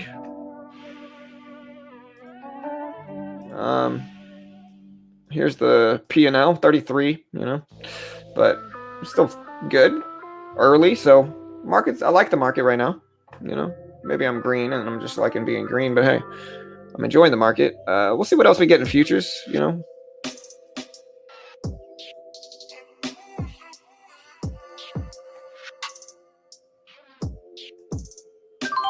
Shorting into Disney again on the pop. Or not Disney, Apple, I mean.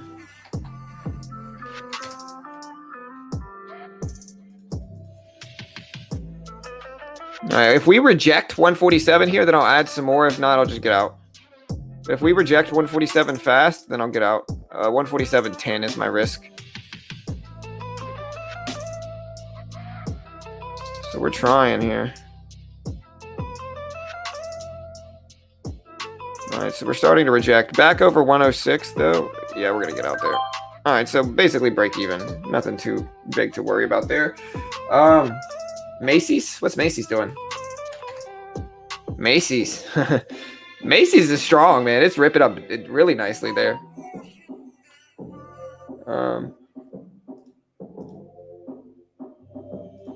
Also, we're making a little bit from futures here. We're actually green on the E-mini now, or the micro E-mini, I should say. So we're currently up about $97. All right, so we're up about 100 bucks right now in futures. Attacking the SPY, attacking the trend the SPY's putting in.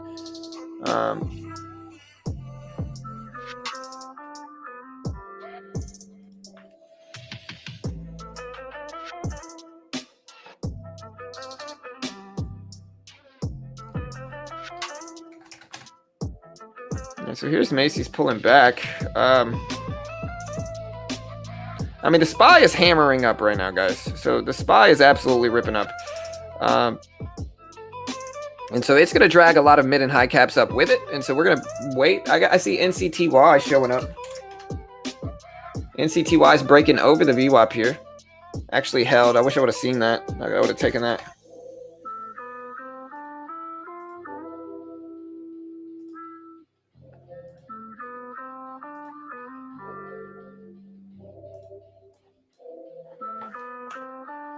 All right, so most of my favorite mid and high caps are slow right now, but the SPY is moving big.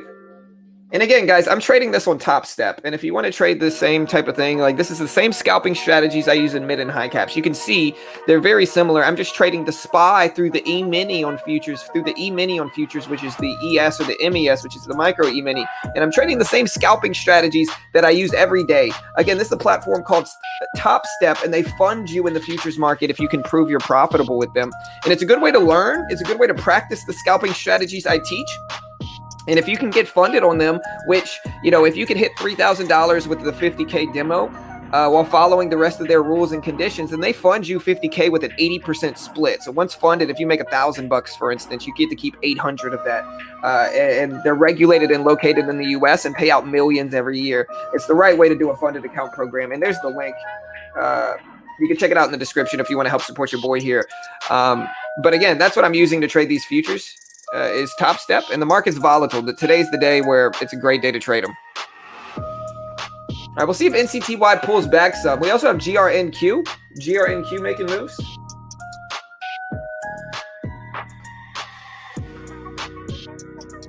NAKD? What's NAKD doing? Nothing. It's too slow. Here's the SPY. So the SPY is just not looking back, just making big moves.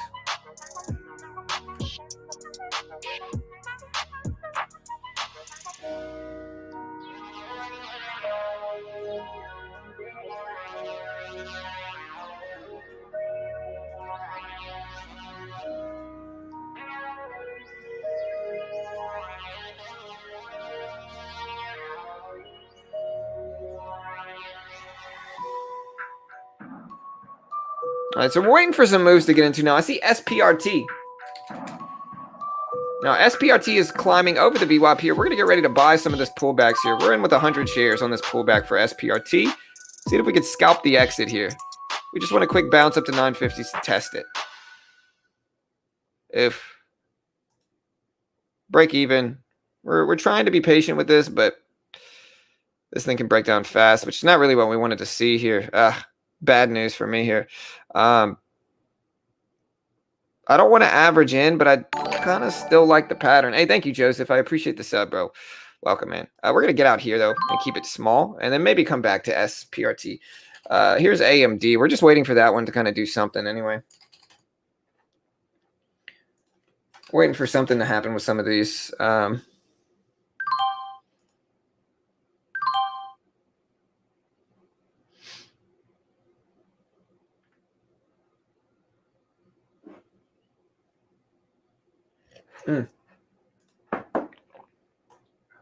There we go.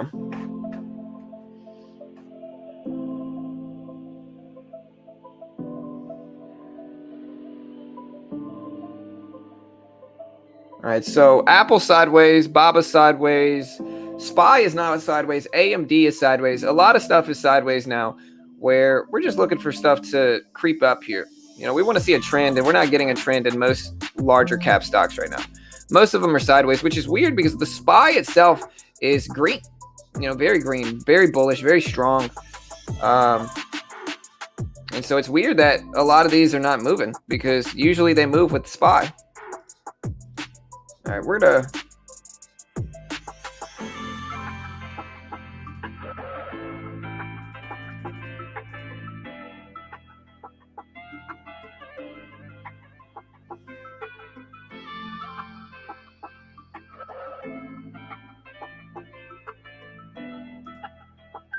All right, I took a dumb trade, another dumb trade on SPRT. I'm disappointed in myself. I'm still green on the day in stocks, but like I got frustrated on that last loss and just tried to make it back, and dumb trade. Anyways, I see SNPR here, or SN. Yeah, SNPR is starting to try to make some moves too. So we're watching this. Here's our P&L on the day now, which is unfortunate, but it kind of happens, you know. It's a Friday.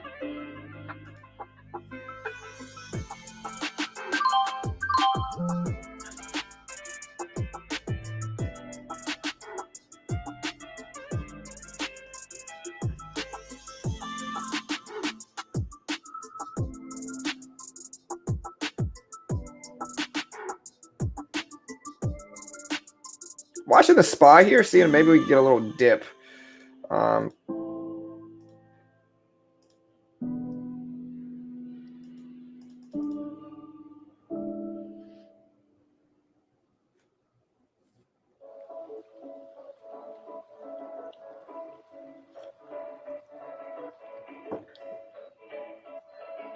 AMD still creeping sideways. Hang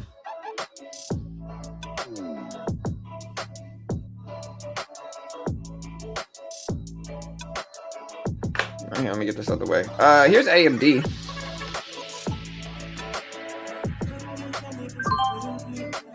Oof.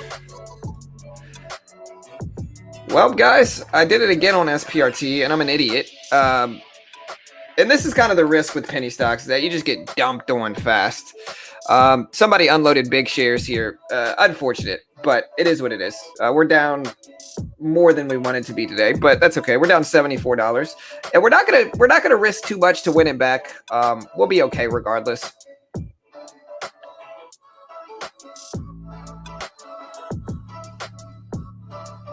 At least we're killing it in futures today. You know, 125 bucks there. We're up about $100 now.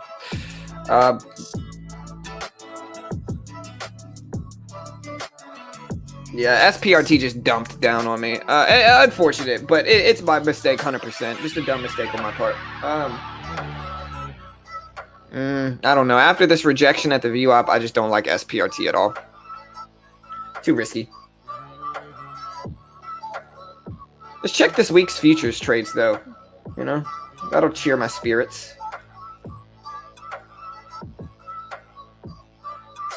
This is my history in futures, and of course it's a demo because we're still trying to get funded on Top Step, right?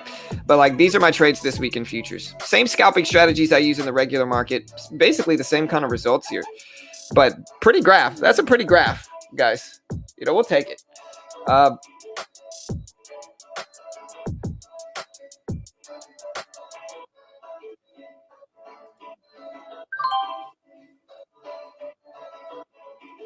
Yeah, in the grand scheme of things, I just got to remind myself that like $60 is nothing, $70 is nothing. It will be all right, you know.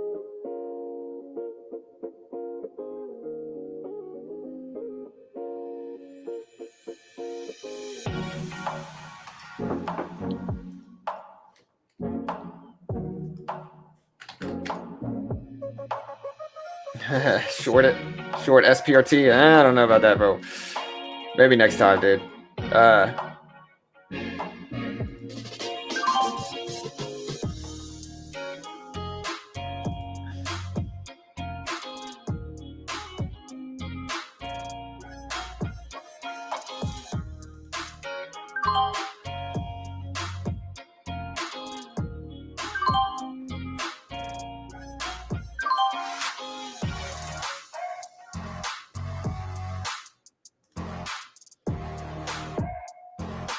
AMD's ripping up nicely too. We're watching AMD pretty closely here.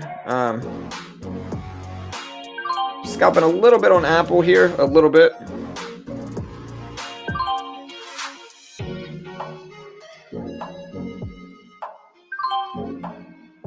Kind of riding in and out of Apple here.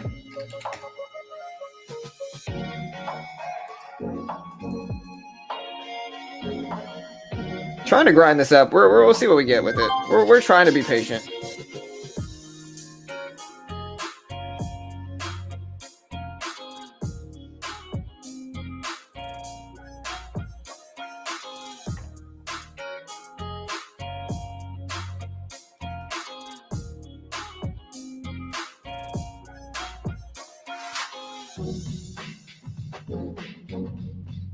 Kind of grinding up a little small profit here.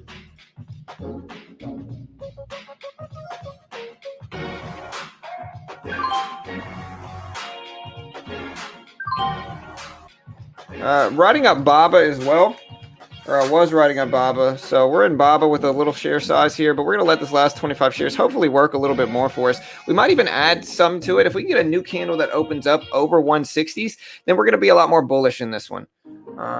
And here's the new candle. So it's too close. All right, well, there's the 160 hold. So we'll add a little bit more here. Get them with 50 shares. And we'll trade with the profit we already have as long as we can hold over 166. That's great. There's 30s, beautiful here. We'll take a little bit more off there. See if we pop up a little bit more. Okay, nice, 35s, 37s, 40s. All right, so nice. We just made a cool little $20. Still in, we're gonna go ahead and get out of Apple here. All right, so we're down $47, so we're okay. Watching the market kind of rip up too. Looks nice. This is our P&L in futures too, guys. So, you know, we'll take it. Oh, my bad, guys, for the scanners here. There we go. But yeah, what else we got?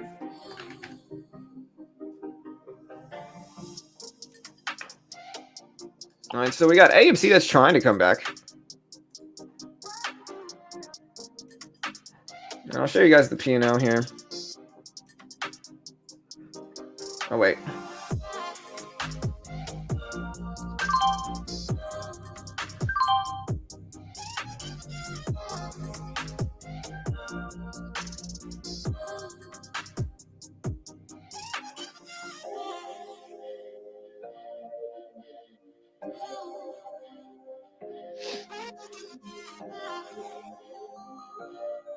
Thinking about maybe buying a little bit of this Apple dip.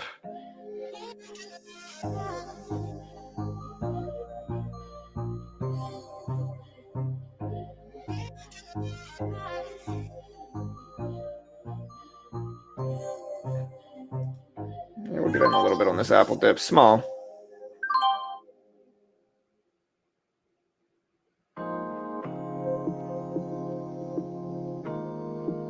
GRNQ, guys. AMC just dumped under the VWAP here, and here's GRNQ.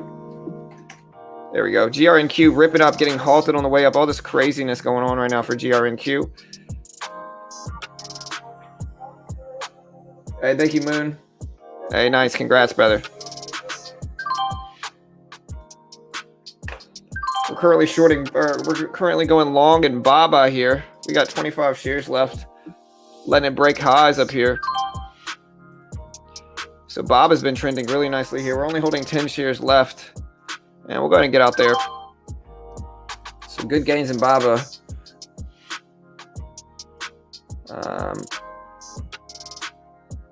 Hey, thank you, Moon. I appreciate the love, brother. Thank you, dude. Appreciate the support for sure, bro. Thank you, you know. Here's AMC.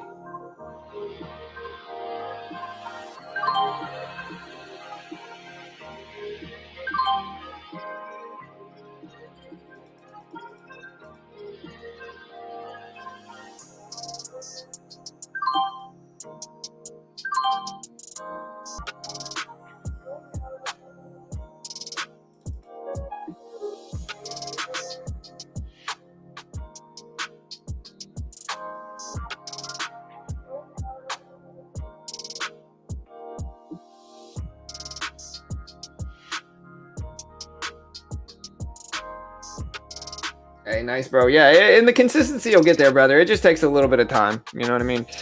All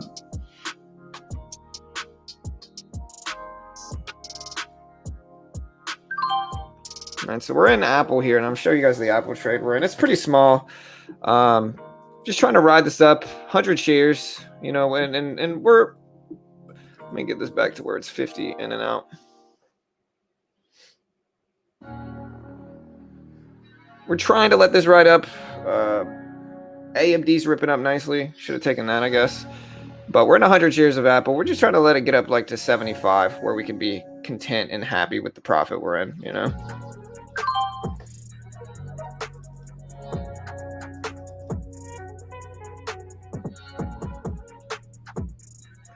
$3.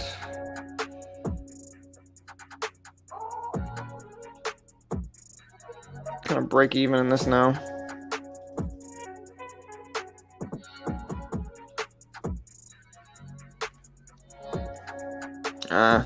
Getting slammed out of this. We're gonna jump out here. We're actually slightly green in this, so we'll let this work. All right, so we got that nice little rip that's kind of saving us here. We're gonna take a little bit more off there.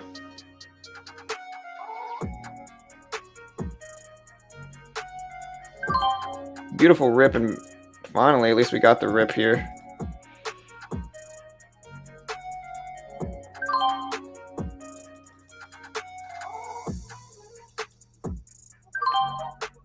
Got the rip in Apple. We're going to get out here. We're in Baba as well, kind of going back and forth with this thing. 25 shares left. We want to see it break highs up here. We're green in this last little bit, but we'd love to see it break highs up here. If it can hold 166.50, we're just going to get out. Yeah, there we go. There's the exit. Making a little bit from that. We're down $30 on the day. Kind of comeback mode here.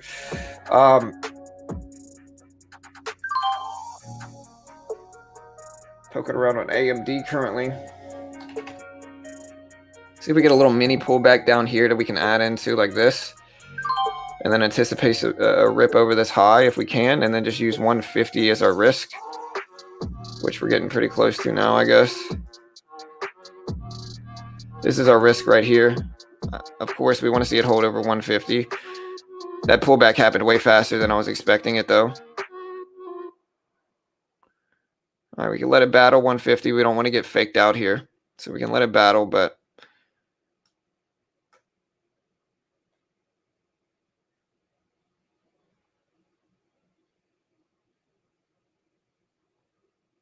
yeah, we got to get out there. Faked out on AMD. It's all right. It happens.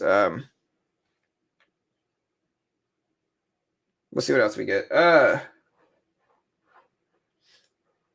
The futures market looks great right now, too. I think I should start trading the futures market a little bit more.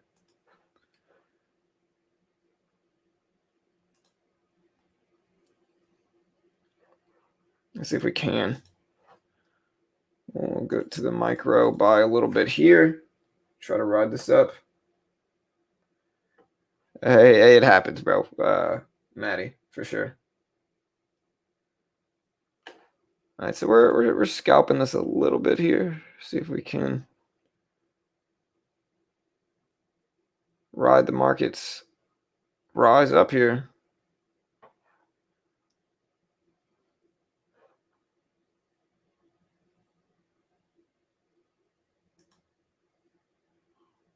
Scalping a little bit more from Baba again, too.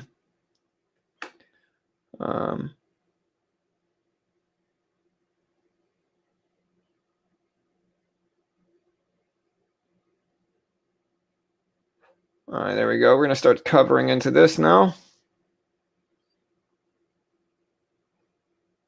Nice. Got the beautiful rip in the SPY here. Still helping our trades, so we're going to keep riding this up. And we're going to get out there. So not bad. We're up 130-something in futures. We'll take that. Take that all day. Currently making some money on Baba again, as long as I can pull it up before it drops on me, which I don't think it is now. All right, so we're up $50 on Baba. Up a little bit in futures.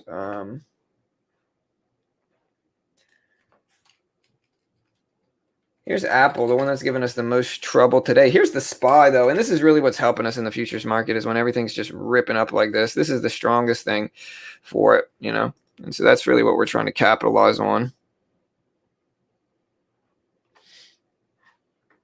Hey, thanks, Corey.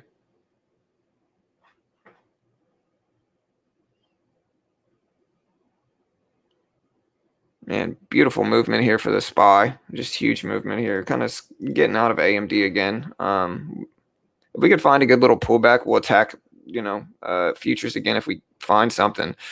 All right, we're scalping a little bit more Baba here. I might hold on to the rest of this, see if it can really work higher and higher. Just attacking these pullbacks. We'll get out there, I guess. You see, I changed my mind so quick whenever unfavorable movement starts to happen, because I have to exit as soon as my thesis changes. I have to get out, right? FLGC is moving up nice, breaking over the VWAP here, guys. Breaking over the VWAP looks strong. So FLGC making moves. We'll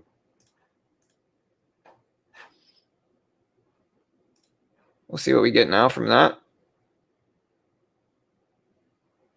SPY dipping down a little bit. Maybe we can hit the futures market up some more. Buy one contract to start it off on the micro. And again, this is Top Step, guys. This is Top Step where I'm trading futures, and it's profitable. And you can see I use the same strategies. The exact same strategies I use in stocks, I use in futures on Top Step. And you can day trade with no PDT rule in futures. You can actively trade with no PDT rule in futures. And it's one of the easiest ways to trade my scalping strategies if you do not have the funding. Like I've got 30K. Most of you guys probably don't have that. And so futures is a legit option where you can learn to trade. You can grow your account. You know what I mean? And they fund you if you could prove you're profitable with the same scalping strategies that I use, that they'll fund you in those markets, guys. And that's the beautiful part about them, is that they'll actually legitimately fund you once you prove you're profitable. And so, really cool concept. Again, here's the link. There's the link in chat if you want to check it out. Yeah, and you can see I'm trading the micro E-mini now that I have some big profit on the day. I'm trading the micro, the small. This one moves very small amounts, so it's not a huge risk for me. And I'm ultimately able to, just kind of slowly scale into a position I want, ride the momentum up that I'm looking for, and then get out before anything major goes wrong. And that's kind of the key to the scalping system I use. SPY still steady pushing up here, so we're going to buy a little bit more. SPY looks pretty strong, to be honest, here, but it could always reject fast. You never know. But there we go. We're up 17. Took a little more off. Kind of just rinse and repeat these profitable strategies we use. Currently scalping a little bit more on BABA here. We're going to leave that one contract up to see if BABA for us can head up and test these highs up here. We're going to get out here. All right, so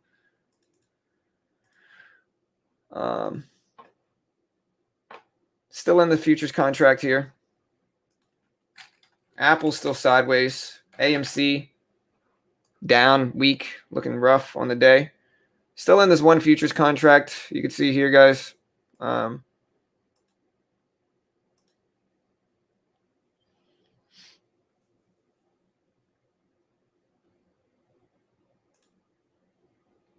Let's see what happens here. We might buy one more. See if we can get the rip. All right, we're riding up BABA again here. Up almost 100 on the day here. I just want to see if we can break this rip and give me over $100 in profit. We're close. We're close. Oof. All right, we'll take it. $92 green on the day. We are effectively back green on the day. We fought our way back from our... Even when you make dumb mistakes, guys, like, don't panic. Like, listen, it's a good lesson here. It's a really good lesson, okay? Just listen. And try to hear me. If you're struggling with consistency, like, seriously, try to hear me. I mean, I think you guys know, like, I show you guys my profit and loss every day. I can't fake what I'm doing. Like, I'm not that good at Photoshop, to be honest. But it's an important lesson on not panicking. Okay, like, I took a dumb trade on SPRT today, a dumb trade where I lost over $100. Just a stupid trade. This one, SPRT has shown that it's not reliable, technically speaking. Like, it doesn't really move in any reliable way, unless you're talking about longer term. Longer term, it's fine. But like shorter term day trades on SPRT, I mean, look at this thing. It fails, spikes, fails. It doesn't really move in any type of consistently profitable way to trade short term on it. And so me getting stubborn with this, I lost $100.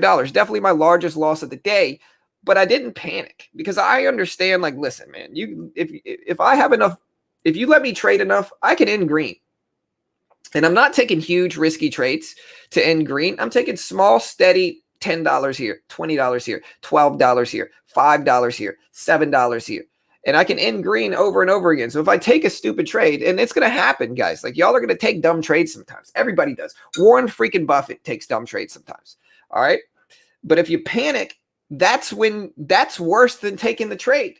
If you panic and start pressing buttons, that is worse than losing that money. It's insignificant amount of money, losing $100, right? But what's worse and what's not insignificant is when you panic and you just start swinging hard and taking huge positions and taking unnecessary risk because you're frustrated, right? If a $104 loss makes you frustrated that much, step away. Step away from the computer. I did it twice in the last few weeks. You've seen me close the stream down an hour early and be like, nah, I'm done. I'm not going to give anything back to the market. And that's how you have to be, right? But your job as a trader is to condition yourself to be that way, to where you understand where you're going to destroy your system. And where you're going to destroy your system is by panicking. That destroys your system. In the end, if you get enough screen time in, you get your reps in the market, it's going to become a lot easier because, again, $100 is relatively insignificant. I can do it and laugh about it, right? But that's what you need to worry on, and that's what you need to focus on, guys, is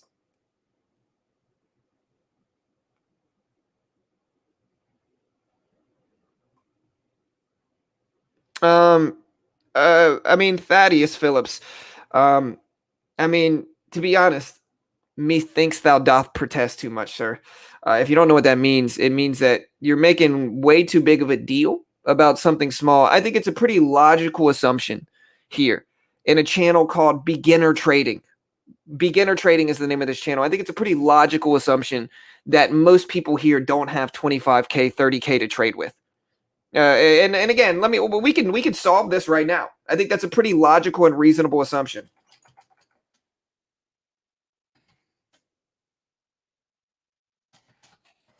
Here's a poll. Do you have over 25K to trade with? Be honest. Because it's a pretty logical assumption for my chat in a channel called Beginner Trading to assume that most people in a chat called Beginner Trading don't have 25K to trade with, sir. And so I guess all I'm trying to say is don't be desperate to criticize. You know, we get it. But, like, don't be desperate to criticize. There's no reason to. You know, it's all love here. I secretly hate you, but, like, it's all love, you know. But no, on a serious note, pretty logical assumption, I think, guys. Anyways. We're down in this. Let me see what the SPY looks like here. We're just going to get out, protect the profits we got on the day on that too. Right. Well, I'm not talking about it. I'm saying to trade with. 60% said no. 60%. And so it sounds like I was right. A pretty logical assumption. Again, channel called Beginner Trading. Of course, most people here don't have 30K to trade with because they're beginners. That's what my market is. That's what the niche is here. And so getting weird with me because I assume most people don't have that. I think most people in the world don't have that, regardless of whether they're traders or not. If you ask most people, do you have 30K on hand? They're going to say no most of the time, you know? And so it's just a reasonable assumption.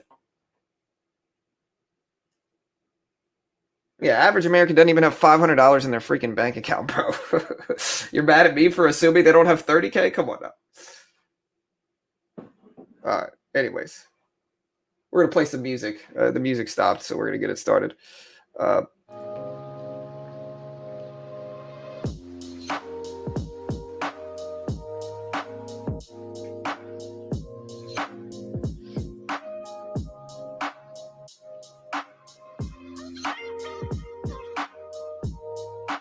Yeah, I think at least 80% don't have 25K. I would say that's probably pretty accurate. I'm not insulting anybody, bro. Like I trade very small. Like, I'm not better than anybody here. I'm not claiming to be. I'm not even claiming to be a good trader.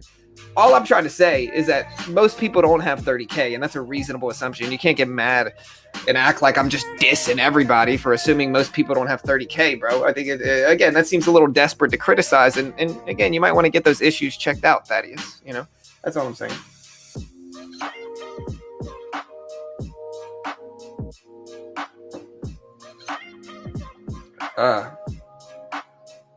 Yeah, I mean, I'm not saying all people here don't have 25K. I'm just saying most people don't. I think, again, the chat is kind of 116 votes. 60% of you do not have 25, 30K. Reasonable assumption. Yeah, and that's right. There's nothing wrong with that. There's nothing wrong with that. Prior to 2 months ago, I was trading with a $7,000 account. So who cares? You know, I'm not poking at people saying that. I'm just being honest with people. And I think honesty is what you guys should want.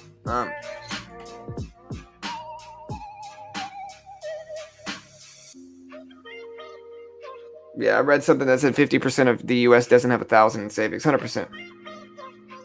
Yeah, only 30% of the U.S. population makes 100K per year or more. So assuming that people have a year's salary, which is the median income in the U.S. is like what, like 40K, 50K? Assuming people don't have 60% of the median income in the United States is a reasonable assumption. You know, assuming people don't have is reasonable, you know.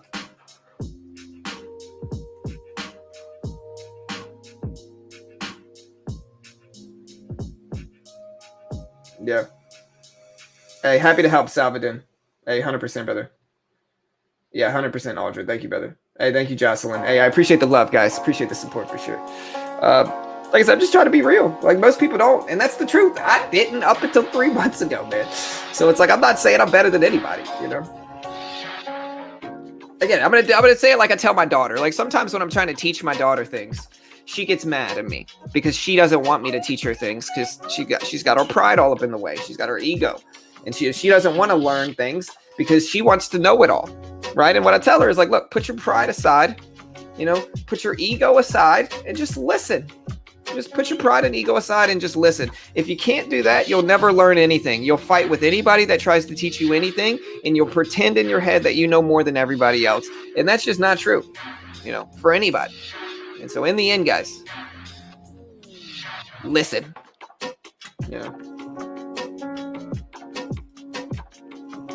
All right, with polls done, 60% don't. And so pretty reasonable assumption.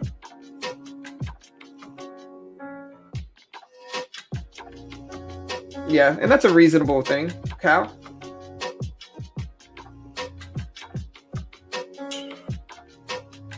Hey, thank you, Rafa, my man. That guy sounds like the 1%. You think I'm the 1%, bro? I mean, I don't know. I don't know what, it depends. Probably not. I doubt I'm in the 1%. I might be in like the 20%, or the 30%, but I don't know if I'm in the 1%. So I'm probably I'll actually say that again. I'm not in the 30%. I'm not in the 1% at all. 1%'s got to be like millions and millions, and I am not that.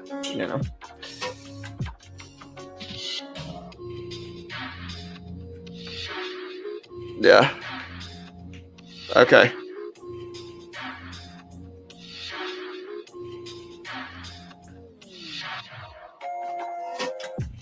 Yeah, for sure.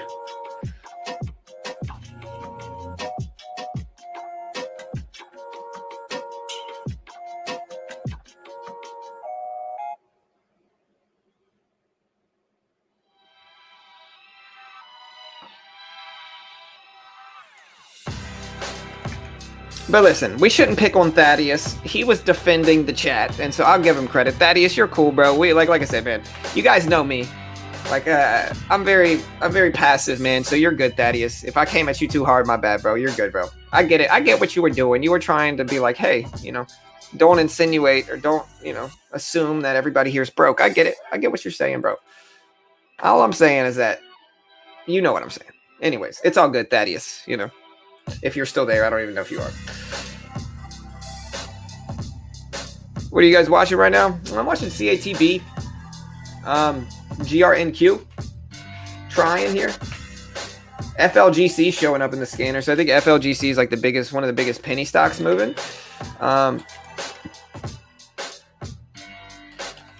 We got a few other things here. Like I'm watching Bitcoin is making big rips, and so I'm kind of glancing over at my copy trades crypto portfolio thing to see if the copy traders are making me money right now. And some are, which is nice.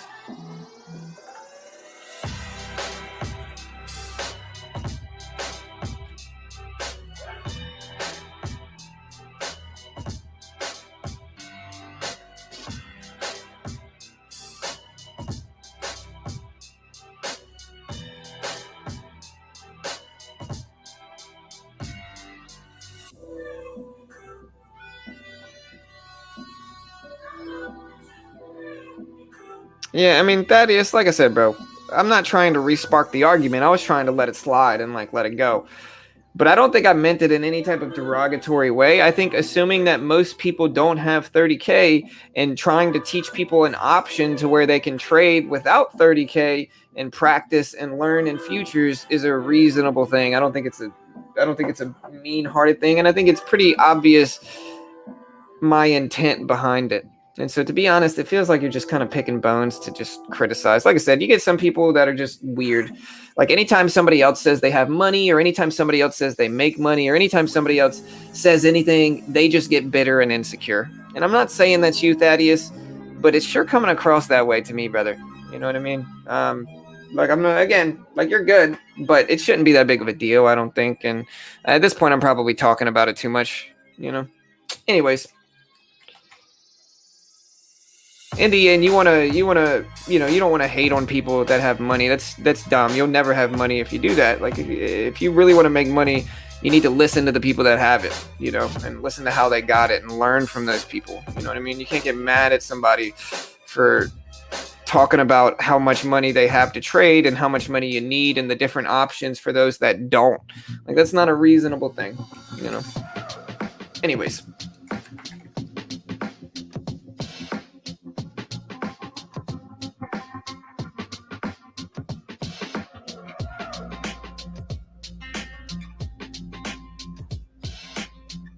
Does pineapple belong on pizza? Hey, that's a good question. I don't know. Let me know right now. Does pineapple belong on pizza, guys?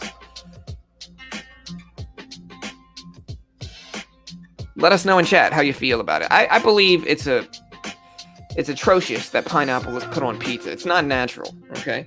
Pineapple should never be on pizza. It doesn't mix well. Tomato sauce and pineapple juice? Who eats that? You know? Shots fired, you know? At pineapple pizza eaters. Nah.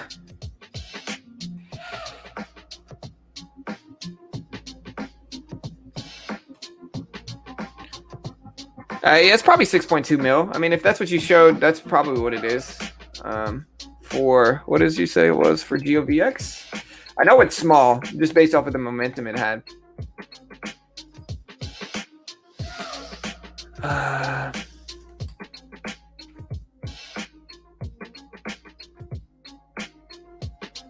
Here, the easy way to do it is just go to the chat and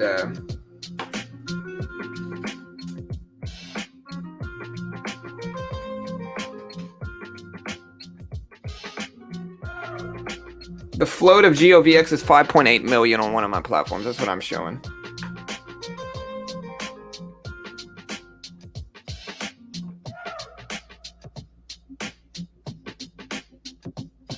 I wouldn't say it belongs, but it's a good option.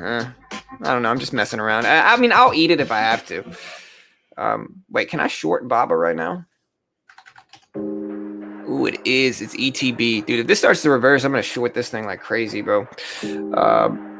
Ironic, because I bought a share on Webull this morning, but Apple's starting to push up too.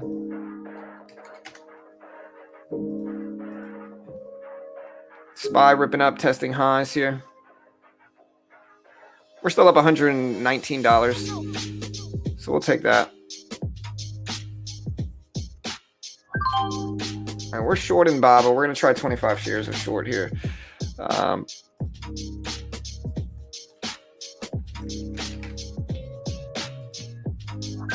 just covered half. 10 shares left. See if we get that firm breakdown that we're looking for here.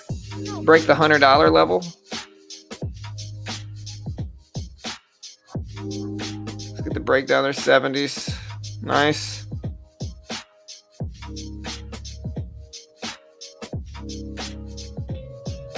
Really trying to break under 75, but it keeps bouncing right back.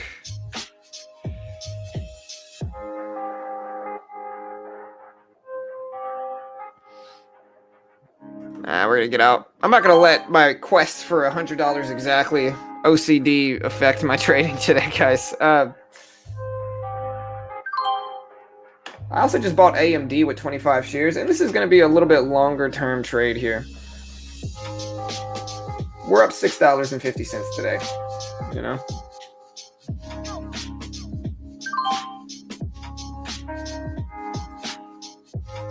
All right, so we just made a little bit more on Baba, shorting it.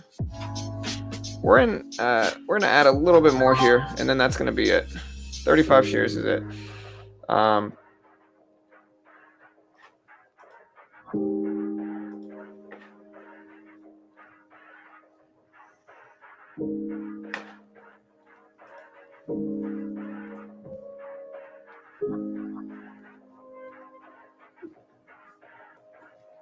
Hey, I appreciate the apology, Thaddeus. And listen, if I came at you too hard, like, I apologize too, bro. Like, we're all good, bro. I've seen you here before. Like, I don't want to scare you off, man. Like, you're good. And chat, be nice to Thaddeus. Like, he, you know, listen. Okay, I'll say it this way, right? If it makes you guys feel better. Yesterday was a long day. I got up at 4 a.m. yesterday and sat there trading for hours and hours. So towards the end of the stream, we had Robert Cook show up. And Robert Cook said something about copy trading, and I misinterpreted that completely wrong and kind of jumped on his case unnecessarily so. Kind of like what Thaddeus did to me just now. And so what I'm trying to say is that it's very easy to do. It doesn't mean Thaddeus is a bad person, and maybe I did state it wrong. Who knows, right? But my point is like, let's not ostracize him for it. I appreciate you, Thaddeus. I appreciate you being here, and I appreciate the support. I definitely appreciate the apology. And again, if I came at you too weird, you know, I apologize too. You know, because it happens. You know, context is hard to hear, and especially in text. And you know, sometimes certain things just rub you the wrong way, and it's all good, bro.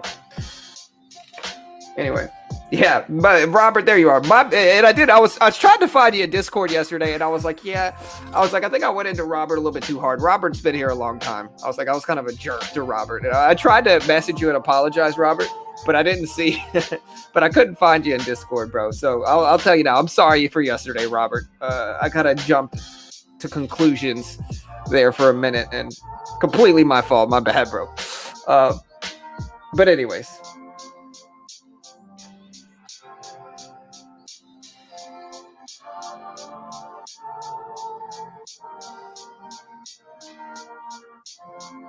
I know, bro. I know, man.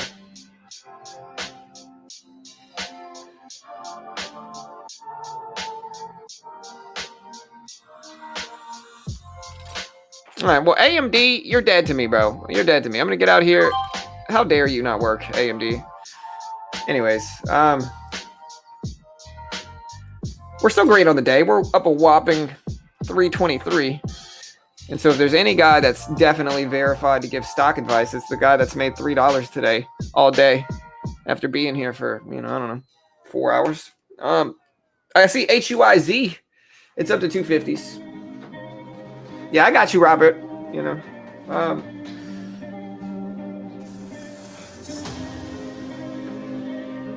Wait.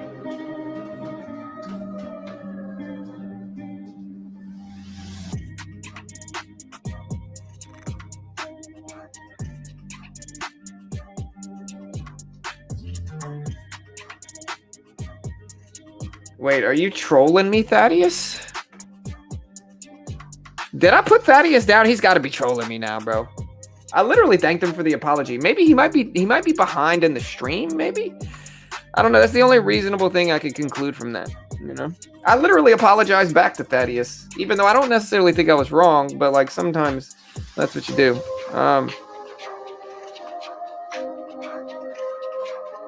Yeah.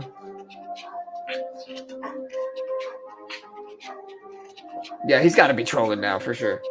He's got to be. Yeah.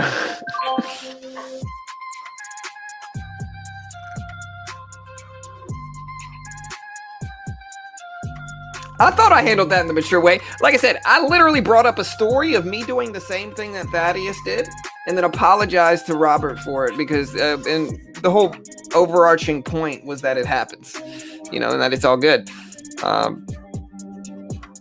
So there's only three things. Thaddeus is either trolling, which is the most likely situation, or that Thaddeus is just, I don't know.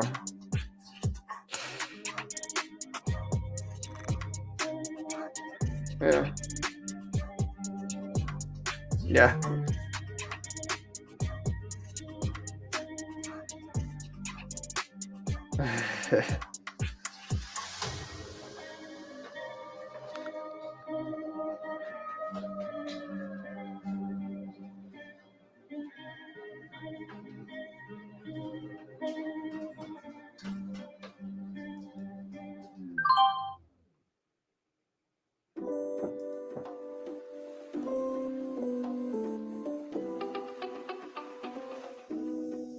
All right, so the spy's bouncing here, guys. I'm also looking at Apple. I'm waiting to see what we get.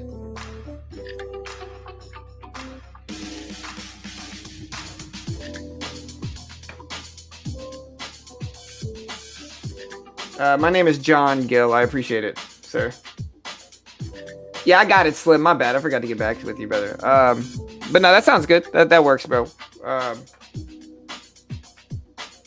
Good luck with that. I hope you feel better, bro. Or I think I know what you said. Yeah, I hope it turns out well, brother.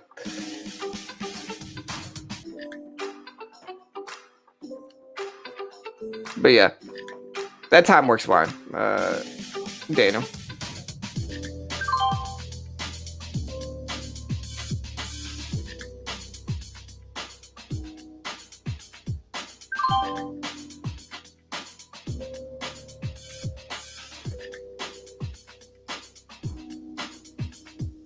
Man, AMD fakes me out over and over again.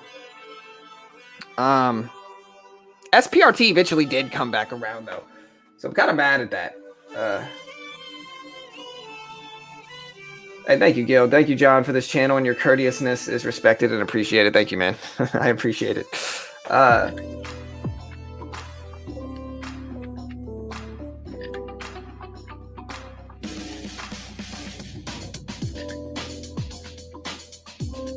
Right. I mean, Thaddeus, though. I mean, serious question. Though. I mean, I'm not trying to harp on it. I'm just, I honestly, I can't get this out of my head now. How did you interpret my response to you, which was literally like an apology for my own going a little bit too hard at you, and also bringing up a story of where I did it myself to show you that it happens? How did you interpret that negatively, sir? That's the biggest question that I have, to be completely honest, because I'm so confused there, you know? That's the only question I have for Thaddeus, sir.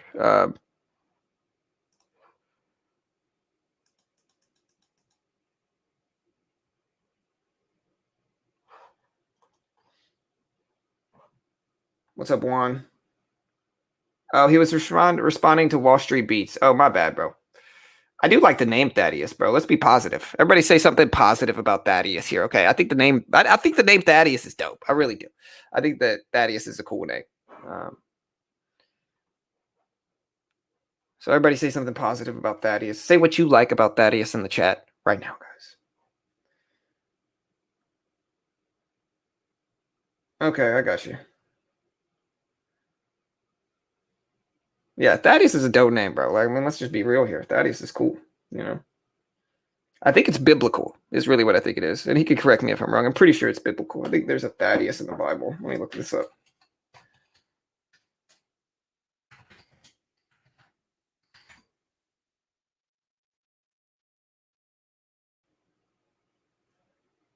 Thaddeus is a biblical name that appears with some confusion in the New Testament. Thaddeus is one of the disciples, I believe. I think so, right? I don't know. But regardless, I digress. Cool name. Yeah, I used to have a Thaddeus. The only Thaddeus I've ever known, I used to have a Thaddeus that I worked for when I was a bartender at the Marriott. That's the only Thaddeus I ever knew. He was cool. He put me on J. Cole before I really listened to J. Cole, you know?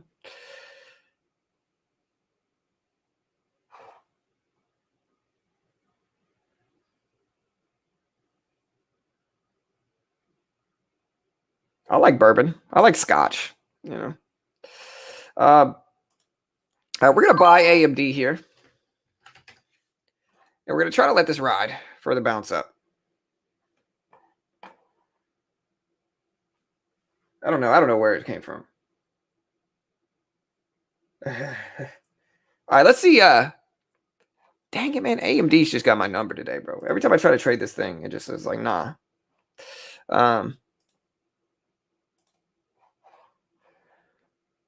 What is...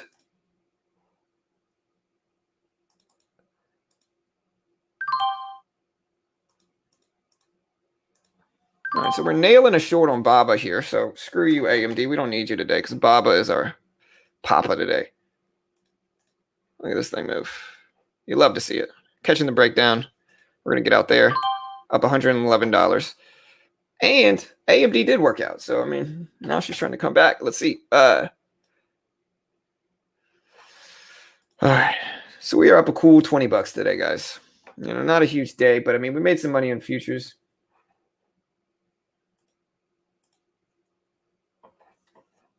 And for the guy trying to post his deposit address for cryptocurrency saying he got scammed, you're literally scamming people by claiming you got scammed. You know? Sorry, bro, you're banned. PP. I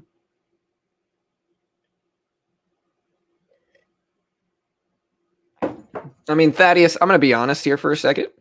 All of our, if you're my age, or if you're within 10 years of me, right? I'm 30, early 30s, right? If you're within 10 years of me, all of our parents were hippies, bro. I know mine personally. Listen, mom, dad, I love you guys. Y'all were certainly hippies, 100%, you know?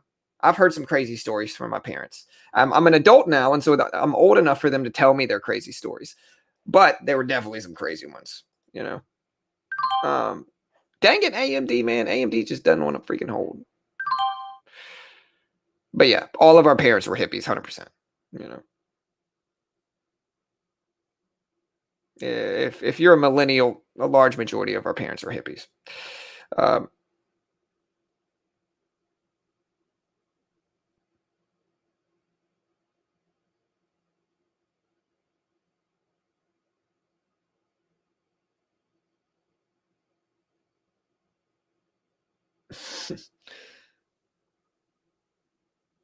All right, we're in Baba here. We're going to see if this doesn't go catastrophically against me here. I'm hoping we get the breakdown. There's 15-12s. We get over 25, I'll jump out, and we'll just try to ride this down. I'll take profits fast into this one, though. Yeah. All right, so we're going to take profits. That way we don't lose on it.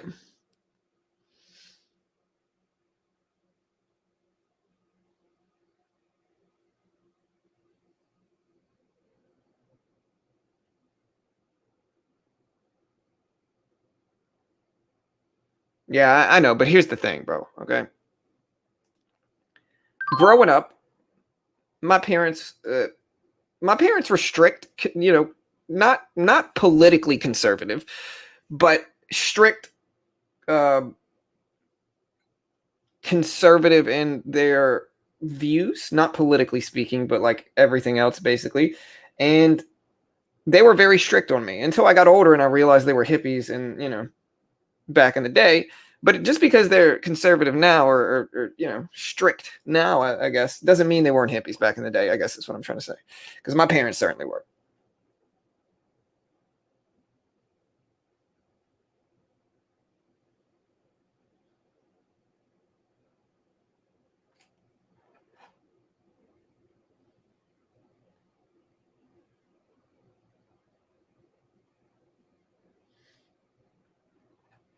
All right, so yeah, we're green. I mean, we're up $20 today. I mean, I can't really ask for more, I guess. Green is green, and I'll take that.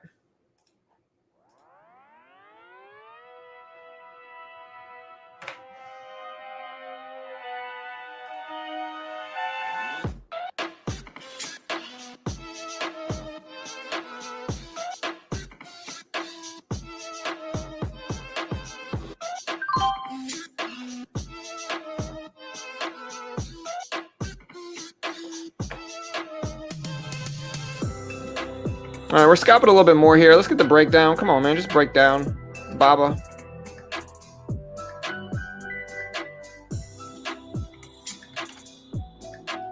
There's the breakdown. That's what we wanted to see.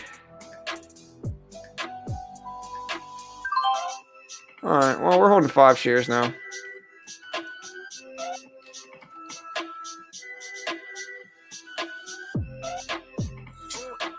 And these are those type of green to red breakdowns that, like I said, they're just incredibly profitable, guys. These things make me so much money.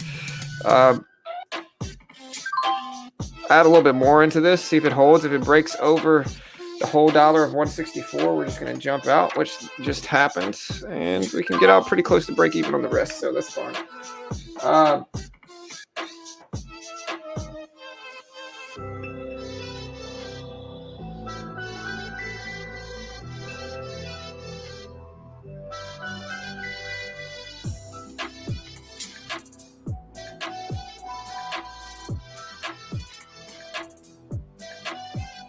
Yeah, for sure. One thing I've learned as a parent is that you gotta, if you're too strict with your kids, they're never gonna tell you anything, and they're gonna hide everything from you. But if you're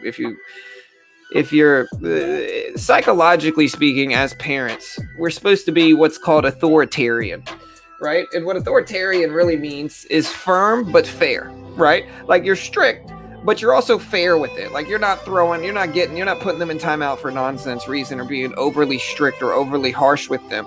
The true way to be a parent, psychologically speaking, is being authoritarian, right? If you're too strict, they're never going to tell you anything, and they're going to rebel against it. If you keep them from too many things, like for instance, movies, right? If you only let your 12-year-old, 13-year-old watch G movies or PG movies, what happens, right? The people that grow up and end up being crazy are not people that had too much of that as a child. The people that grow up and start being crazy are people that were sheltered from that stuff. And so when you don't have something that you want to see, what happens? You become obsessed with that thing, right? And so people that grow up and they're overly violent or they can't help themselves or they're crazy, it's usually people that were sheltered from certain things. And because of that, now they're obsessed with it because they couldn't get it when they were younger. And so when they turn into adults, they're just obsessed with these different things because they were sheltered from it as children, if that makes sense, right? And so you need to expose your kids to the world. Like I let my daughter watch PG-13 movies and stuff like that within reason. In some R-rated movies, she's seen some R-rated movies with us within reason, the censored versions. And it's because you got to expose them to the world. You can't shelter them or they're going to end up being crazy and obsessive over the things that you sheltered them from, right? And so that's really how you got to be. The point is, if you're too strict, it's going to backfire on you, you know?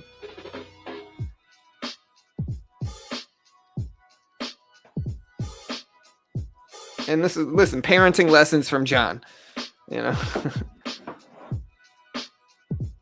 Yeah, I ain't letting my kids watch Game of Thrones yet, but I can't wait until they're able to because I'm going to watch that with them.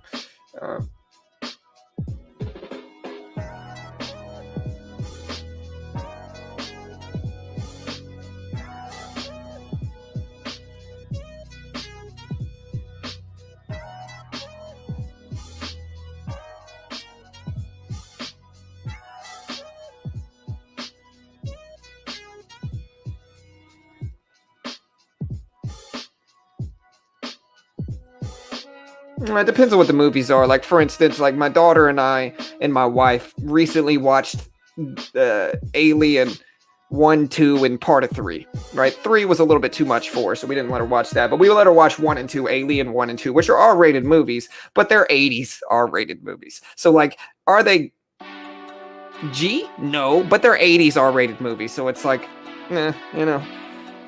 Nowadays, Alien would have been a PG-13 movie, you know.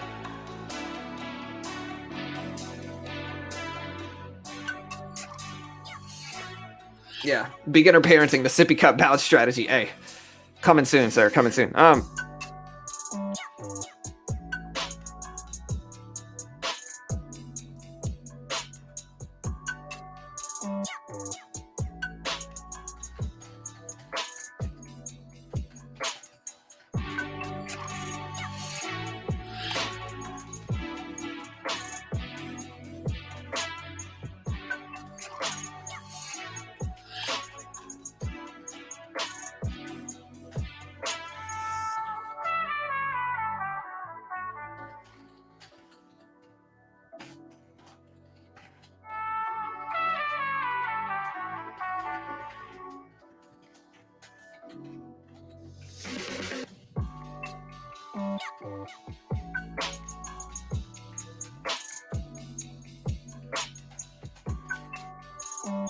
All right. Anyways, guys, I'm gonna go ahead and close it down. It's almost 10. I had fun today in today's stream. Anyways, though, if y'all want to help support me, go check out BitGet. BitGet is super dope. I've been using it to let me get rid of this. I've been using it to copy trade other traders, and my copy trades have been very profitable here. So if we look at my copy trades, we can see I am up $322 net from these copy trades. We currently got somebody in one here, but we're gonna leave them alone. We can see the history of the copy trades going through, and you know, who is this? Somebody's taking some losses. Oh, this was early this morning. Yeah, we booted him out already. But this is the P&L I've gotten from each copy trader. Jay Elliott, we're up $406. This guy, we're up $20. This guy, we're up $2. This guy, we're up $23. This guy, we're up $362. And then this guy, we're down $37. But overall, these copy traders have made me money. They have made me money. You can see $322 net profit. If we look at regular copy trading, I'm up $655. So they've made me like $1,000 in the last week trading with them. And so if you want to copy trade on BitGet, you can also trade and short crypto on BitGet. Really dope platform. You can check out the link in the description, or I'll post it here one time. Go check it out. Sign up. If you open up an account and sign up, you get $10 free credited to your account. And if you deposit $100, you get another 10 into your account. Yeah, right. Hey, Victor, I'm telling you, bro. So, Victor, I'm glad to see you got the copy trading on point, bro, because I'm telling you, bro, copy trading's dope, man. In my entire account, guys, it's not a lot. In my entire account right now, I have about $1,400.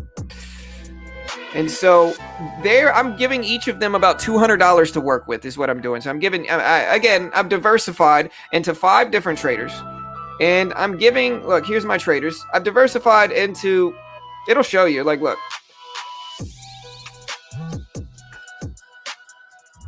$200 for this guy. Jay Elliott, I don't know how much he has, 450. So I'm giving them limits. I'm mostly giving each one about $200 to work with, right? And they give you leverage here. So they give you leverage on BitGet. So they can take that $200, leverage it, and it'll automatically exit if I hit a profit, if I hit my stop loss in these trades.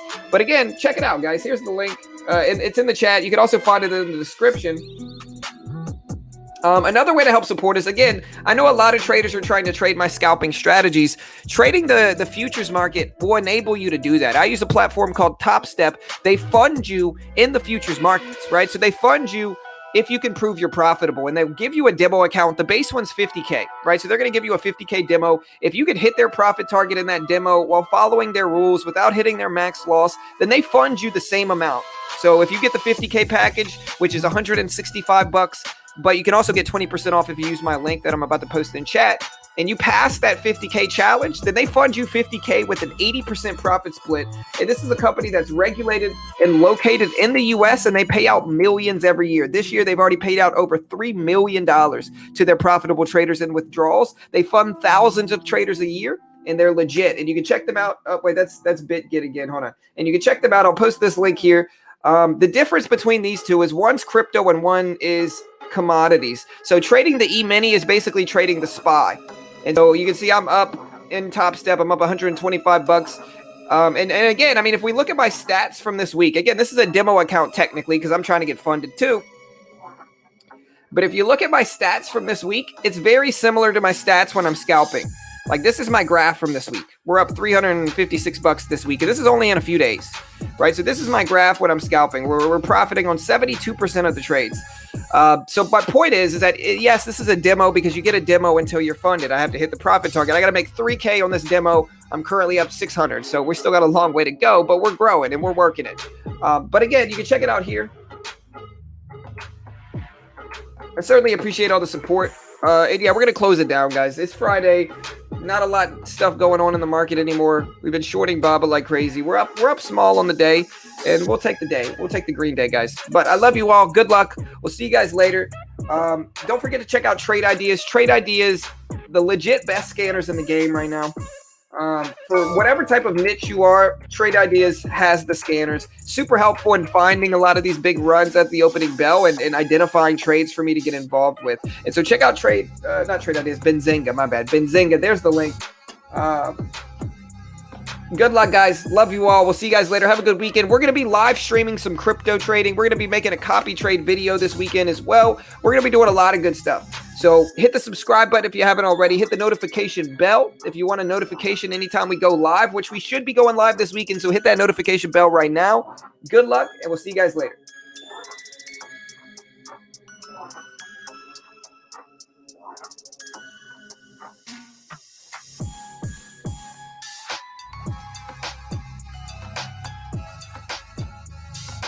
Is a hot dog a sandwich? Yes. Later, guys.